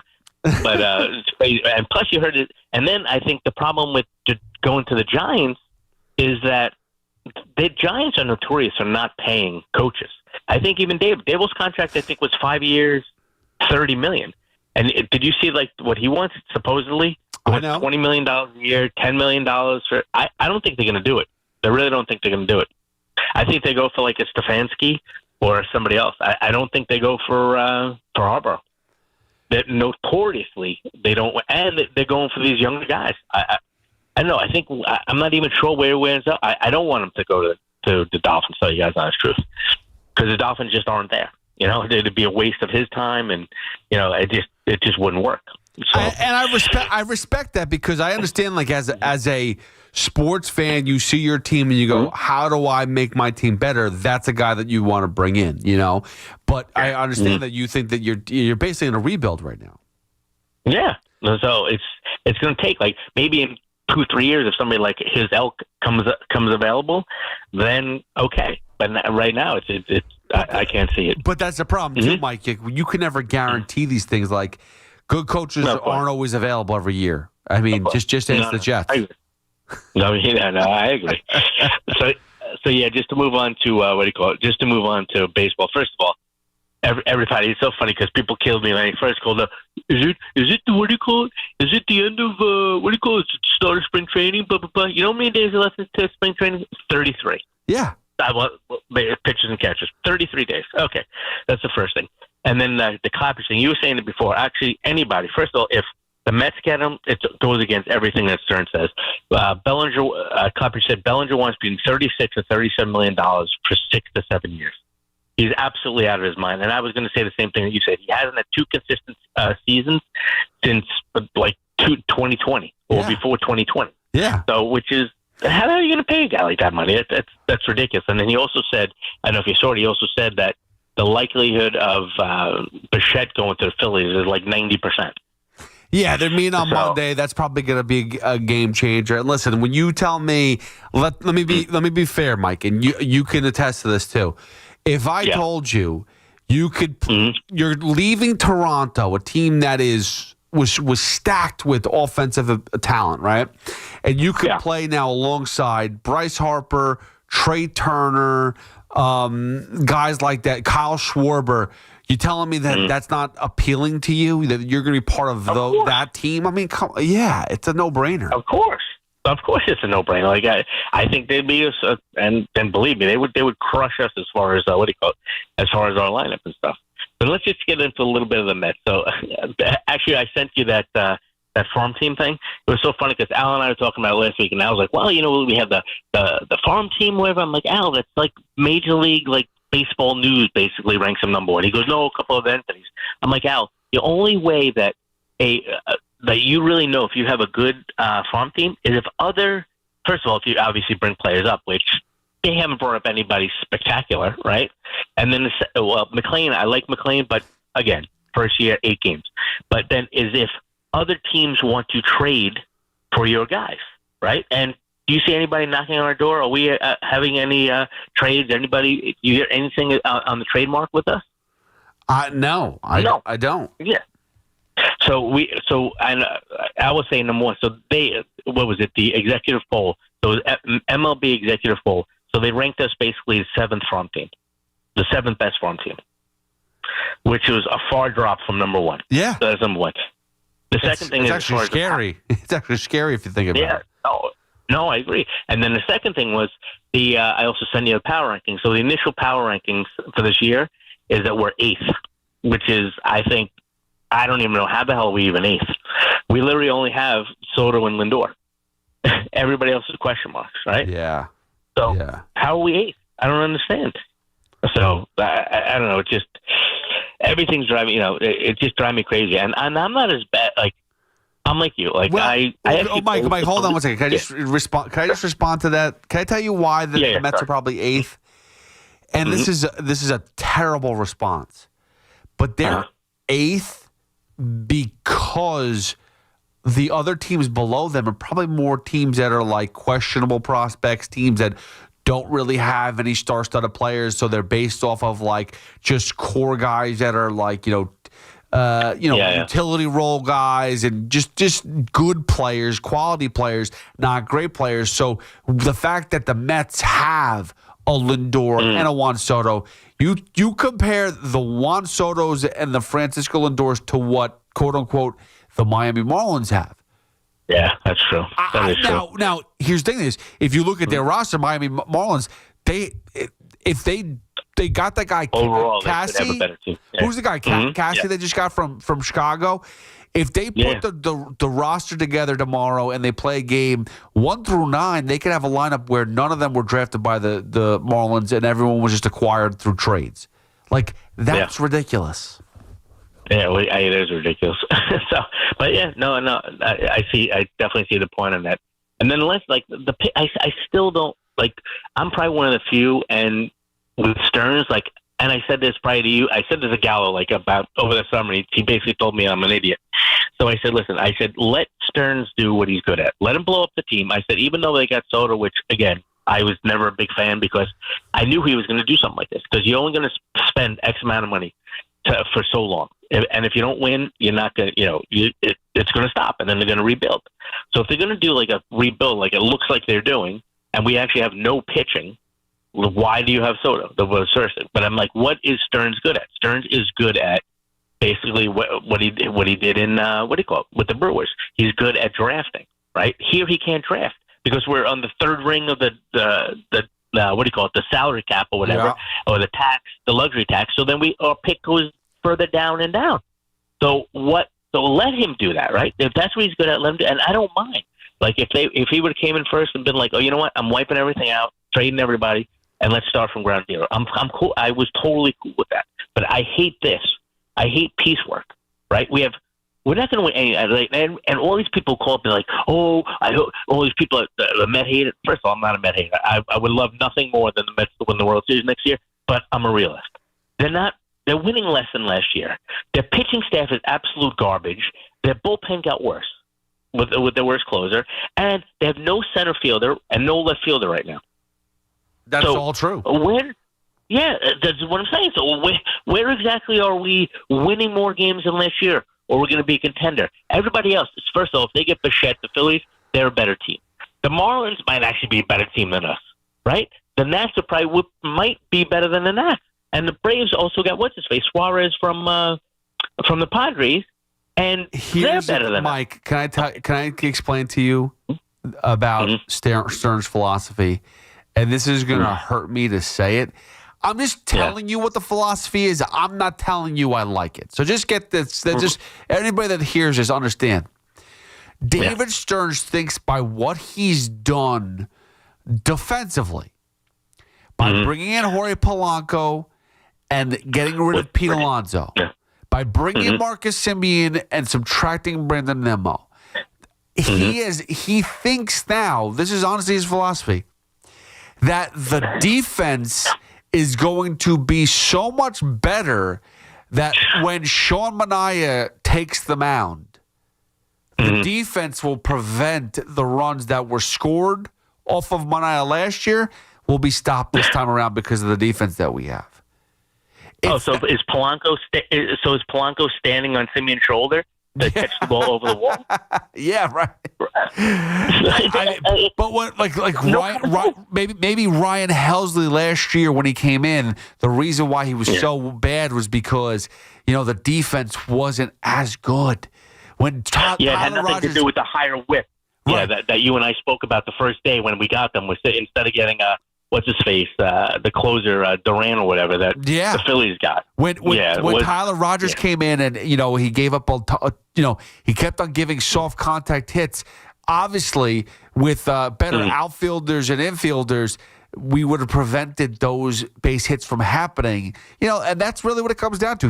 That's truly how David Stearns puts his philosophy out there. It's I'm going to make a great defense If they provide offense, great, but the defense will help the pitching going forward. That's how we're going to prevent runs, is by the defense being good enough to prevent runs so that we don't allow much, and we'll be able to like chip. Listen, we've gone through that before, Mike. Guess what? Of course. We did that with all those years with Jacob deGrom. Okay? Yep. We've played. Yeah, we lost 1-0. Yeah. Yeah. Yeah. I know. Eventually, believe me, I believe. Listen, crazy. eventually you got to hit the ball. So. Of course. Well, and then the problem too is like they will win nothing, right? Well, first of all, I want to see Holmes. Holmes actually obviously pitched better than I thought he was going to pitch last year, but he pitched. I was looking at his stats. He pitched more innings than he pitched in like 3.5 years. So I want to see how he does this year, how he bounces back. Number one. The second thing is you will win, and I will guarantee you this, right? And you know how I love pitching, right? They will win nothing until they get at least an ace, or maybe McClain becomes ace and somebody else with them. They will win nothing. I guarantee it. There's nobody like it's almost like defense, like in the playoffs, right? In football, pitching wins World Series for the most part, and whether it's I don't care. Like 2015, they say the Royals. Yeah, the Royals had a fantastic bullpen. They had lights out 6th, 7th, 8th, and 9th guys, so their pitchers only had to go 5 innings. We don't have that. Right. Hey, Mike, real quick. Mm-hmm. Just because there's the TV on, and I saw a commercial or infomercial for something I haven't seen in a long time. What is it? They still have phone sex lines? Oh, I don't know. You probably have to ask Craig on that. I don't know. I just saw one right now. I just saw an ad pop up. Not an ad, but like a sex line, and I'm like, I didn't think they exist anymore. You should have like YouPorn and all the other stuff. But right, exactly. That makes sense. Like I didn't expect that that's still a real thing, but I guess it is. So yeah, I didn't know that either. There you go, guys. And last thing, Monday I'm going to the Ranger Kraken game. So let's see how bad we get beat. I'm going to Abbey. So we should have I'm sorry. I'm so upset by them. They did now I don't want to go. I don't want to go see them play anymore. I actually been watching a lot of a lot of the other teams, whatever. I really like that guy Celebrini. I like that guy who I told you played for my brother-in-law, Cutter Gauthier. Yeah, I like him. There's so many good young guys, and like you were saying before, we get what's the other kid on the Ducks? Seneke. He's really good. There's so many good guys out there. It's just even Schaefer. Young, youthful players. Like Jack Hughes is still young, but like you talk about the 3 teams locally. Hughes was a hit. Schaefer's a hit. The Rangers don't ever hit on their young prospects. Now listen, the goalie Igor, that's great. Okay, but. I mean, I need an offensively minded player, a guy that's like Macklin Celebrini is one of the top scorers in the league. It's his second year. He's 19 years old. He's 19 years old.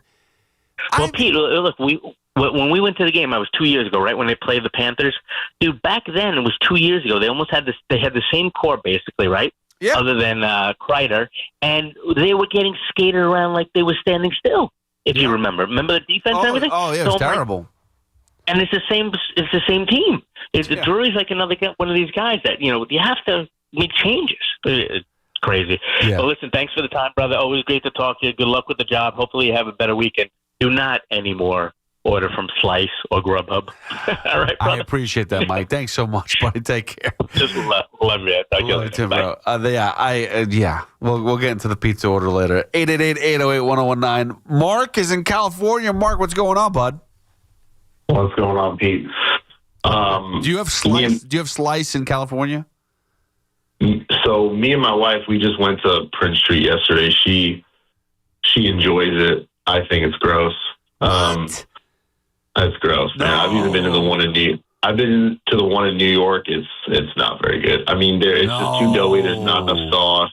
No. When's the last time you went to Prince Street? It's unbelievable, dude. What are you crazy? We went there yesterday. The one in California. We've been to the one over here in California where I live at. And, they must do. Well, first of all, pizza in California sucks. So let's be fair. It's not the same pizza. It's Prince Street. I mean, I'm originally from New York, but I've eaten there. I actually used to work at John's of Bleecker Street, which is, to me, is the best pizza in New York. John's. I know John's. Yeah. Yeah, it's the best pizza in New York. But there's a spot out here in California, if you want to go on Google and look at it, or you want to come to Cali and eat it, it's called Apollonia's. It's probably the best pizza in California. Or there's Prime Pizza, which is like all over California, but there's about 10 to 12 locations. Apollonia's, where is that? Apollonia's is on Wilshire, in California, and is that it's LA? cash only. It's LA. It's cash only. They have weird hours. My buddy's actually the cameraman for Dave Portnoy's pizza gig that he has going on. So, I've been friends with him for a while.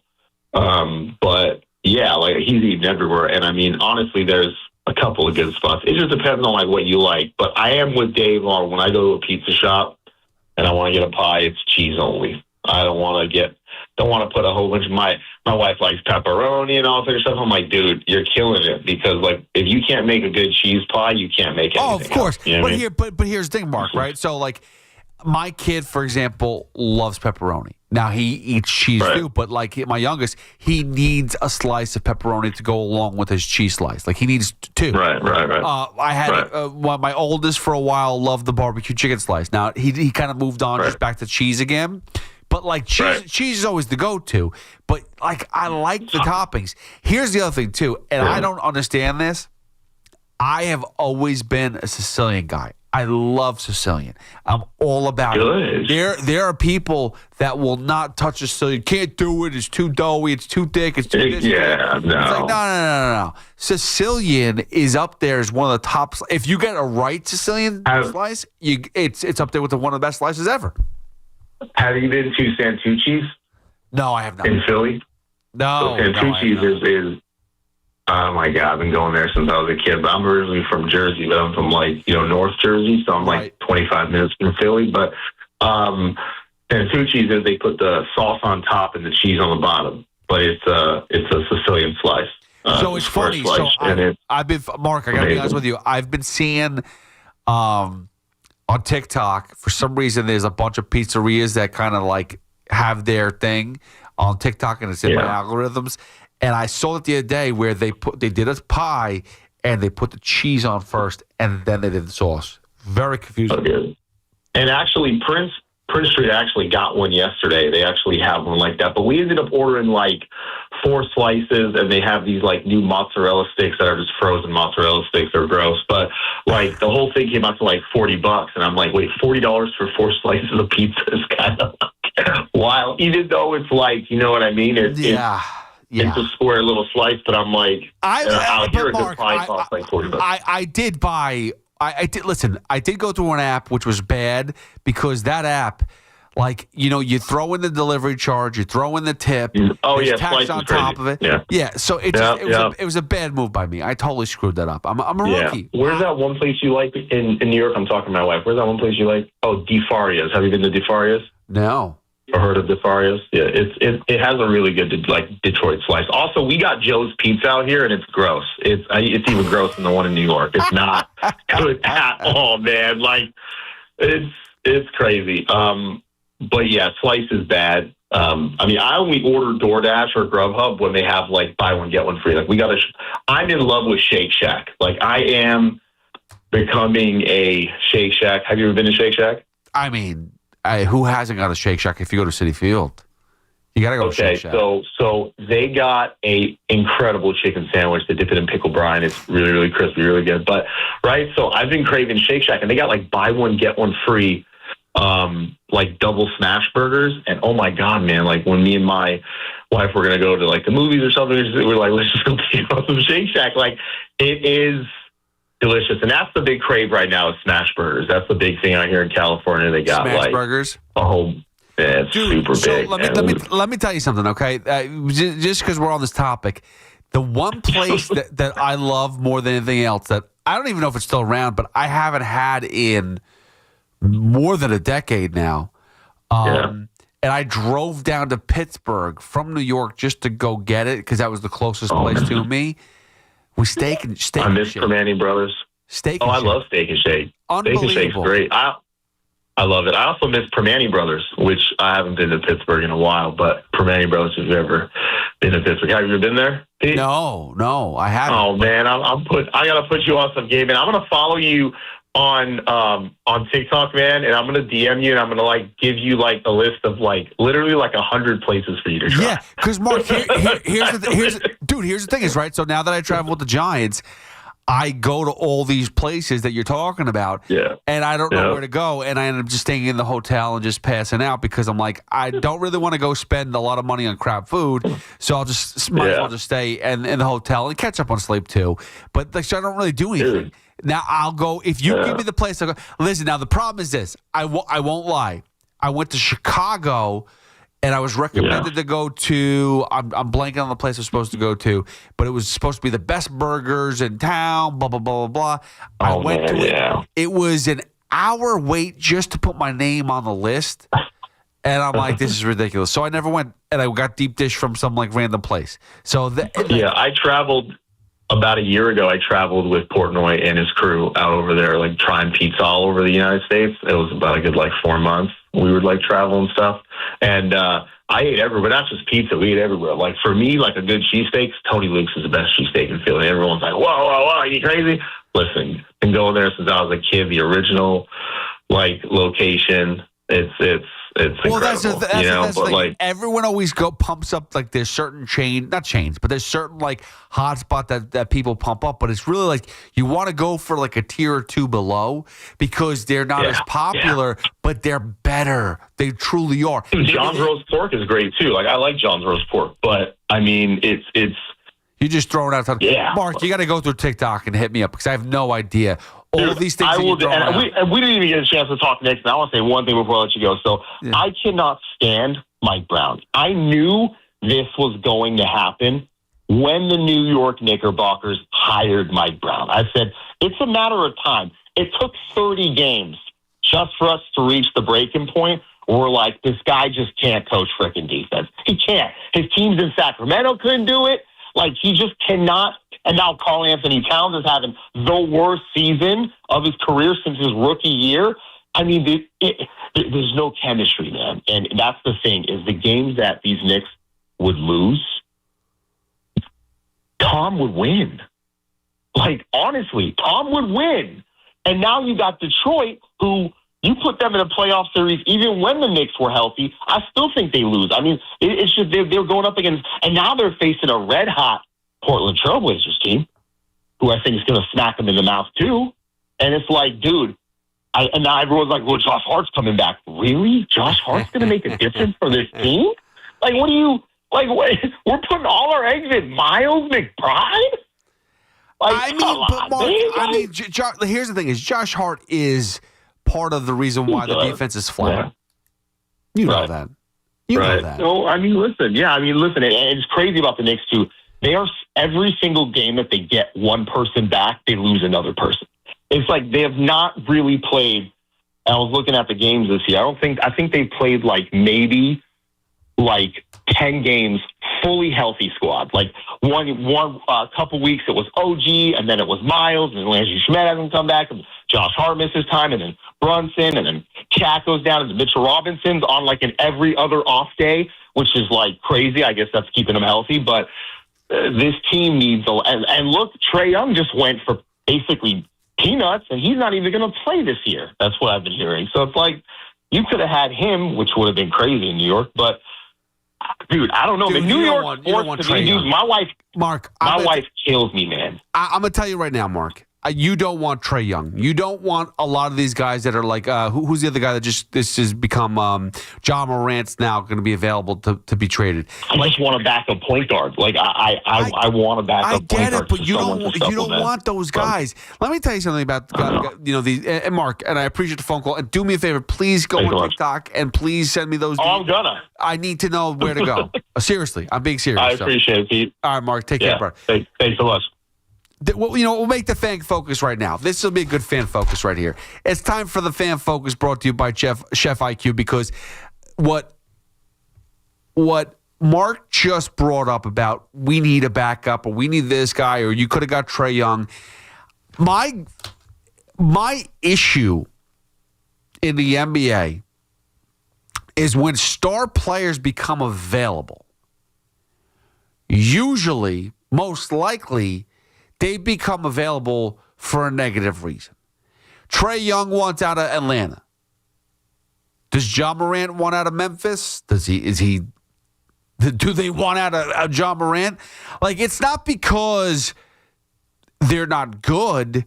It's because they're a problem on the team, off the court, or whatever the issue is. Trae Young's a great player, but he wants out. What makes you think that him going to the Knicks is going to be helpful in any sort of way? Like, you think that he's going to change his MO? He's not even that great of a player anymore. He was a couple years ago. He's not as good. I don't want anybody, whenever there's this guy wants out of this team, like, think about this. Tariq Skubal is going through arbitration with the Tigers. He's not saying, I want out of Detroit. He's just saying, I want paid. I want to get paid. That's what he wants. It's two different things. I want to get paid. I don't want to be on this team anymore. I'm done with this team. James Harden, Kevin Durant, Kyrie Irving. Were they not done with their teams? Did they not all go to Brooklyn? How'd that work out? I'm tired of these players demanding trades because they're done with their team. Those are the guys that I don't want on my team. Those are the guys that are going to be a deterrent once they come to you talk about gelling, right? Like, I was upset that the Knicks got rid of Thibodeau because I thought that it was unfair to hold Tom Thibodeau, who got the Knicks to the Eastern Conference Finals, to put the blame on him for the team that was just put together in a year that they didn't go further than that. Like, they didn't go to a championship finals. They didn't win a championship. Like, only had a year to gel. And Tibbs, every year, whatever you want to say about him, always felt like he was taking a step forward. He was always getting a step forward, a step closer. And they did last year. They got to the Eastern Conference Finals with Cat, with Brunson, with Hart, with OG, with Bridges. But that was the first year they were together. Imagine what they could do in year two with all those guys. But now you fire Tibbs, you bring in Mike Brown, and now it's like, well, this team isn't working. Let me go bring in another guy from outside. Because Trae Young would work? Because Ja Morant would work? No chance. Because Giannis would work here? This team, this Knicks team, I always say it. I said this since last year once Cat got traded here. This squad is the best starting five in the NBA. When healthy, best starting five. The problem is everyone's looking to try to make it better. And they haven't given them the opportunity to succeed and gel fully. Stop making changes to things that you don't need to change. Give it time.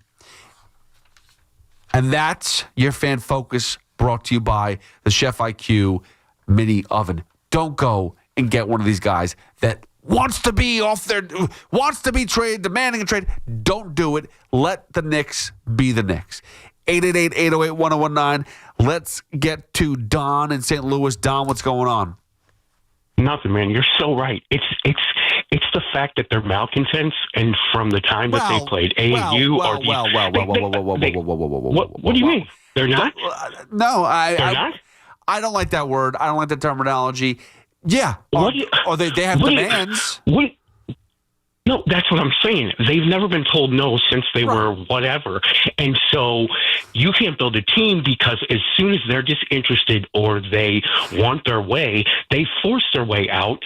And look at the return that the Wizards got for Trae Young. It's a joke. I know. Kispert and McCollum, I mean, don't get me wrong, McCollum is fine, right? But I mean, aren't you gonna maybe retain some draft picks or something? I mean, it's a joke. You can't. The NBA is fun the last month and a half in the playoffs, but it's a joke with this 65 games to qualify for awards and guys sitting out in the rest and stuff. I mean, when I was young, I'm 50 years old. When I was young, it just you heard Jordan on these things that they had him on NBC where he was like he wouldn't think of sitting out. It's like, why would you do that to your team? You're and like the guy said, like the caller said before about Mike Brown, that's one thing. Karl Anthony Towns having the worst year of his career. It all couples together with guys sitting out, the breast, and all this stuff. And I'm sorry that I used, if it's not the right terminology, the malcontent, but it really started, it's really focused on those types of people like Harden and Kawhi and a Trae Young type that just, like I said, basically they've never been told no, and when they are, then they're fed up and they're done. And look what he did to the Hawks. I mean, they're going to be, they might not even make the playoffs. I mean, they might not even make the play-in. I mean, McCollum and Kispert, I mean, that is no return for Trae Young, even though, I mean, Trae Young is, to me, kind of a garbage superstar, but whatever. I mean, it was a horrible return. I love the league, but I hate what's happened in the last 5 to 6 years. Don, let me ask you a question. It kind of makes it a joke. Do you remember where Trae Young was originally drafted? No, but he was traded for Doncic on draft night. Yes.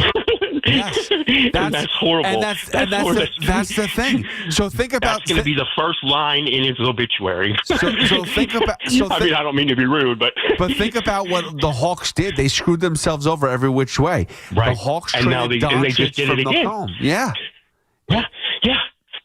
I mean, it's so. The thing about it is the word that I would use. It's so backwards. When I was a kid, like Scottie Pippen wanted his way out. Did he get what he wanted? No, because they ran an organization. Now they screwed up everything, and after 97, 98, they tore it all down. And look what they've been since then. But as an organization, they won 2 3-peats. Who else has done that? I mean, they knew what they were doing. Krause was an idiot to a certain extent.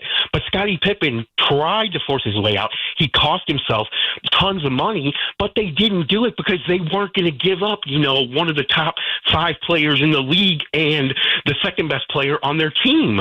I mean, come on. What are these owners are like? They just bend over to everything. It's a joke. But Don, here's the thing, and thank you so much for a phone call. I really do appreciate it. Here's the issue with this as well. You have a guy that's disgruntled, wants to be out of there, and if he's not, he's either going to sit, he's going to cause problems with the team. Do the players want him around? There's all these other things that go with being a team player. And I don't know if it's better off keeping somebody where he doesn't want to be. Like Trae Young, keeping Trae Young on a Hawks team, or trading him to somebody else. Like this is somebody else's problem. Yeah, it's better that you got rid of the guy, but what did you get back? What was the return? And if the Hawks aren't winning with Trae Young, they could lose without Trae Young too. When's the best time to trade Trae Young? Like you talk about that all the time, right? Like Tariq Skubal, like we keep on talking about with Detroit. Like he's not going to be long for Detroit. Like we all know that. He's going to hit free agency. We all know that. So at what point in time do we say, is it better to have to, and this is not an attitude thing, this is just a reality thing. Like, you have an asset. He doesn't say he doesn't want to be part of Detroit. He just wants to get paid.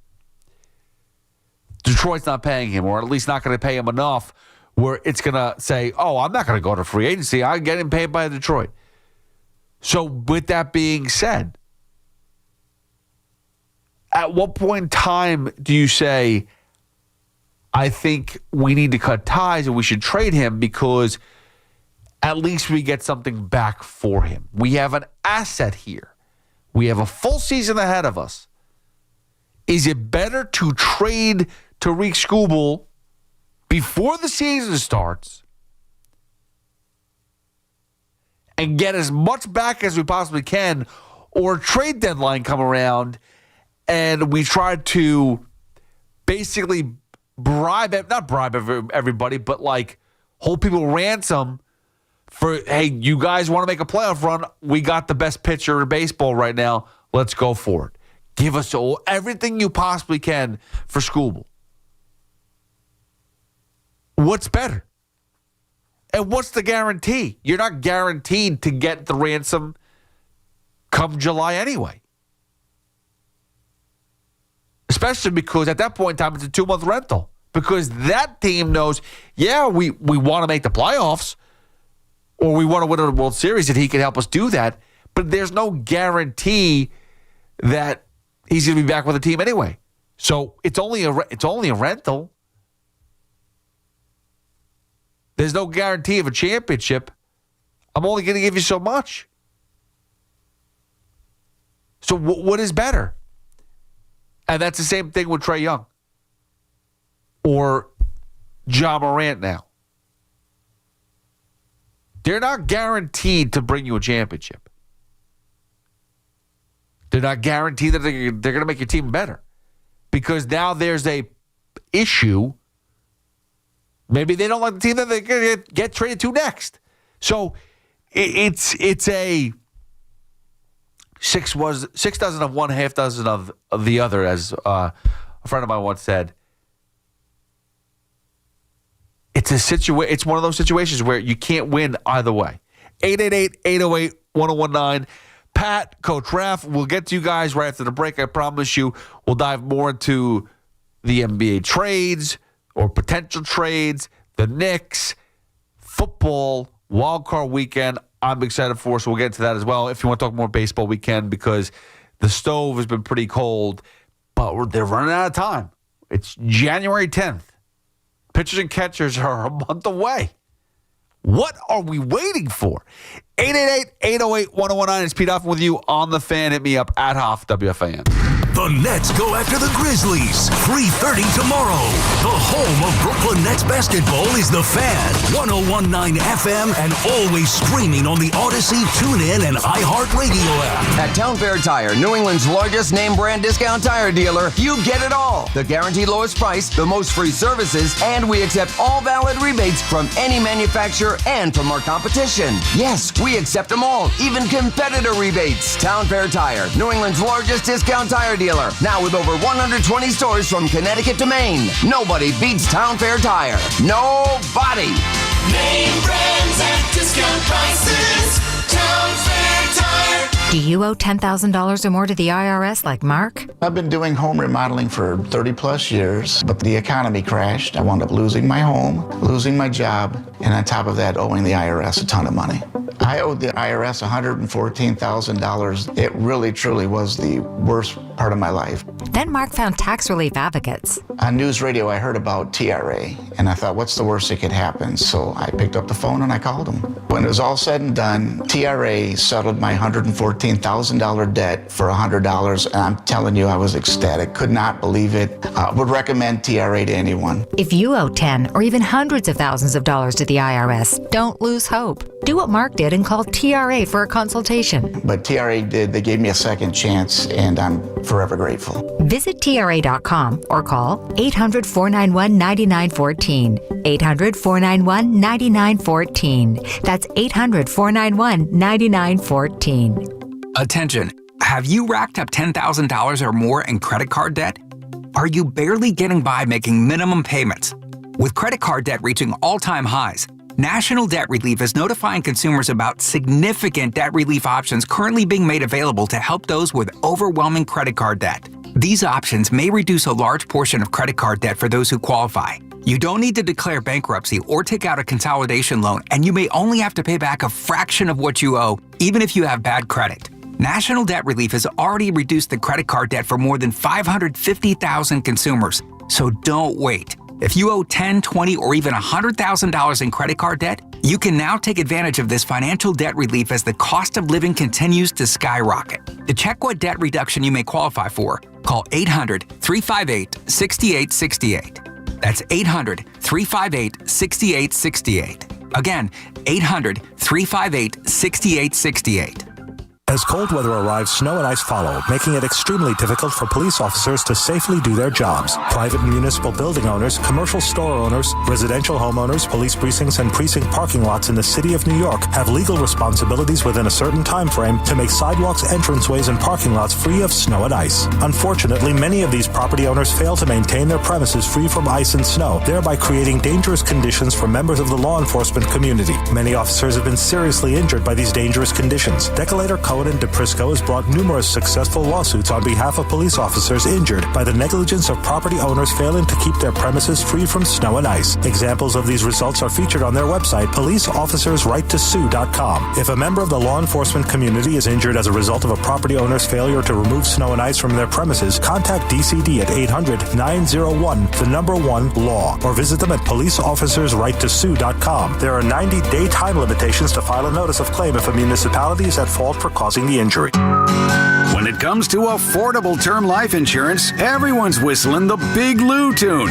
If you're over 50, maybe a bit porky, or have type 2 diabetes, $1 million of term insurance may only cost about $200 a month. Even if you're not in perfect health, call Big Lou, because he specializes in finding big chunks of affordable term life insurance for just about everyone. Don't let diabetes or other health glitches keep you from owning $500,000 to $1 million or more of term life insurance. For affordable term life insurance, call Big Lou. Don't hesitate. Call 800-700-6898, 800-700-6898, or visit biglou.com. Call Big Lou, don't hesitate. 800-700-6898. Call Big Lou, don't hesitate. 800-700-6898. Visit biglou.com. If you or a loved one has been a victim of nursing home abuse, call the law offices of Kelly and Grossman at 1-800-ELDERLY. If you believe that you or someone you love has experienced bed sores, falls, fractures, or other abuse or health problems as a result of inattention while being cared for in a nursing home or residential facility, call 1-800-ELDERLY. Kelly and Grossman are experienced trial attorneys who are assisted by a legal team including medical experts experienced in nursing home neglect and abuse. The Kelly Grossman team helped others win an $18.75 million verdict in Brooklyn, $3.75 million in compensatory damages, and $15 million punitive damages against nursing homes, and they want to help you do the same. Call 1-800-ELDERLY today. 1-800-ELDERLY. 1-800-353-3759 or at 800-elderly.com. Call us directly. 1-800-ELDERLY. Looking for the best value on new tires? Get to Town Fair Tire. We honor every valid manufacturer's and competitor rebates and give you the guaranteed lowest price. Nobody beats Town Fair Tire. Nobody. Town Fair Tire. When it comes to affordable term life insurance, everyone's whistling the Big Lou tune. If you're over 50, maybe a bit porky, or have type 2 diabetes, $1 million of term insurance may only cost about $200 a month. Even if you're not in perfect health, call Big Lou, because he specializes in finding big chunks of affordable term life insurance for just about everyone. Don't let diabetes or other health glitches keep you from owning $500,000 to $1 million or more of term term life insurance. For affordable term life insurance, call Big Lou. Don't hesitate. Call 800-700-6898. 800-700-6898 or visit biglou.com. Call Big Lou, don't hesitate. 800-700-6898. Call Big Lou, don't hesitate. 800-700-6898. Visit biglou.com. Get the latest on the Giants and Jets on WFAN, WFAN FM, WFAN FM HD1 New York, and Odyssey Sports Station. Are you crazy about your team? Let everyone know about it now at 888-808-1019. Powered by Paramount Plus. Count on Paramount Plus to stream every NFL on CBS playoff game. And now we have Wild Card Weekend. And I love this weekend and next weekend specifically in the NFL. It's the best 2 weekends of the football season because you can sit there and talk to me about the entire season, opening weekend, whatever it is. Yeah, it's exciting, it's great, but the playoffs mean a hell of a lot more. Like, listen, there's so much optimism in week one of the season when you watching your team, seeing how things are going. Okay, fine. Totally get it. But when it comes to playoffs, what every game means and everyone's eyes are on every single game. When the season starts, you're watching your team. Maybe you're watching Red Zone because you've gotten to that point later on in the season where it's like, all right, I don't want to watch my team. I'm going to watch other things going on because I want to see about my fantasy teams, all that stuff. But now there's nothing else. There's no all that other stuff. It's legitimately just the teams that are playing at that moment. And we start at 4:30. It's 12 hours and 25 minutes away from the first game. LA Rams at the Panthers. And I know everyone's sitting there and saying this is going to be an easy one. I didn't even look at the spreads. I don't even care about the spreads. You can play that spread game as much as you want. It's fine. Rams at Panthers. What's the likelihood of the Rams being upset by the Panthers? I'll tell you this much. I like what the Panthers have done. I know it hasn't been an easy season. I know it hasn't been a perfect season. It hasn't been like, wow, some breakout stars. McMillan's a breakout star for the Panthers. That's for sure. I'll tell you that much. But as far as, they're in tight games. Bryce Young hasn't been really the greatest quarterback, but he has his moments. Dottle has played pretty well at running back for the Panthers. They're not as bad as their record says they are for a playoff team. They started off bad. I think that's the thing, is they didn't start off as great as you would think. And because of that, they've kind of just snuck up and found their way into the playoffs. And partly because Tampa Bay wasn't as good as they could have been. But the Panthers, I think they're going to surprise some people. Now, I'm not telling you right now that they're going to go out there and win the game. But I like the Panthers as a whole. I think they're growing to a franchise that are going to be an organization that's going to be a team that's in the playoffs. This is actually sustainable for them. They're going in the right direction. Bryce Young now, 2 years in, getting his team to the playoffs, having this experience, growing. Yeah, I don't like the fact that you are playing a rookie quarterback from the jump, but at least he's getting the opportunity and he's going out there and proving that he could play in the league, he could survive in the league, and now they're getting playoff opportunities. That reminds me of Mark Sanchez. I love that. but he's got a lot of talent around him, which is also helping out. Now, the Rams, though, are just an elite team, and Matt Stafford's going to be up there for MVP. That would be, I mean, there's a lot of upsets here, potentially. This is why Wildcard Weekend's fun. Next week is better because you get the same amount of games, but you get more quality games. You trim the fat.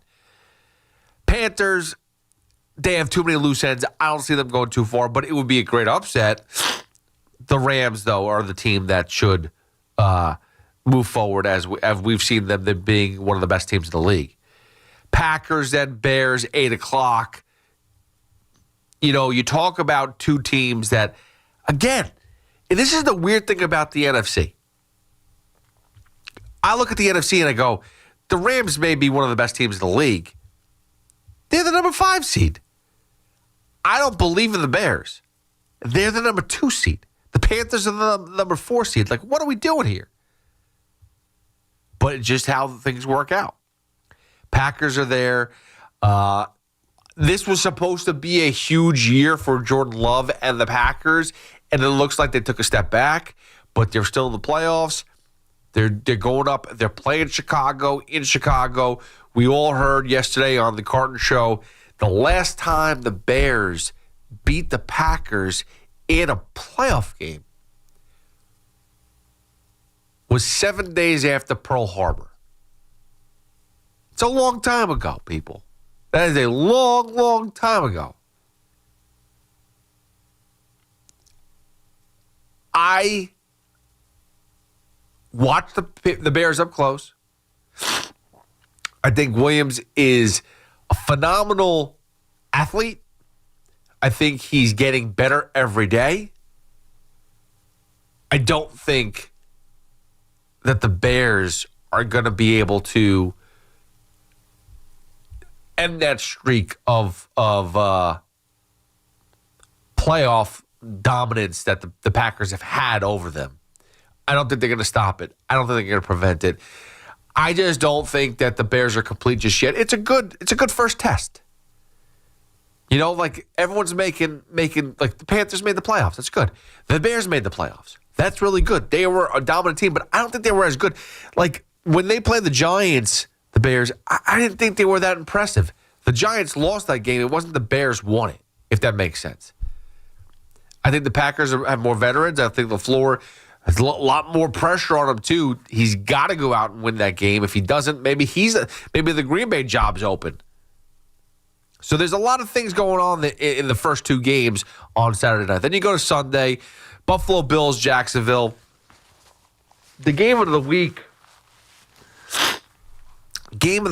I think, is the 1 p.m. game. And I said this earlier, and I hate that I have to say it because my kids are Bills fans. It's the toughest game because Jacksonville is that good. They've turned the corner. They've had a great season. Trevor Lawrence has been phenomenal with his team. The Bills, though, the pressure's on them because they have to win. You talk about teams that have to win. The Rams have to beat the Panthers. The Bills have to beat the Jaguars. They have no choice. If they lose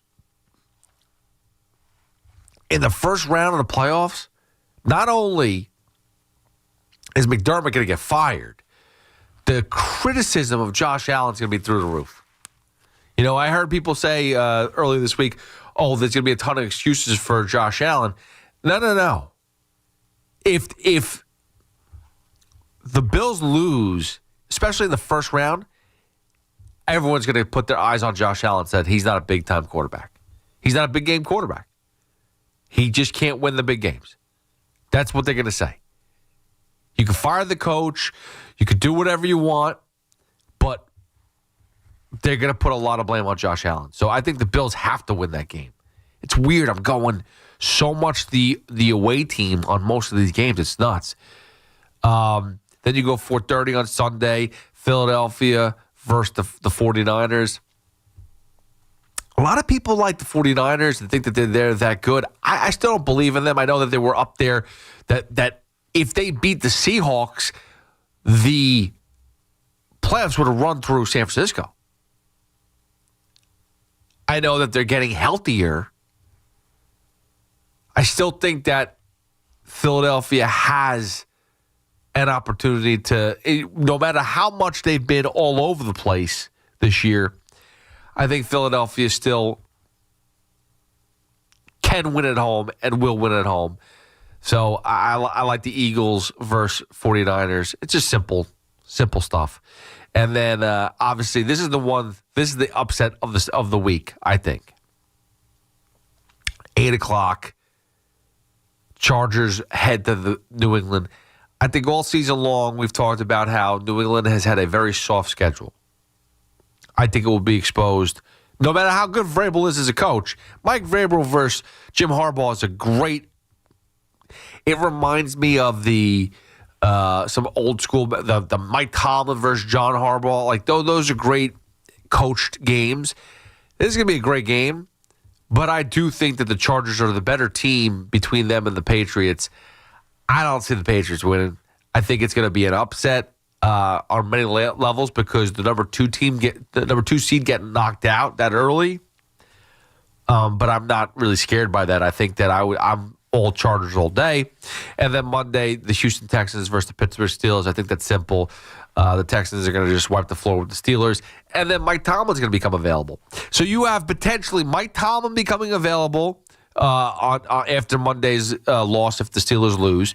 Potentially, if somehow the Eagles lose at home, Sirianni being fired. If the Bills lose versus Jacksonville, McDermott may be fired. That's 3 coaches already. I think everyone else is safe. So you have 3, or maybe LaFleur in Green Bay. Potentially 4 more coaching spots being available. That's why when we're talking about the Giants and Harbaugh, it makes a lot of sense. But the fact that there's this delay does scare you a bit. But I still think John Harbaugh, no matter what, is going to go to the Giants. But the Jets are stupid. If those 4 coaches, if Tomlin, if Sirianni, maybe not Sirianni so much, McDermott, even though I don't like McDermott, his character, whatever, LaFleur, if those guys become available, better than Aaron Glenn. And actually, to be honest with you, and I hate to do this, bringing in McDermott and maybe even Mike McDaniel to the Jets, 2 guys in your division, you want to find a way to beat your team, to beat your opposition, right? The teams in your division. You bring in McDermott and McDaniel to the Jets, that is a good way to have an upper hand over the teams, at least in your division. No? I think so. All right, 888-808-1019. Pete Hoffman with you on the Fan. Final hour on the air for me. Let's get back to you. Pat in the Bronx. What's going on, Pat? Good morning, Pete. What's up, man? How you doing? I'm doing okay. I've been missing Rico for a week or so, I think. Did I miss a Rico along the way? We did one on Wednesday, and then we just recorded one early this morning, late last night, early this morning. It's up there now. So you have at least another new Rico to watch if you haven't been fully caught up. It sounds great. I don't like being up in the middle of the night. I like to sleep through the night, but I happen to be in one of those YIMBY neighborhoods where people are trying to come in from the cold.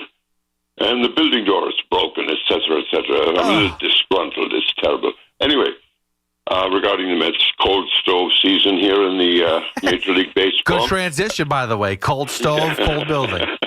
Yeah.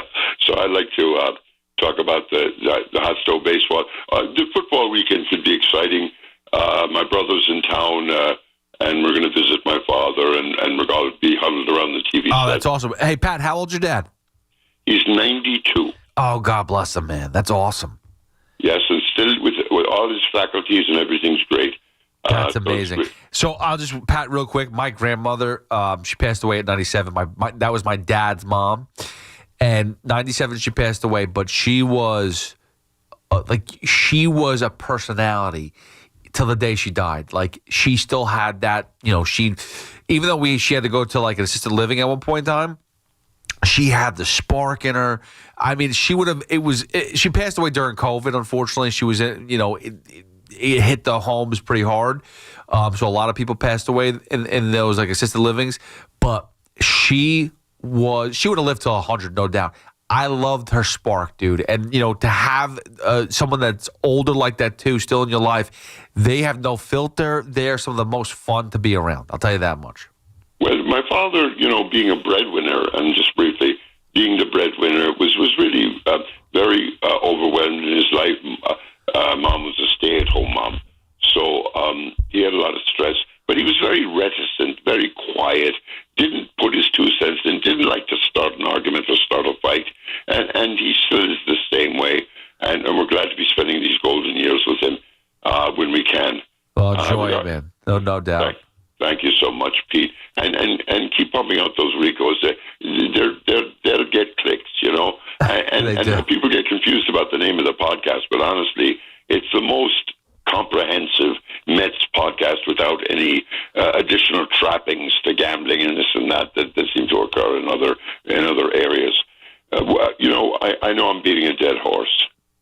What happened to a team where you could have heroes? I'm not saying Lindor and Soto can't be heroes. Perhaps they can, but it seems more like they're shiny objects. Has nothing to do with the fact that they're Latino. I live in a Latino neighborhood. What is the issue with having a hero like Alonso? What is the issue with keeping a player like McNeil? I know his stats belie it. Oh, he has a temper. Of course he had a temper. Would you prefer a temper or nonchalant? Oh, I struck out good. I popped out good. I'd rather have someone be fiery about not connecting when he wanted to. What about having heroes on your team that you can bring your children to or your grandchildren to and show them these players and say, look, this guy's been a Met since before you were born. What do you think about that, Pete? Well, I don't disagree with you, Pat, but here's the problem is you brought in a guy in David Stearns that it's not about heroes. It's not about longevity. It's not about there's no loyalty. It's about I'm going to build my team. Like, you brought me in to help build a team that's going to win a championship. I know this is my philosophy. So if you want me, this is what I'm going to do. And that, unfortunately, is what Steve Cohen has got himself into right now because he brought in David Stearns, and it better freaking work out. But I'll tell you right now, when you have a team in the next year or two, if that has Lindor and has Soto, but nothing else from what we saw years ago, and they're still losing, that guy's going to be out of a job. You know what I mean? If we still have to deal with this pitching staff from last year, that guy's going to be out on his ass. And so I don't disagree with you, Pat. Like, I'm 100% in. There should have been more, and I'm not going to tell you that there should have been more loyalty to Jeff McNeil because they paid him. They should have had more loyalty to Brendan Nimmo because they paid him. Like, they did. The intent was to pay him. They didn't deliver, so that's why we had to move on. Pete Alonso delivered. So I don't understand how where we had to sit there and say, oh, we don't have the ties anymore. We can't bring Pete Alonso back unless it's under our, specific guidelines. It's just, to me, that was stupid. And I say that for the Yankees, too. Like, they don't have a first baseman right now. You could sit there and tell me all day that it's Ben Rice. It's not Ben Rice. He's not that good of a first baseman. He's a good hitter. He's not a first baseman. You want to sit there, and it's funny, really quick, Pat, before I get back to you. There was a point made, and I talked about this with Evan. Juan Soto supposedly did an interview, and he said that the one thing that really bothered him, he's tired about the defensive flaws, right? So this year, this offseason, he's going to put a ton of work into his defense to make it better. You know who that sounds like, by the way? That sounds like Pete Alonso. Pete Alonso, offensively, is gifted. Defensively, not so much. He's kind of awkward. But what does he go and do every year? He goes out and works. So you talk about a guy, it's not even about being a hero. It's not about being a leader. Just a player that would be an asset to your franchise that they basically turn their back on. The fans are a little bit burnt because that was our guy. And he's never done anything to be like, I don't want to be a Met. He's delivered in big spots. So it made no sense. It still doesn't make much sense to me, except for the fact that David Stearns has his type of team he wants to build. And it's not one that is going to be able to be powerful. It's more, I need to go defense first. Yeah, for me, I understand what Soto is saying. And I believe he will work on it as he worked on his stolen bases. And I don't think it was magic bestowed on him by our first base coach. And I believe the reason I don't follow the Yankees or support the Yankees, and the reason I don't support the Knicks as a rule, and the reason I don't support the Rangers as a rule, is because of ownership. We thought, and we said long ago, as fans, that the Mets, the Wilpons will never sell the Mets because they're so valuable. Yet it happened. Right. That the Mets won't win a championship, but maybe that will happen. Maybe that will happen even under current. But is that the goal of a baseball team, simply to win? I'll just finish with this. My favorite genre of movies, and before your time, is the early 1970s. And I remember the original movie Rollerball, which you may have seen, with James Caan as a superior athlete in a kind of roller derby kind of sport. It was very vicious and violent. Yeah. And John Houseman is the corporation owner. And it seems to me that what we have now are corporations and not heart and soul teams where we can take a player, not the laundry, but take a player and say, I'm rooting for this guy to do well. And honestly, I'm rooting for Soto, Lindor, Devin Williams, Weaver, and the kids to come together and coalesce and give us what we had 2 years ago and then some. That's my glass half full attitude. And I'll go look for that Rico and listen to you. Thank you so much for taking the call. Thank you, Pat. I appreciate it. And you know what's funny? And the last thing that Pat said that really hit was,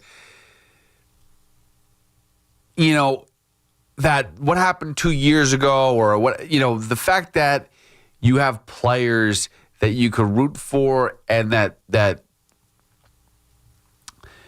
it's about not a business, but it's about like a lifestyle. It's about being a team player, all that stuff. And that's kind of what last year, that's kind of the selling point of how they got Juan Soto, was that, it was a family atmosphere.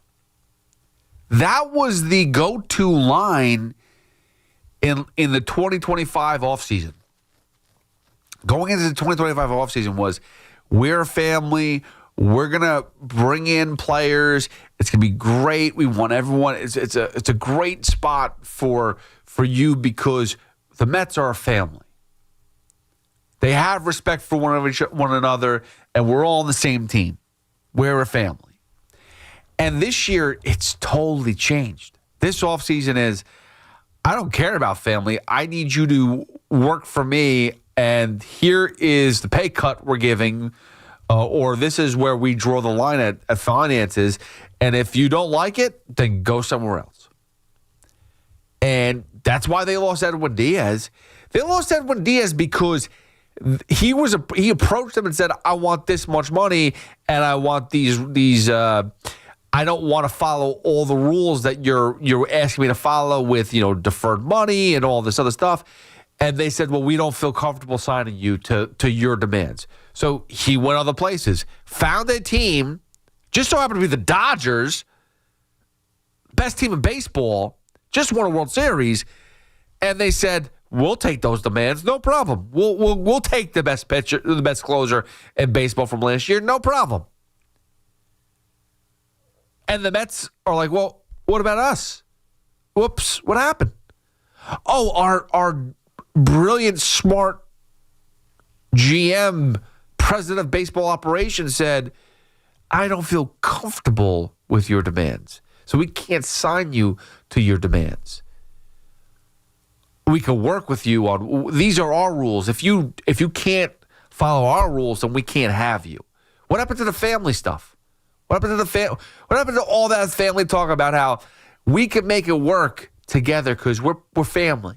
Well, we're not family anymore. These are our rules, and you can't be part of it if you don't follow our rules. All right, I'm out. Pete Alonso, I'm out. Okay.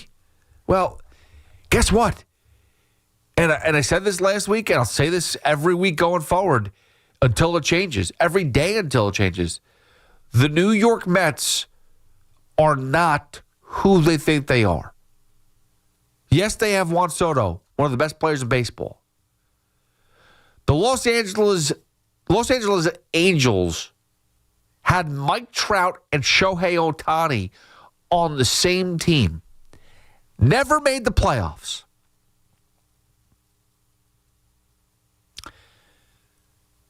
The Angels are not the Dodgers.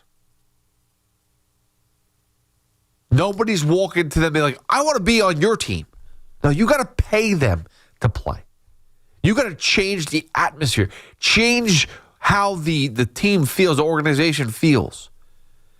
The Mets still haven't changed that feel, that vibe of their franchise. And that's why no one's lining up to be like, I want to be a Met. I want to be in the blue and orange in Queens. No one's saying that. Because they can get paid other places.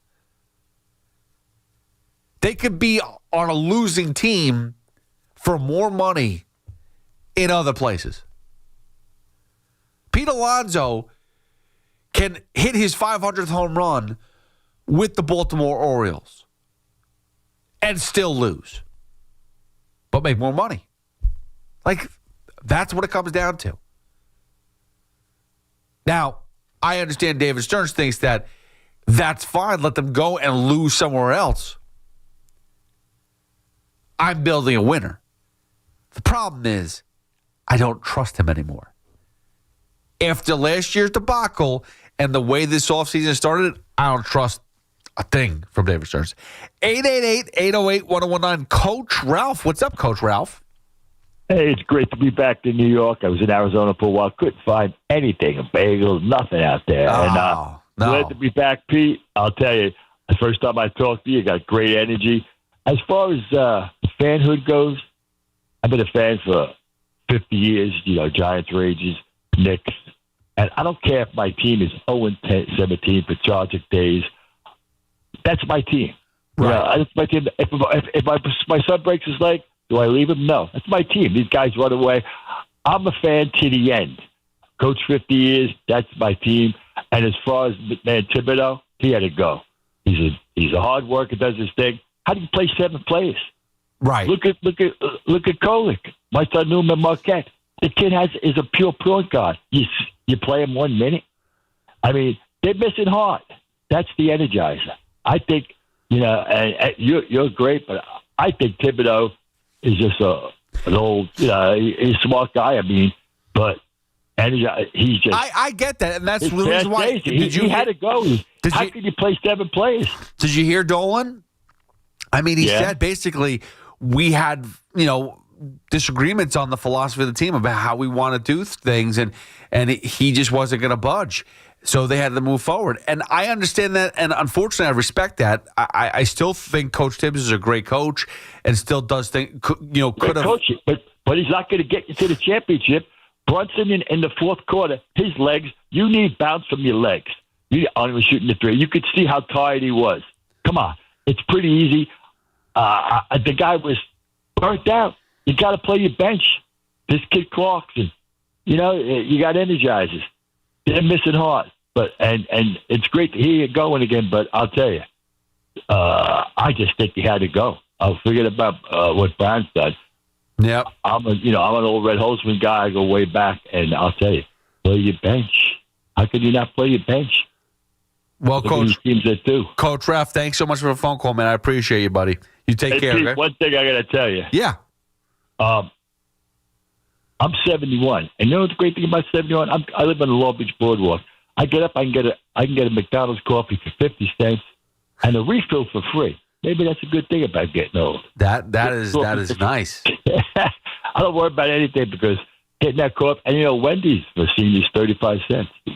35 cents for a senior, Pete. What do you think? People worry about getting old. I get my coffee for 35 cents, and you're crying about stuff.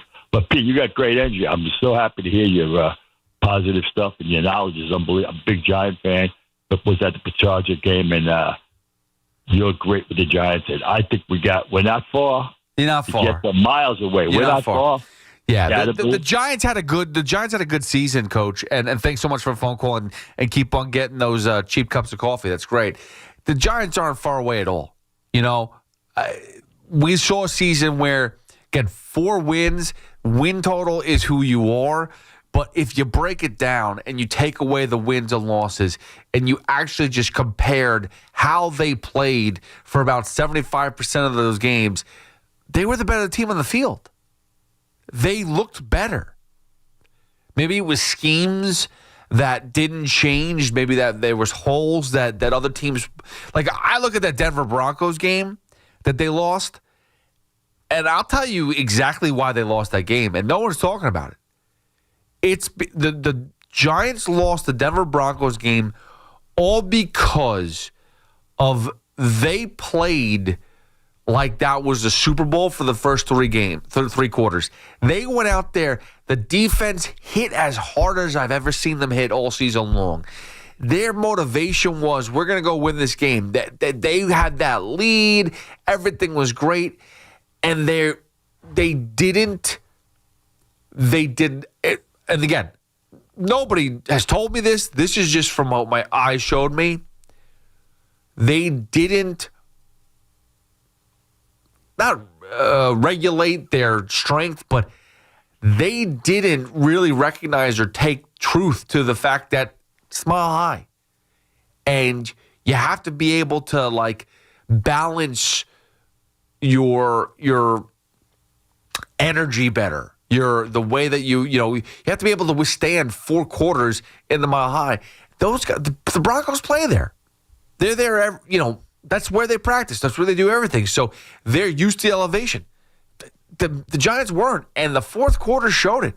They just were not on the field. Though they put out 11 players for most of that fourth quarter, they did not play like they had 11 players on the field. They played like they were missing 2 or 3 on defense. It's the truth. So, yeah. For majority of this season, the Giants played really well. They just couldn't close out. And there's reasons for it. You could break it down, but I think the Giants are in a really, really good place. 888-808-1019. Let's go to Maspeth. John is in Maspeth. John, what's going on, buddy? Hey, good morning, unnamed producer. What's up? You know me. Oh, my God. Hey, Pete, I mean, I'm not a fan of how Carton has been treating you this week. Between that and the whole raise your hand thing, man, I don't know. Don't worry about it. Don't worry about it. Don't worry. That's all I say.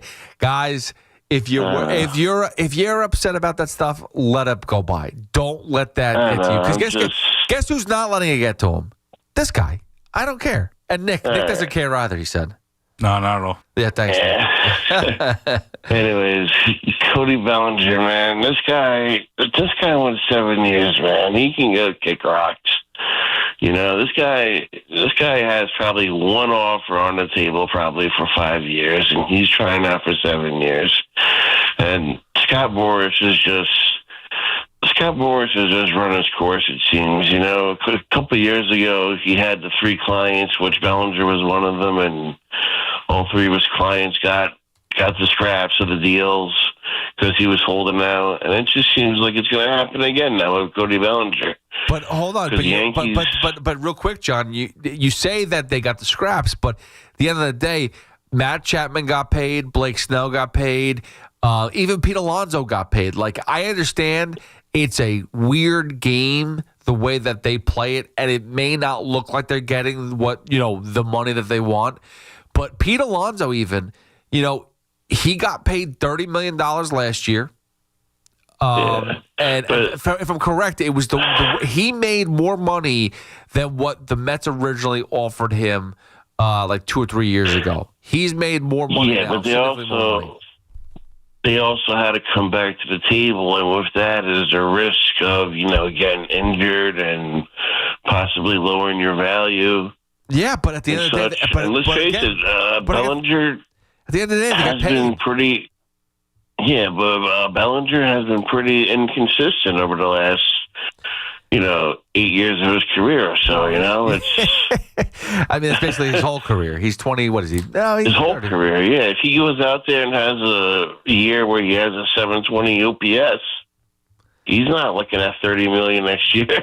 Well, but that's why he's trying to get paid. Listen, I understand the comfort level of going out there and performing. Of getting paid so you don't have to worry about performance to be like the be-all, end-all. But I listen, that's the game that they play.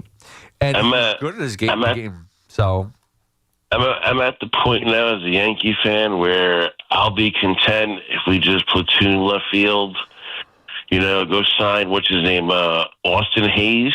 Ugh. He's a right-handed bat. He hits lefty pitching pretty well.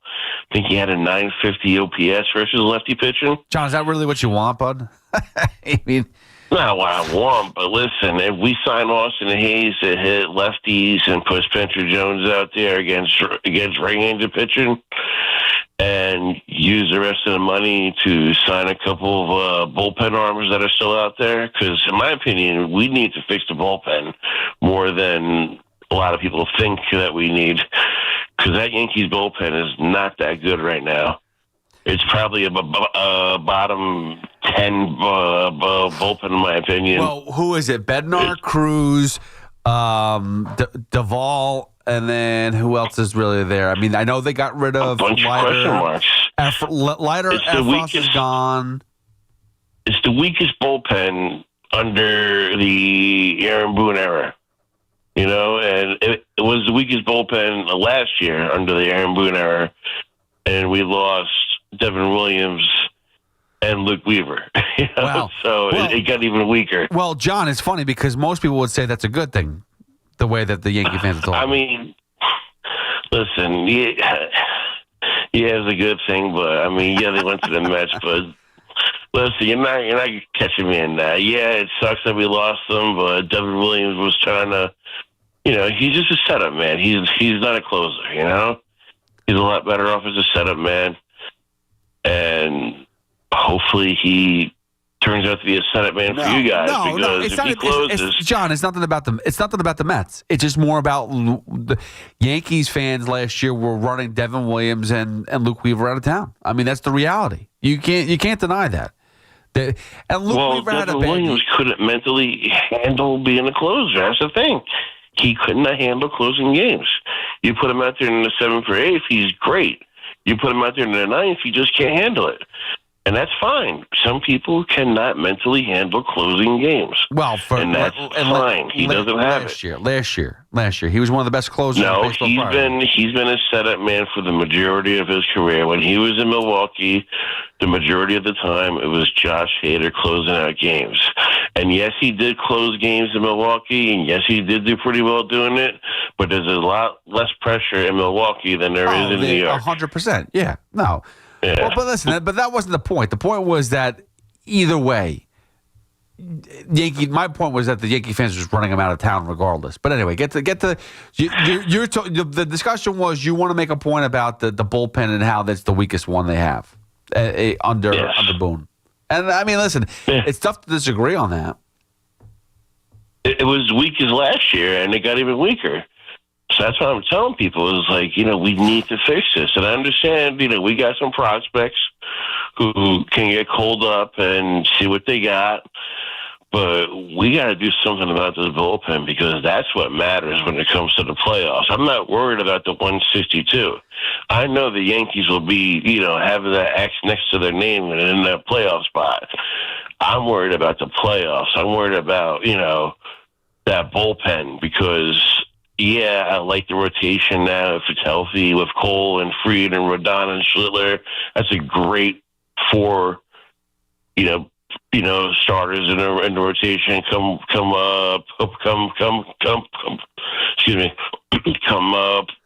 playoff time, but the bullpen is just not anywhere where it should be, and we see how high priced these bullpen arms at the trade deadline. So why not just jump ahead of that and sign a few guys now? Yeah, but you know what it is, John, you know what we're going to do here, John? Thanks so much for a phone call. It's time for the Fan Focus, brought to you by Chef IQ, and it's going to focus on the bullpen for the New York Yankees, because the one thing that was weird to me this week was the Yankees looked like they were in on Edward Cabrera and trying to target Edward Cabrera from the Marlins, and they didn't get him, and a lot of people got upset like, oh my goodness, I can't believe that the Yankees didn't get the guy that they were going for again. And I don't understand why Yankee fans in general are worried about starting pitching. Like John from Masbeth just said, and it's true. Once healthy, the Yankees have one of the best rotations in baseball. Cole healthy, a healthy Max Fried, a healthy Carlos Rodon, a healthy Schlittler, whether it's Heel, whether it's Clark when he comes back. I mean, those six right there, I mean, that's a great 6 starting pitchers. I mean, people would die for that. And it's not like they don't have guys that could be serviceable for maybe a month or two until everyone's there. Like, they brought Yarbrough back. Ryan Yarbrough back to be a potential starting pitcher up until Cole comes back. Paul Blackburn, I'm not going to sit there and, pop champagne over Paul Blackburn, but he's there as well. So there are players that can help the Yankees get by. It is about the relief pitching. Listen, the offense is his own thing. I still disagree as far as how they're putting this team together. I think that they missed the boat on some things, but the bullpen is a question mark. But I'll tell you why Brian Cashman's handling it the right way. Because what is the one thing every year that is always inconsistent? It is the bullpen. From year to year, Edwin Diaz did that every year with the Mets. Aroldis Chapman would have so many ups and downs of his career. The only guy that was sustainable every single year was Mariano Rivera. There's no one like him. So why would you go and invest in relief pitching like John from Aspen and other people are worried about? Why would you invest in relief pitchers if every year they're so up and down? You're going to put 2 or 3 years into a player and sign them to a big deal where 2 out of the 3 years they could be terrible or hurt. I know that, injuries or whatever, you can't predict injuries, but the up and down factor is realistic. Bullpen arms, you just can't rely on every single year. And that's why you should not be focusing on them. And that's your Fan Focus, brought to you by the Chef IQ Mini Oven. 888-808-1019. John from Queens, and whoever else wants to get these phones real quick, we'll wrap up coming up next, and then we'll get you to Joe Beningo at 5. 888-808-1019. It's Pete Hoffman with you on the Fan. You can always hit me up at Hoff WFAN. The Nets go after the Grizzlies. 3:30 tomorrow. The home of Brooklyn Nets basketball is the Fan. 101.9 FM and always streaming on the Odyssey, TuneIn, and iHeartRadio app. As cold weather arrives, snow and ice follow, making it extremely difficult for police officers to safely do their jobs. Private and municipal building owners, commercial store owners, residential homeowners, police precincts, and precinct parking lots in the city of New York have legal responsibilities within a certain time frame to make sidewalks, entranceways, and parking lots free of snow and ice. Unfortunately, many of these property owners fail to maintain their premises free from ice and snow, thereby creating dangerous conditions for members of the law enforcement community. Many officers have been seriously injured by these dangerous conditions. Decalator Code Cohen and DePrisco has brought numerous successful lawsuits on behalf of police officers injured by the negligence of property owners failing to keep their premises free from snow and ice. Examples of these results are featured on their website, policeofficersrighttosue.com. If a member of the law enforcement community is injured as a result of a property owner's failure to remove snow and ice from their premises, contact DCD at 800-901-1-LAW or visit them at policeofficersrighttosue.com. There are 90-day time limitations to file a notice of claim if a municipality is at fault for causing the injury. Everybody knows Town Fair Tire is New England's largest name brand discount tire dealer, beating all the local competitors with our guaranteed lowest prices. And now, with over 120 stores throughout New England, we beat all the competition, including the warehouse clubs, the online sites, and the local dealers. Yes, we beat them all with the absolute guaranteed lowest price on name brand tires. Nobody beats Town Fair Tire. Nobody. Name brands at discount prices. Town Fair Tire. We all hear the radio ads about the IRS. They tell you to be afraid, to be scared, and they try to frighten you into calling. I'm not here to do that. Tax Relief Advocates is different. TRA is here to tell you that if you owe money to the IRS, whether it's $5,000, $50,000, or $500,000, we have a solution. It doesn't matter if you're sitting in your car, at work, or with your kids. No matter where you are, call now. 800-575-9834. Don't lose hope. TRA can eliminate or reduce what you owe to the IRS. Generous programs are now available that can give you a fresh start. Our passion is taxes and helping individuals fix their IRS problems. We have over 1,000 5-star reviews on Google and an A+ with the Better Business Bureau. You don't need to be afraid of the IRS any longer. End your tax nightmare today by visiting us online at TRA.com or call 800-575-9834. That's 800-575-9834. Tax Relief Advocates. Real solutions for real people. Attention. Have you racked up $10,000 or more in credit card debt? Are you barely getting by making minimum payments? With credit card debt reaching all-time highs, National Debt Relief is notifying consumers about significant debt relief options currently being made available to help those with overwhelming credit card debt. These options may reduce a large portion of credit card debt for those who qualify. You don't need to declare bankruptcy or take out a consolidation loan, and you may only have to pay back a fraction of what you owe, even if you have bad credit. National Debt Relief has already reduced the credit card debt for more than 550,000 consumers, so don't wait. If you owe $10,000, $20,000, or even $100,000 in credit card debt, you can now take advantage of this financial debt relief as the cost of living continues to skyrocket. To check what debt reduction you may qualify for, call 800-894-7722. That's 800-894-7722. Again, 800-894-7722. If you are an athletic supporter, call now. 888-808-1019. Powered by Paramount Plus. Count on Paramount Plus to stream every NFL on CBS playoff game. Have been interested in. I don't understand why Grok, everyone's all obsessed about Grok all of a sudden. And it just, we talked about this last week a little bit where the bikini trend's still going. It is. It won't stop. It's like, hey, put this person in a bikini, put this person in a bikini. So last week. I'm just glad nobody said put you in there. Well, what I tried to do was I tried to put myself in the Terminator outfit, but it didn't work. It didn't work at all. I made one of those people that wanted to be put in a bikini into a Terminator, and that worked awesome. When I tried to put myself in a Terminator, it didn't. It was stupid. But that trend's still going. Here's another thing I saw.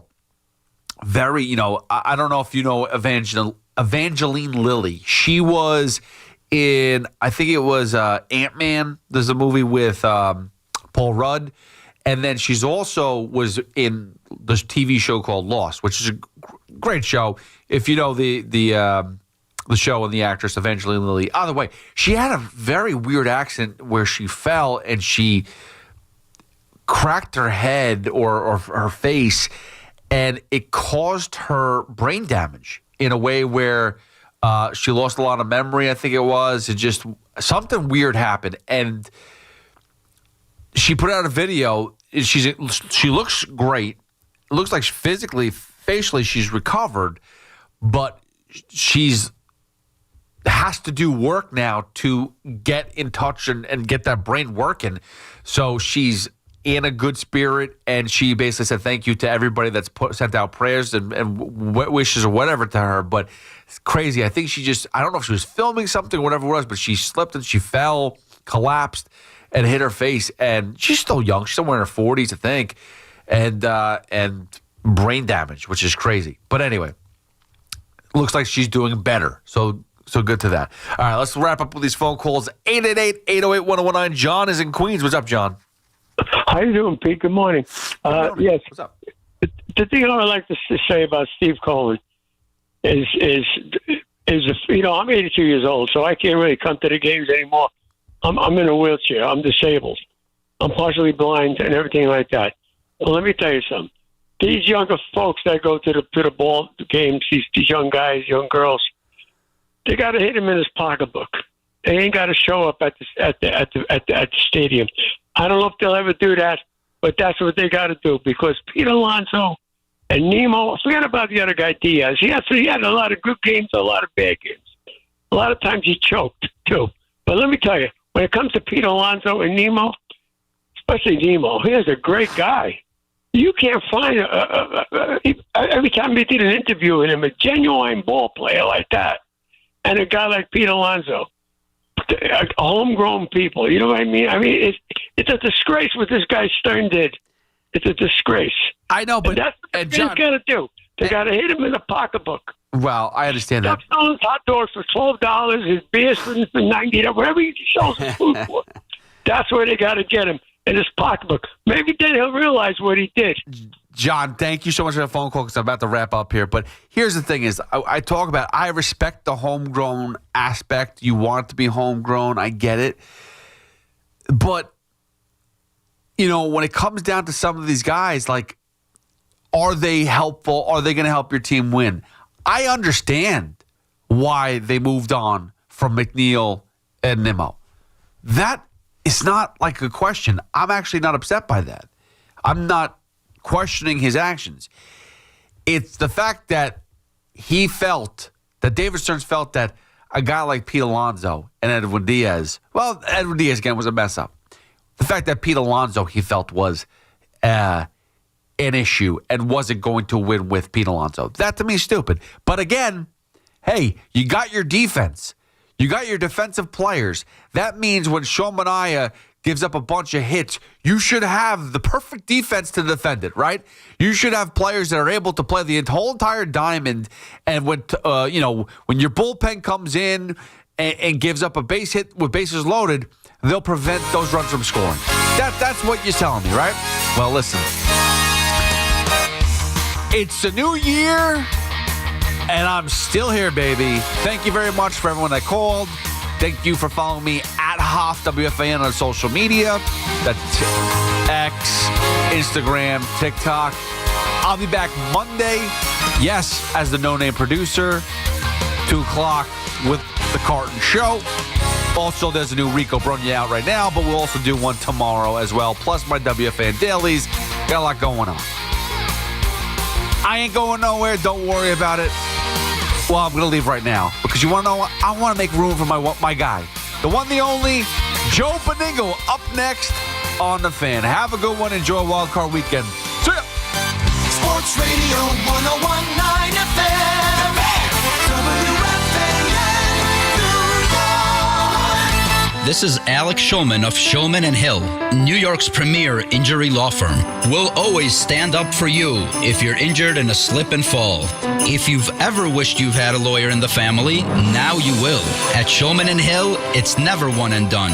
Once you're a client, you're always part of our family. Shulman & Hill, we're not just New York's law firm, we're your law firm. Get your free consultation at hurtny.com. That's hurtny.com. Hey!